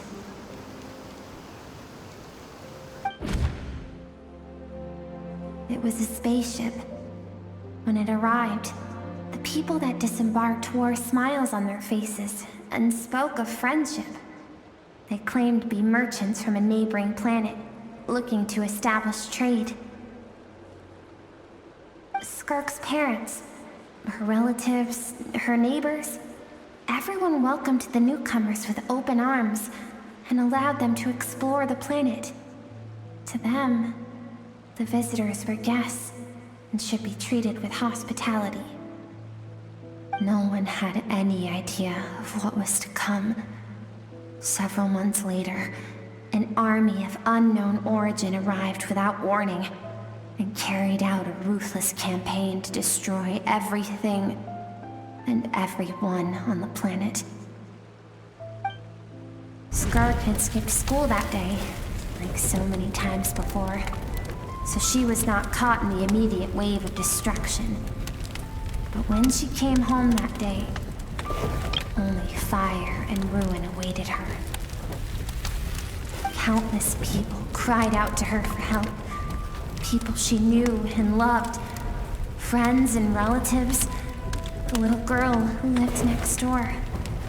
The shop owner with the bad leg. The bad-tempered teacher she had made fun of just that morning.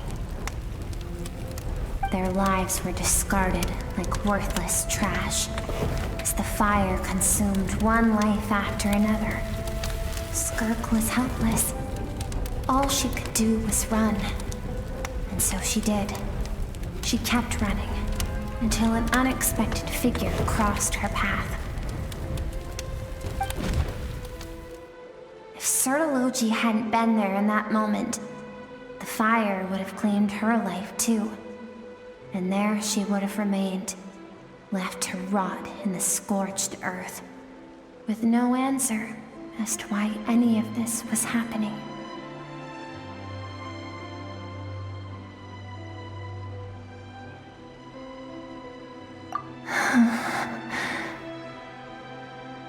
Because she and her people were seen as a threat.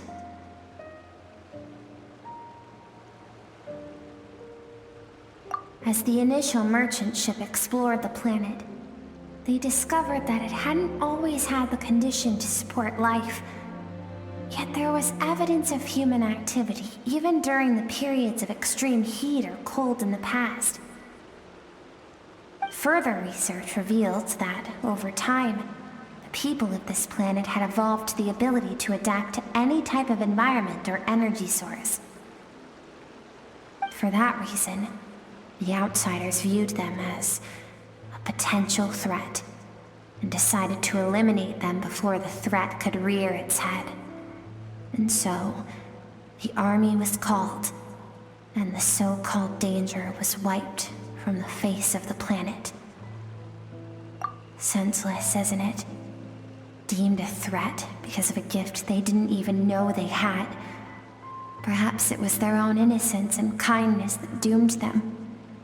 But in the end, that was lost to the blaze as well. If those with power get to decide good and evil, then all you can trust in is the sword in your hand. And so, before death could claim her, she ran. She ran and never stopped.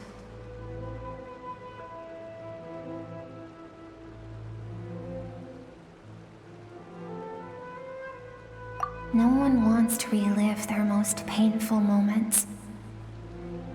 Well, that brings us to the end of the story.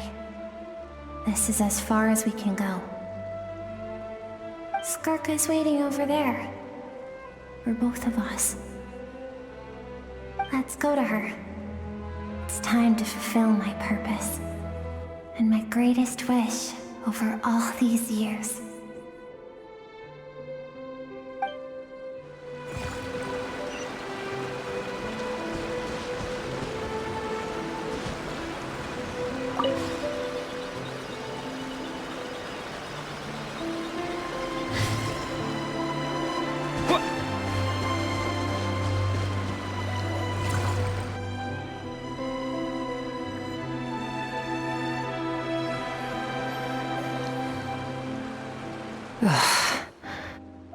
So all this, just so you could bring him here. I have things to say to you. Well, to me. I want someone to witness our reconciliation, even if it takes an argument to get there. And he is the best choice in this moment. Her suppressed emotional self. The version of herself she keeps locked in the recesses of her mind, stifled by reason. All those rejected impulses, those discarded aspects of your past selves, they are a part of me now. I am who you used to be. Someone you have refused to face for too long. So, I came to face you instead. You're wrong. I've faced you all along. And that's exactly why I keep you locked here. Your existence makes me weak. Moments of joy and longing are when we are most vulnerable. Don't forget, it was a penchant for goodness over reason that doomed our homeland in the first place. The vastness of the universe renders everything insignificant. Our feelings most of all. Even so, learning from the mistakes of the past doesn't have to mean erasing everything. Strip yourself of your so-called weaknesses, emotions like kindness and empathy, and what makes you any different from the ruthless soldiers who slaughtered our people? The difference is that I'm doing what is right, what is necessary. I allow you to exist, but with limited freedom. That is the greatest kindness I can offer.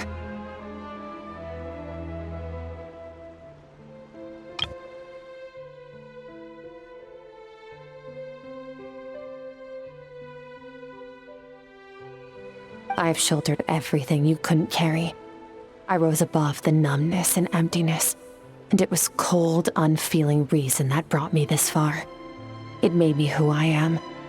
It made me strong. That is the problem. I want to shoulder those things together. On the grand scale of the entire universe, maybe our feelings are vanishingly small, but why should that mean they don't matter? Emotion gives warmth to the cold expanse of space. It gives meaning to the world around us.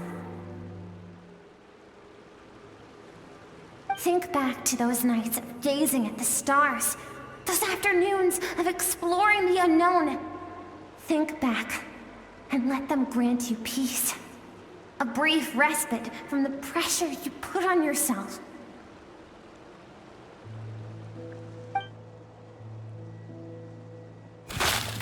That isn't what we need. It's exactly what we need. Aren't you curious about why recovering your strength has taken longer than normal this time? Finally, you get to the important part. That is the only answer I came here to find. Then look around. Look at your inner world. You cast aside your dreams and curiosity, and in doing so, you lost your original motivation. You severed all connection to who you used to be, so you can no longer draw strength from your past. Now, the only things driving you forward are fear and survivor's guilt. But these cannot take you far enough. And so, this river, the source of your strength, grows more polluted by the day. And do you think that means I should seek help from a weak little thing like you?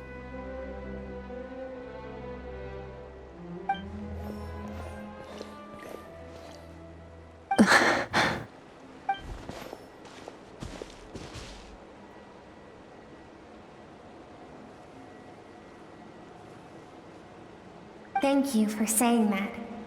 I knew bringing you here would be the right choice. To be honest, I'm not here to argue with you. This isn't about who's right or wrong. And in fact, I agree that in order to make it through the wake of that tragedy, we had to distance ourselves from the pain through reason over emotion. But what is right at one point in time isn't always right forever. I know you will never forget that fire. I know the fact that you were the sole survivor fills you with guilt. And I know that among the voices that haunt you, mine is there too. Because deep down, you know that you didn't turn out to be the person you wanted to be.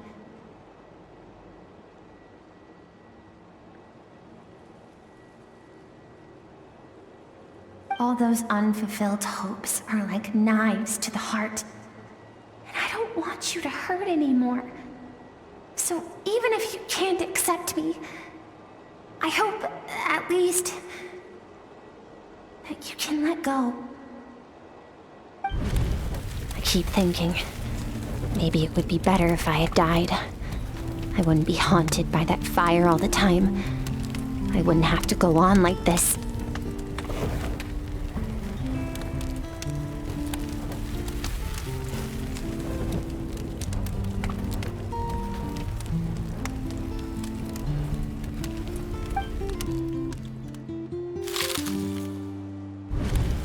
Your dad and I, we're not afraid to stare death in the face, but we need you to survive.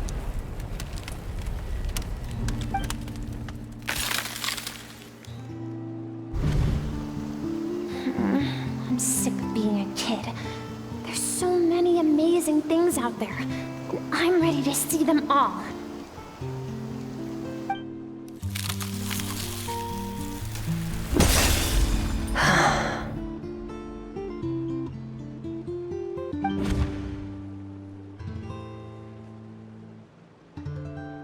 I remember.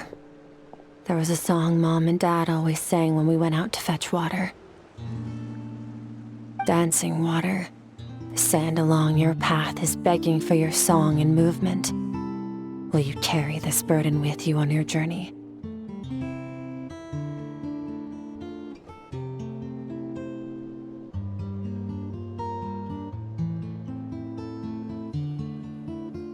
I am not the dancing water. And you are not the burdensome sand. But if this is your wish, then I will carry you with me until the end.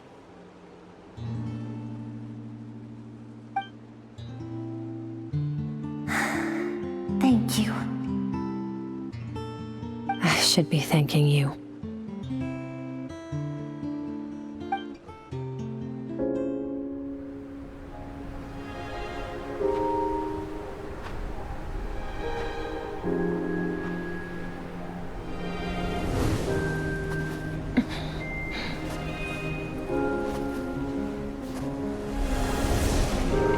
Run, Skirk, Run! Remember, leave no one alive! Heed my words, Skirk. Let fear take root in your soul. Did you survive? Why was it only you? Skirk, did you become a positive light in this world?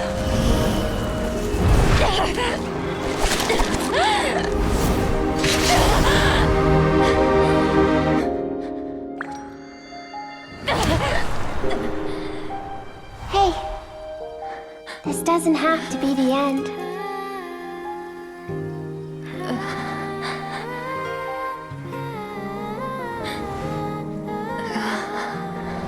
Life is a gift. Don't let darkness claim it.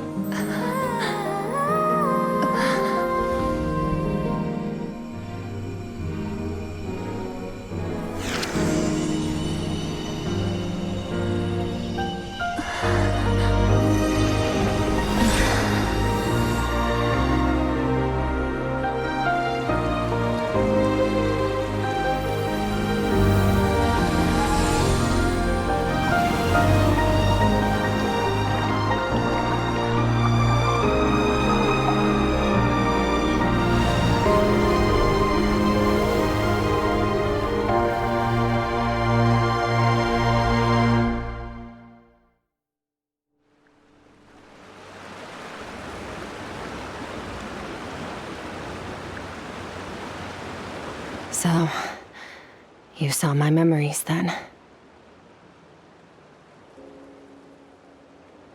I once asked my master if survival of the strongest was the law of the universe. He said no, but in a world without order, those with no moral boundaries tend to be the ones who survive.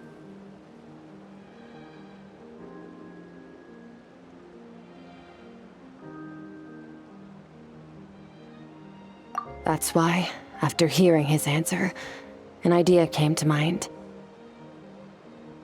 An idea that, one day, I would create a new world order. One in which there would never be another tragedy like that fire. One in which power was not the law of the land. But that means I must defeat him. Because my master, Sertologi, is, at the core, a defier of all rules and order. Yes, and not just because of the gap in our abilities, but also because I have no reason to see him as an enemy. Although his decision to train me was not made out of kindness, he did everything a master should. He saved my life, taught me the sword and the principles of strength, and for that, I respect him.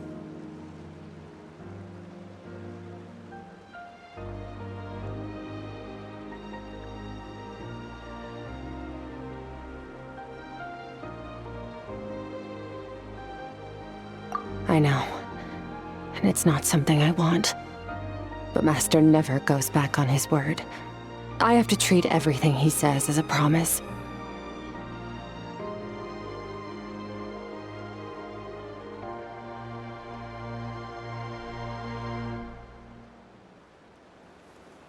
He's no longer into that, but he sends me messages through the abyss every now and then. Most of them are simple greetings, or an answer to one of my questions.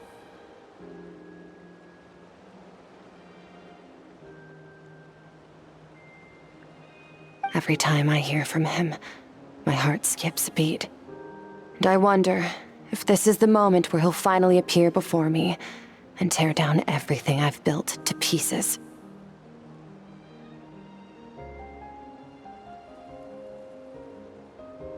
Maybe that means I do live in eternal fear, just like he said.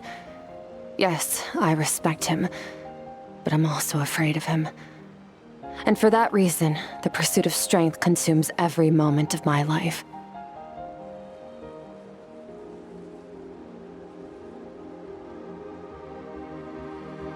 I don't know what Master has planned, but I have to be ready.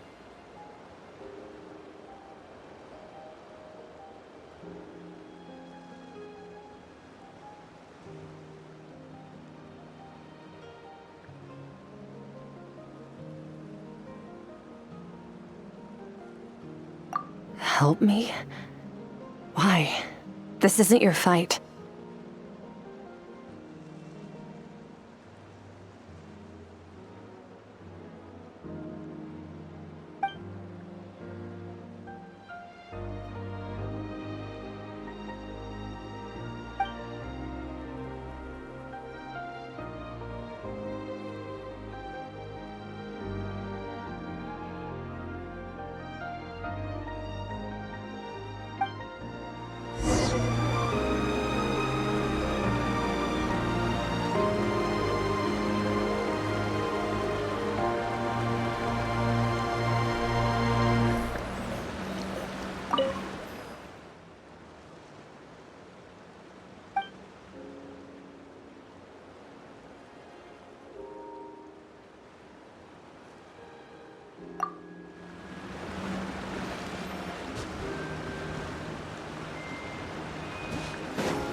Oh, you're finally awake! Honestly, Paimon was gone for like 2 seconds and then she comes back and finds you both unconscious? Oh, you scared Paimon half to death! You're both okay, right? What does it look like?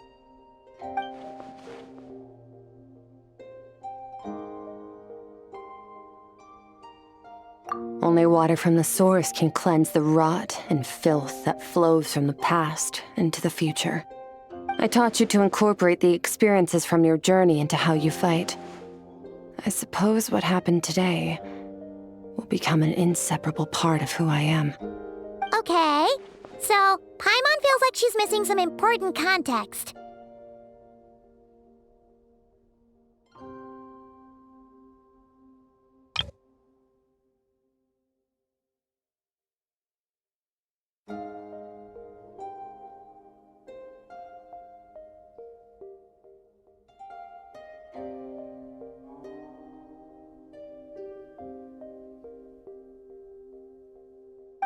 Whatever. Paimon brought back tons of delicious snacks. Let's dig in.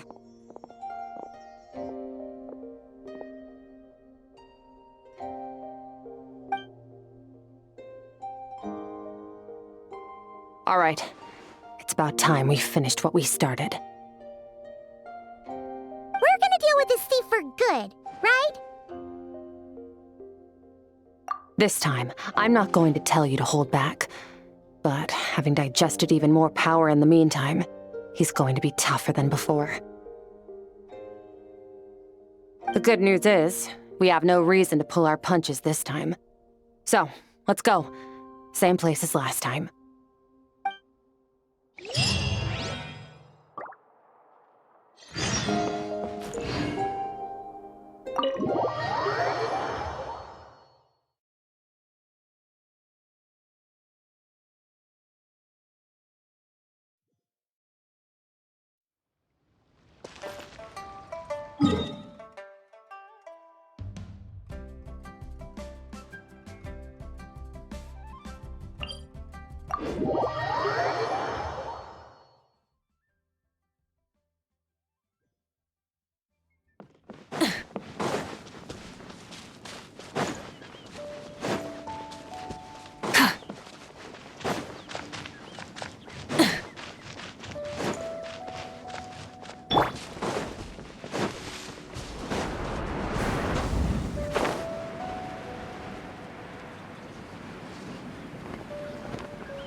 Wait, isn't that the form the all-devouring narwhal changed into?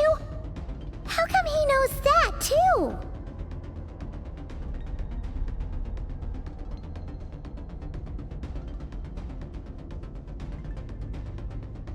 Really? So, you're telling Paimon that giant whale and this guy can both turn into the fowl? How does that work? It's a subconscious instinct. Any intelligent being who longs for his level of strength is bound to mimic his appearance. It's a natural response after encountering someone as powerful as Master. To them, he represents ultimate power. We know the person before us has encountered Master, and we know he stole a portion of my power. So it's not surprising that he would assume this form.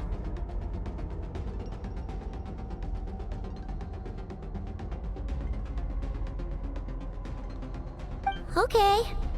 Oh, the closer Paimon looks, the more intimidating it gets. Nervalette isn't here this time, so it's up to us.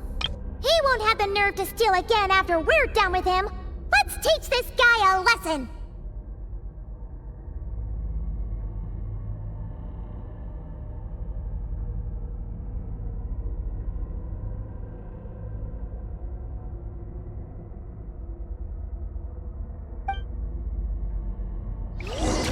Eternal, infinite, everlasting.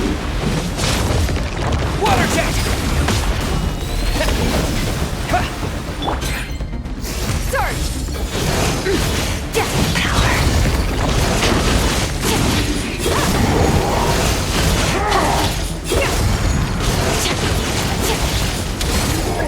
I forgot your training, I hope.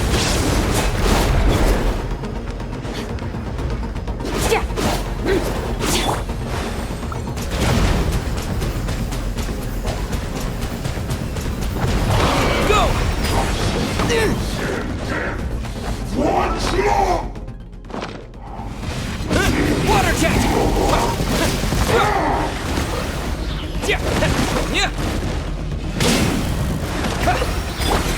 Annihilate. Mine to wield. Star shining his crown. Wipe out!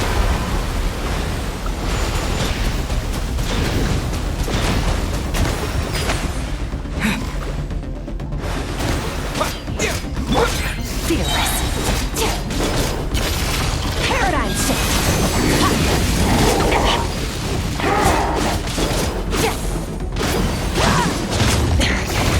This is getting interesting.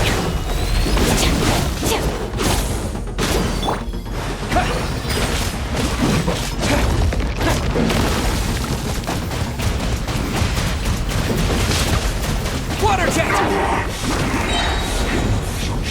Beyond this world.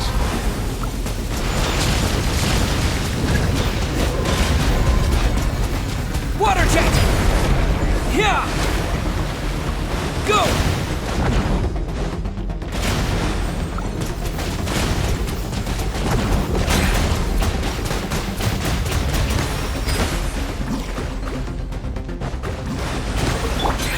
Fearless.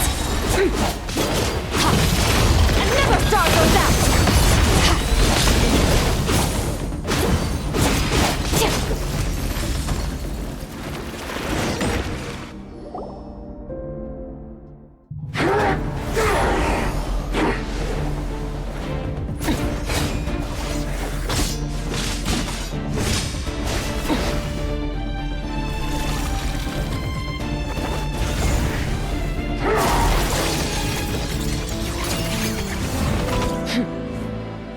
Haven't had enough of my power.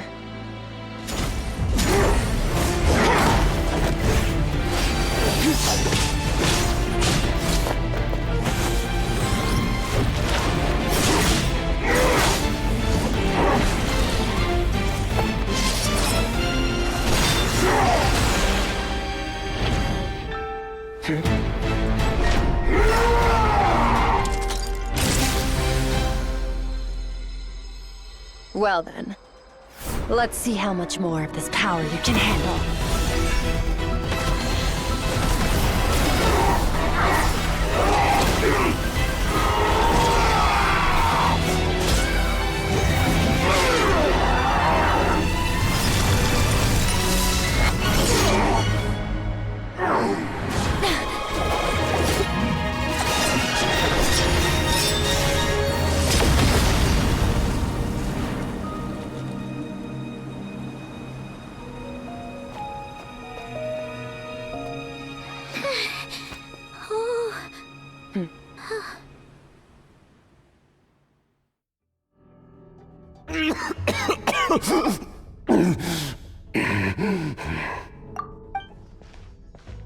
Well, have you come to your senses?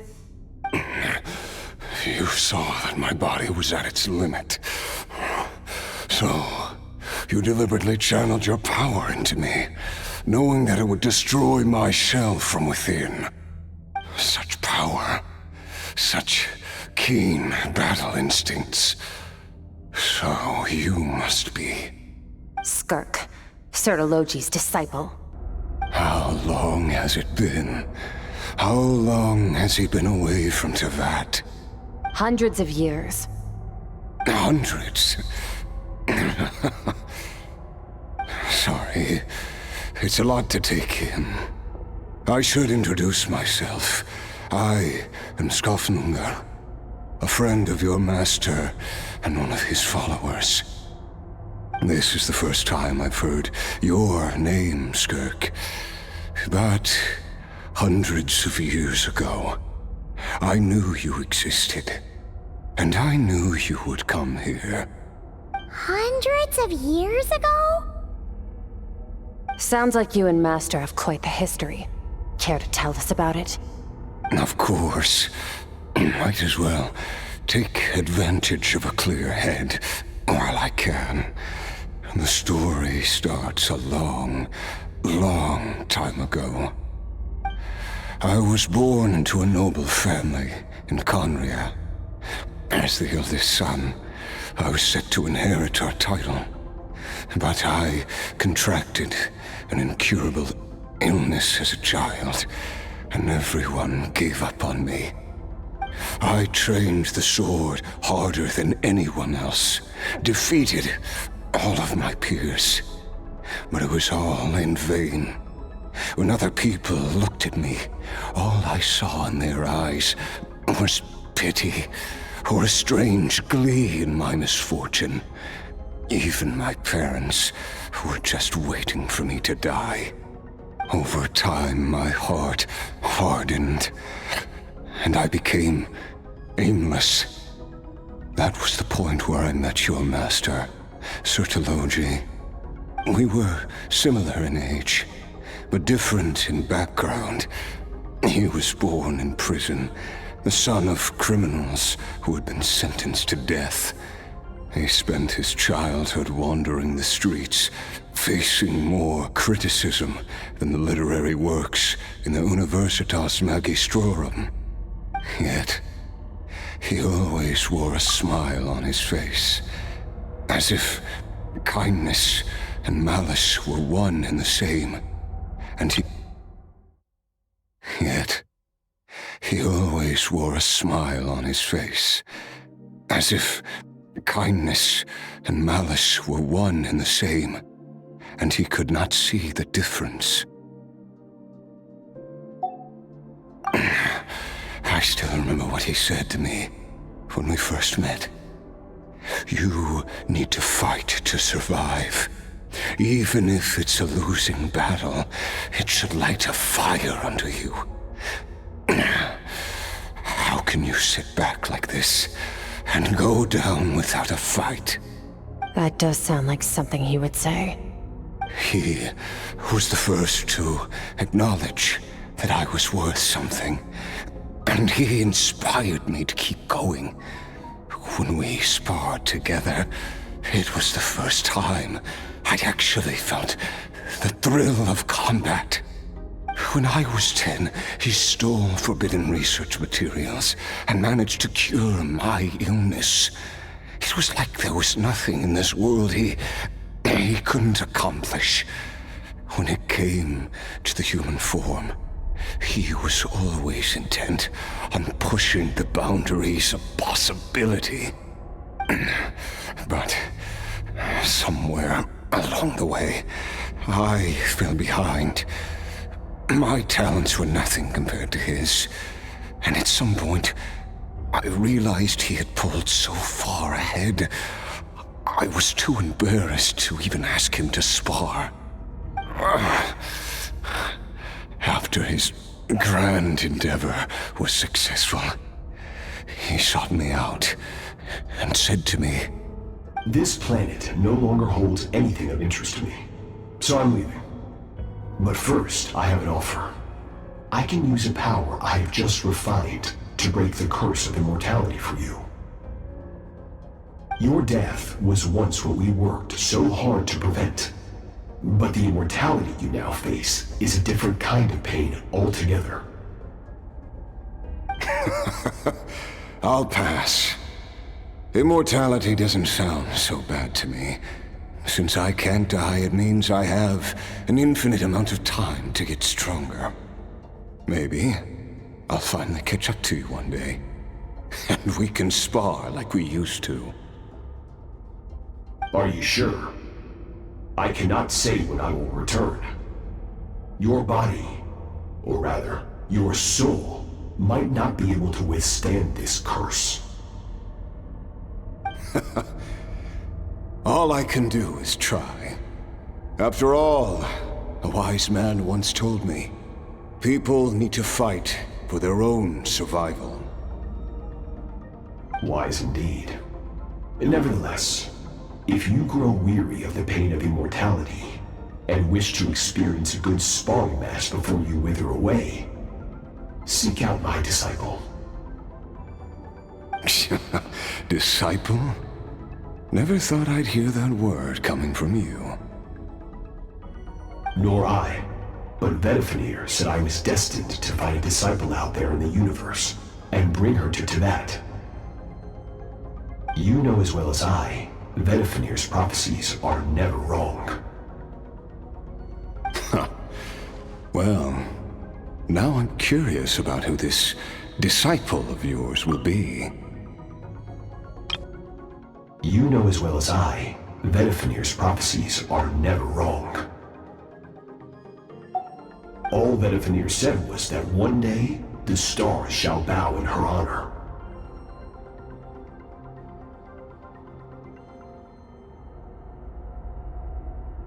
Sounds pretty impressive. Of course. Only the most outstanding people would have the right to become my disciple. Still self-assured as ever, I see. But you're not wrong.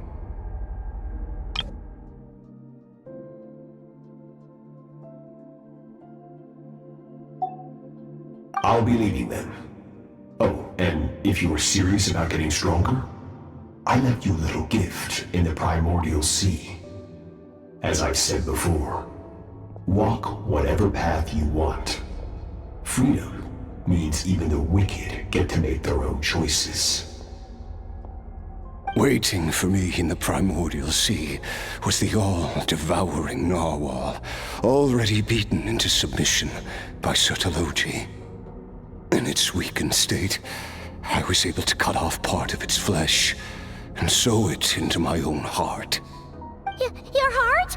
That sounds like torture. How did you even survive that? Because, of course, I bear the curse of immortality. So, you used the curse to turn yourself into a vessel for power. Even with that whale's ability, devouring power like that is not something the human body can withstand. With your body and soul constantly at the breaking point, it was the curse of immortality that sustained you.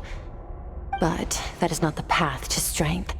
You have to pour your heart into it, work for it, dream of it. Instead, you stole something that didn't belong to you, and it backfired.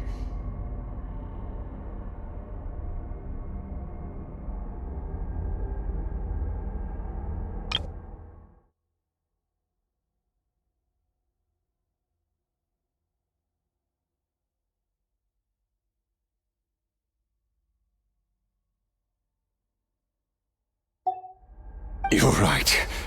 I should have known better, but I had already pushed myself to my limits, and he was still miles ahead of me. So I had to take a leap of faith. I miss your master. I miss the days when we were all together, troublemakers without a home. I don't regret the choice I made, But if you'll allow it, I do want to apologize. To both of you. After the beating we just gave you, I think we can call it even. You're an interesting one as well. Sertologi's disciple. That's a lot to live up to. It can't have been an easy experience. I know what he's like. He rules with an iron fist, using despair and fear to force you to catch up to him, all the while standing ever out of reach. We're like mountain climbers in the dark, never knowing how much higher we have to climb, or when we will see the sun again. True. But I made up my mind long ago. No matter how dark it gets, I will not give in to despair. I will overcome it. Besides, after hearing your story, I suspect what Master really wants is not a battle that demands his full strength, but rather a defeat without regrets. Oh? Since you're his friend, you must have some things in common. The first time we came here, when you stabbed me through the fog and stole my power, I felt no emotion coming from that spike. But when you had to devote all your strength fighting me just now, I could feel joy and passion emanating from your blade. It was the joy of a researcher discovering the truth of the world, the joy of an artist uncovering a temple of wonders. Interesting. I'm certain I didn't express those emotions outright. Yet you were able to read them from my blade, like a glimpse into my inner world.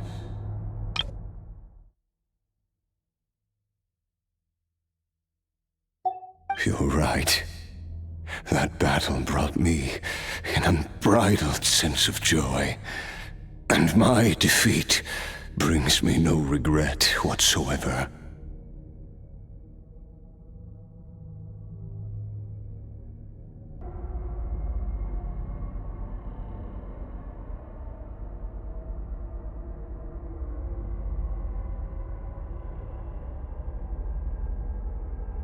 Exactly. I think Master also craves a battle like that.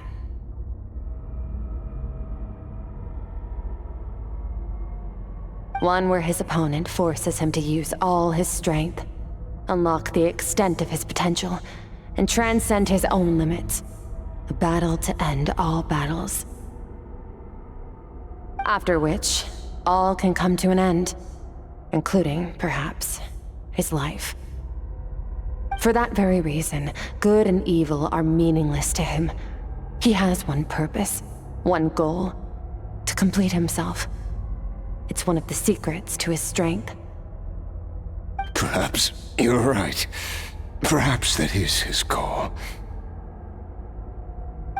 What a battle that would be. Oh, to witness such a...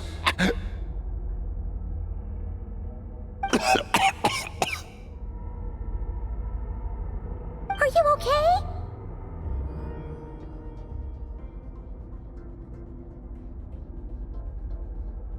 Too many different kinds of power are surging through my body. The curse of immortality allows it all to coexist, but it does not remove the pain. I won't be able to hold on to my sanity for much longer. What a shame. I would have loved to witness that battle. Sertologi once offered to free me from this curse. Now, I must ask that of you, Skirk. Can you release me from the pain? I can, but not through death, if that's what you were hoping for.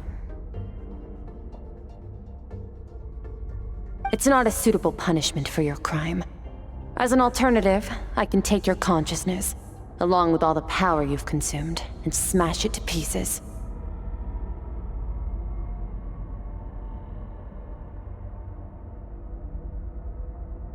The impurities will dissipate, and under the curse of immortality, your mind and body will regenerate. When that process is complete, you will be back to who you were before, no longer tortured by powers you can't control. But it will be a time-consuming and painful process. The decision is yours to make. I accept. And who knows? Perhaps I'll wake up in time to witness your great battle with Sertologi. I have faith that you'll be able to stand against him one day. Though I know it'll be a long and arduous road. If we are climbers in the dark, it appears the dawn has finally broken for me. But your ascent continues. At least, it looks like you are not alone on your journey. I will reach the top of this mountain, no matter what it takes. And you, Skofnunger, will be my witness at the end of all things. That's finally over. Let's get out of here. Huh! At least we don't have to make a mad dash for the exit like last time.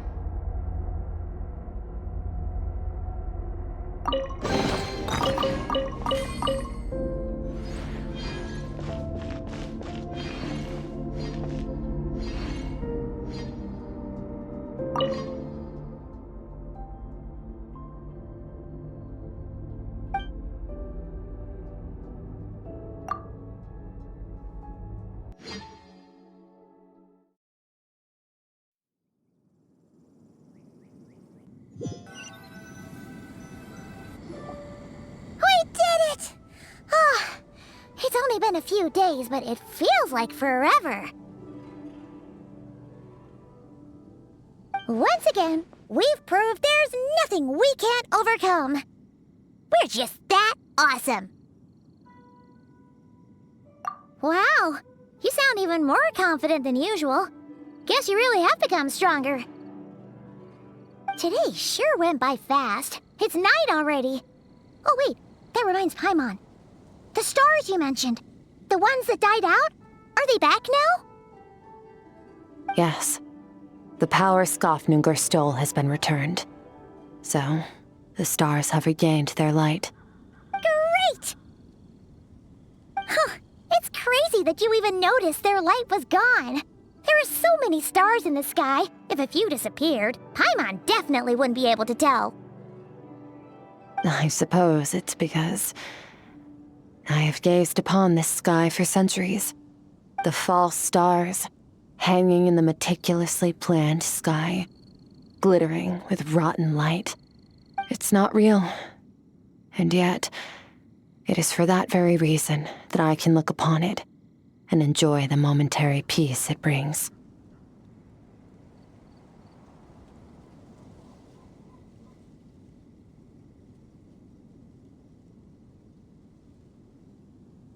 Even the most beautiful of bubbles has to burst. We will return to the real universe one day, whether of our own volition or not. Time marches ever forward. Even the innocent and naive will taste life's bitterness.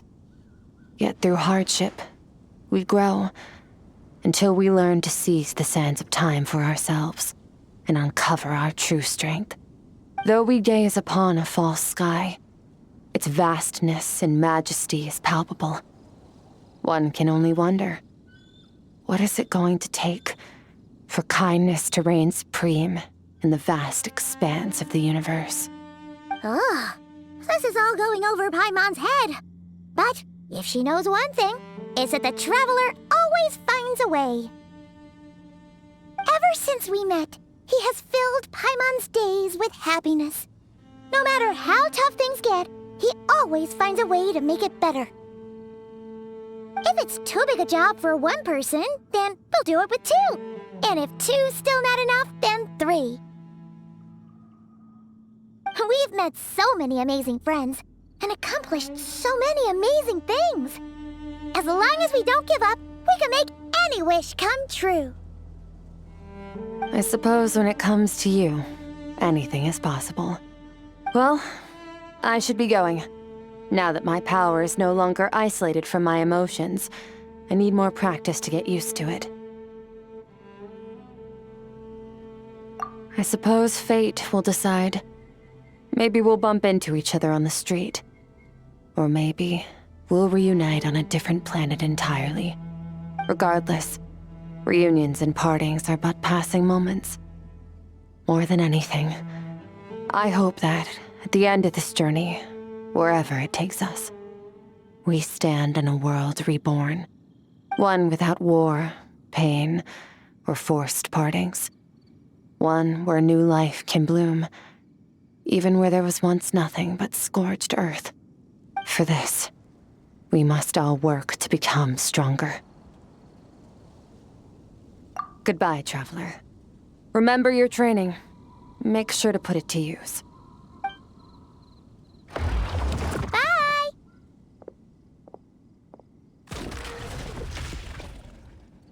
Is it just Paimon, or is she being nicer than before? We definitely count as friends after all that, don't you think? Hey, what do you think about camping here tonight? There's nothing quite like sleeping under the stars. Come tomorrow, we can continue our journey. Oh, and since Paimon treated you to that super nice meal at Wanmin Restaurant, it's about time you returned the favor.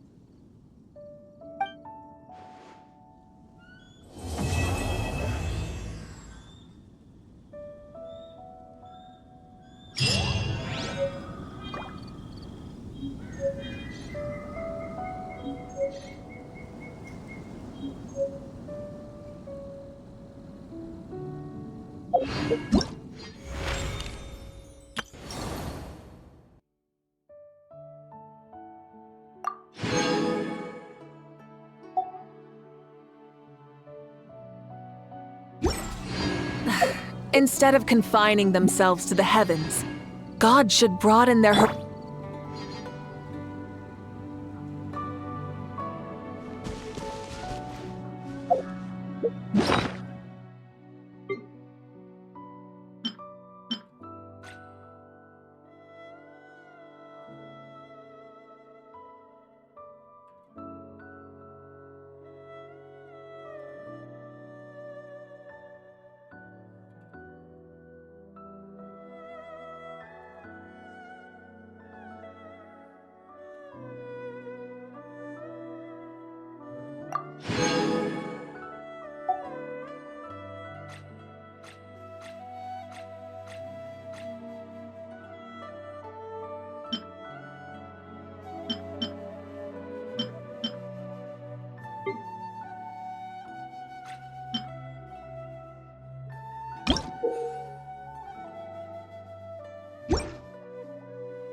Okay, let's take a...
Ad Astra Abyssal.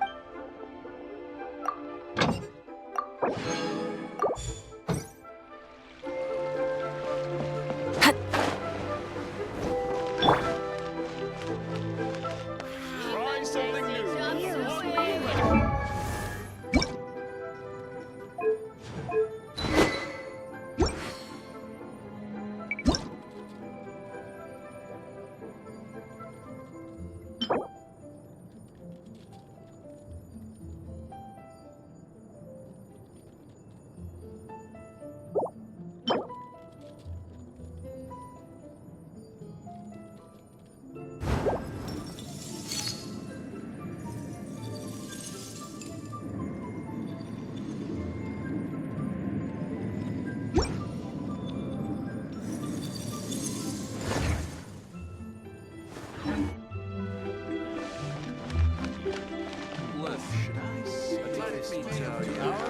Another handsome sum today.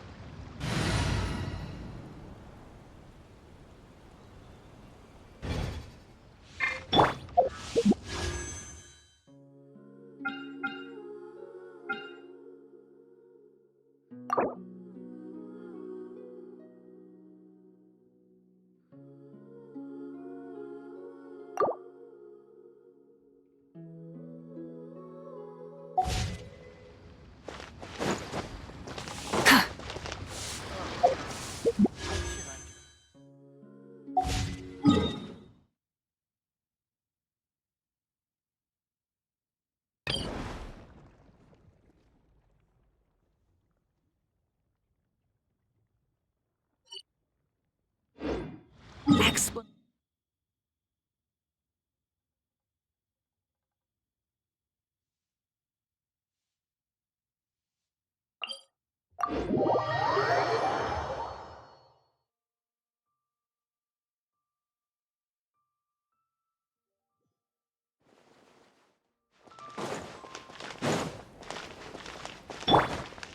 Fearless.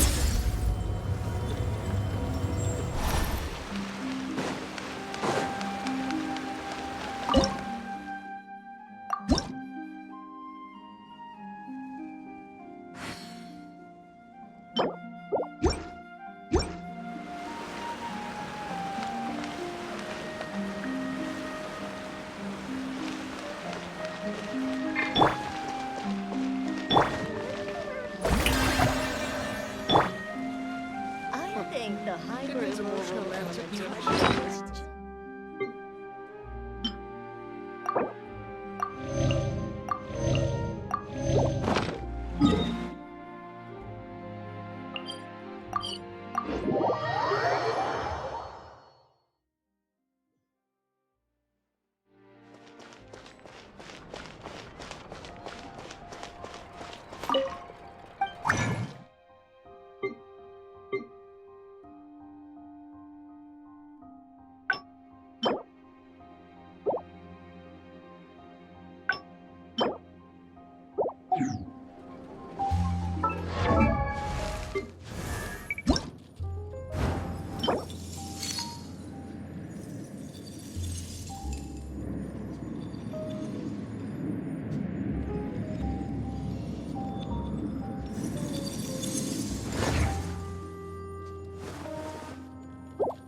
A walk would be nice.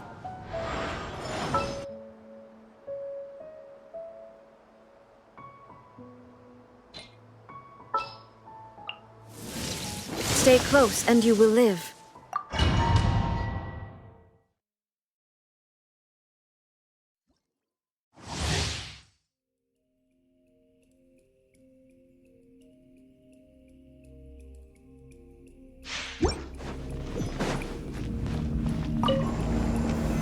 Solidify! Light it up! Pyroclastic surge! Shower me with the illusion shatter! Stabilize! This is order!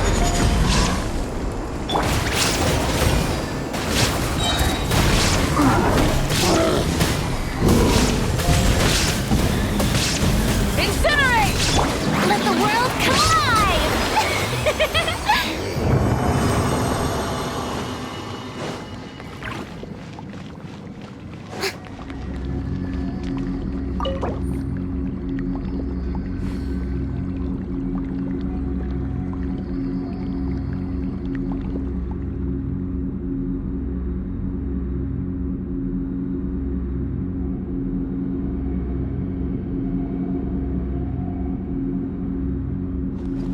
Burn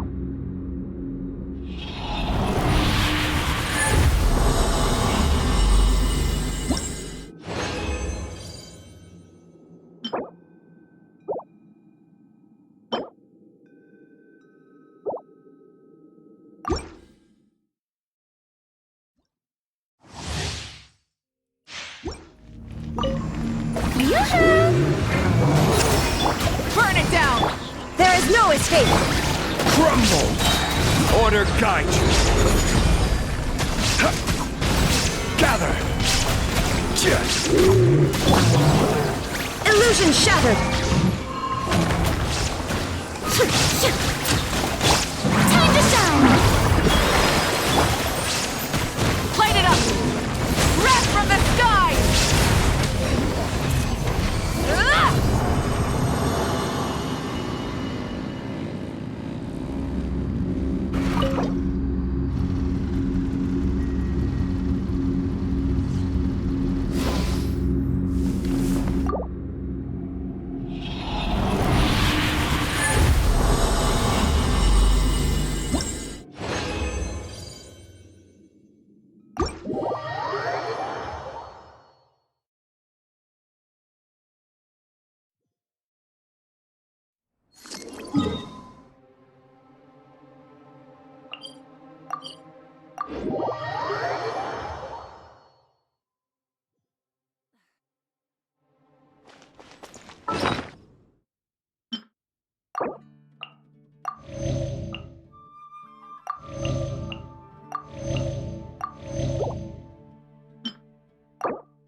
I'll only demonstrate this one.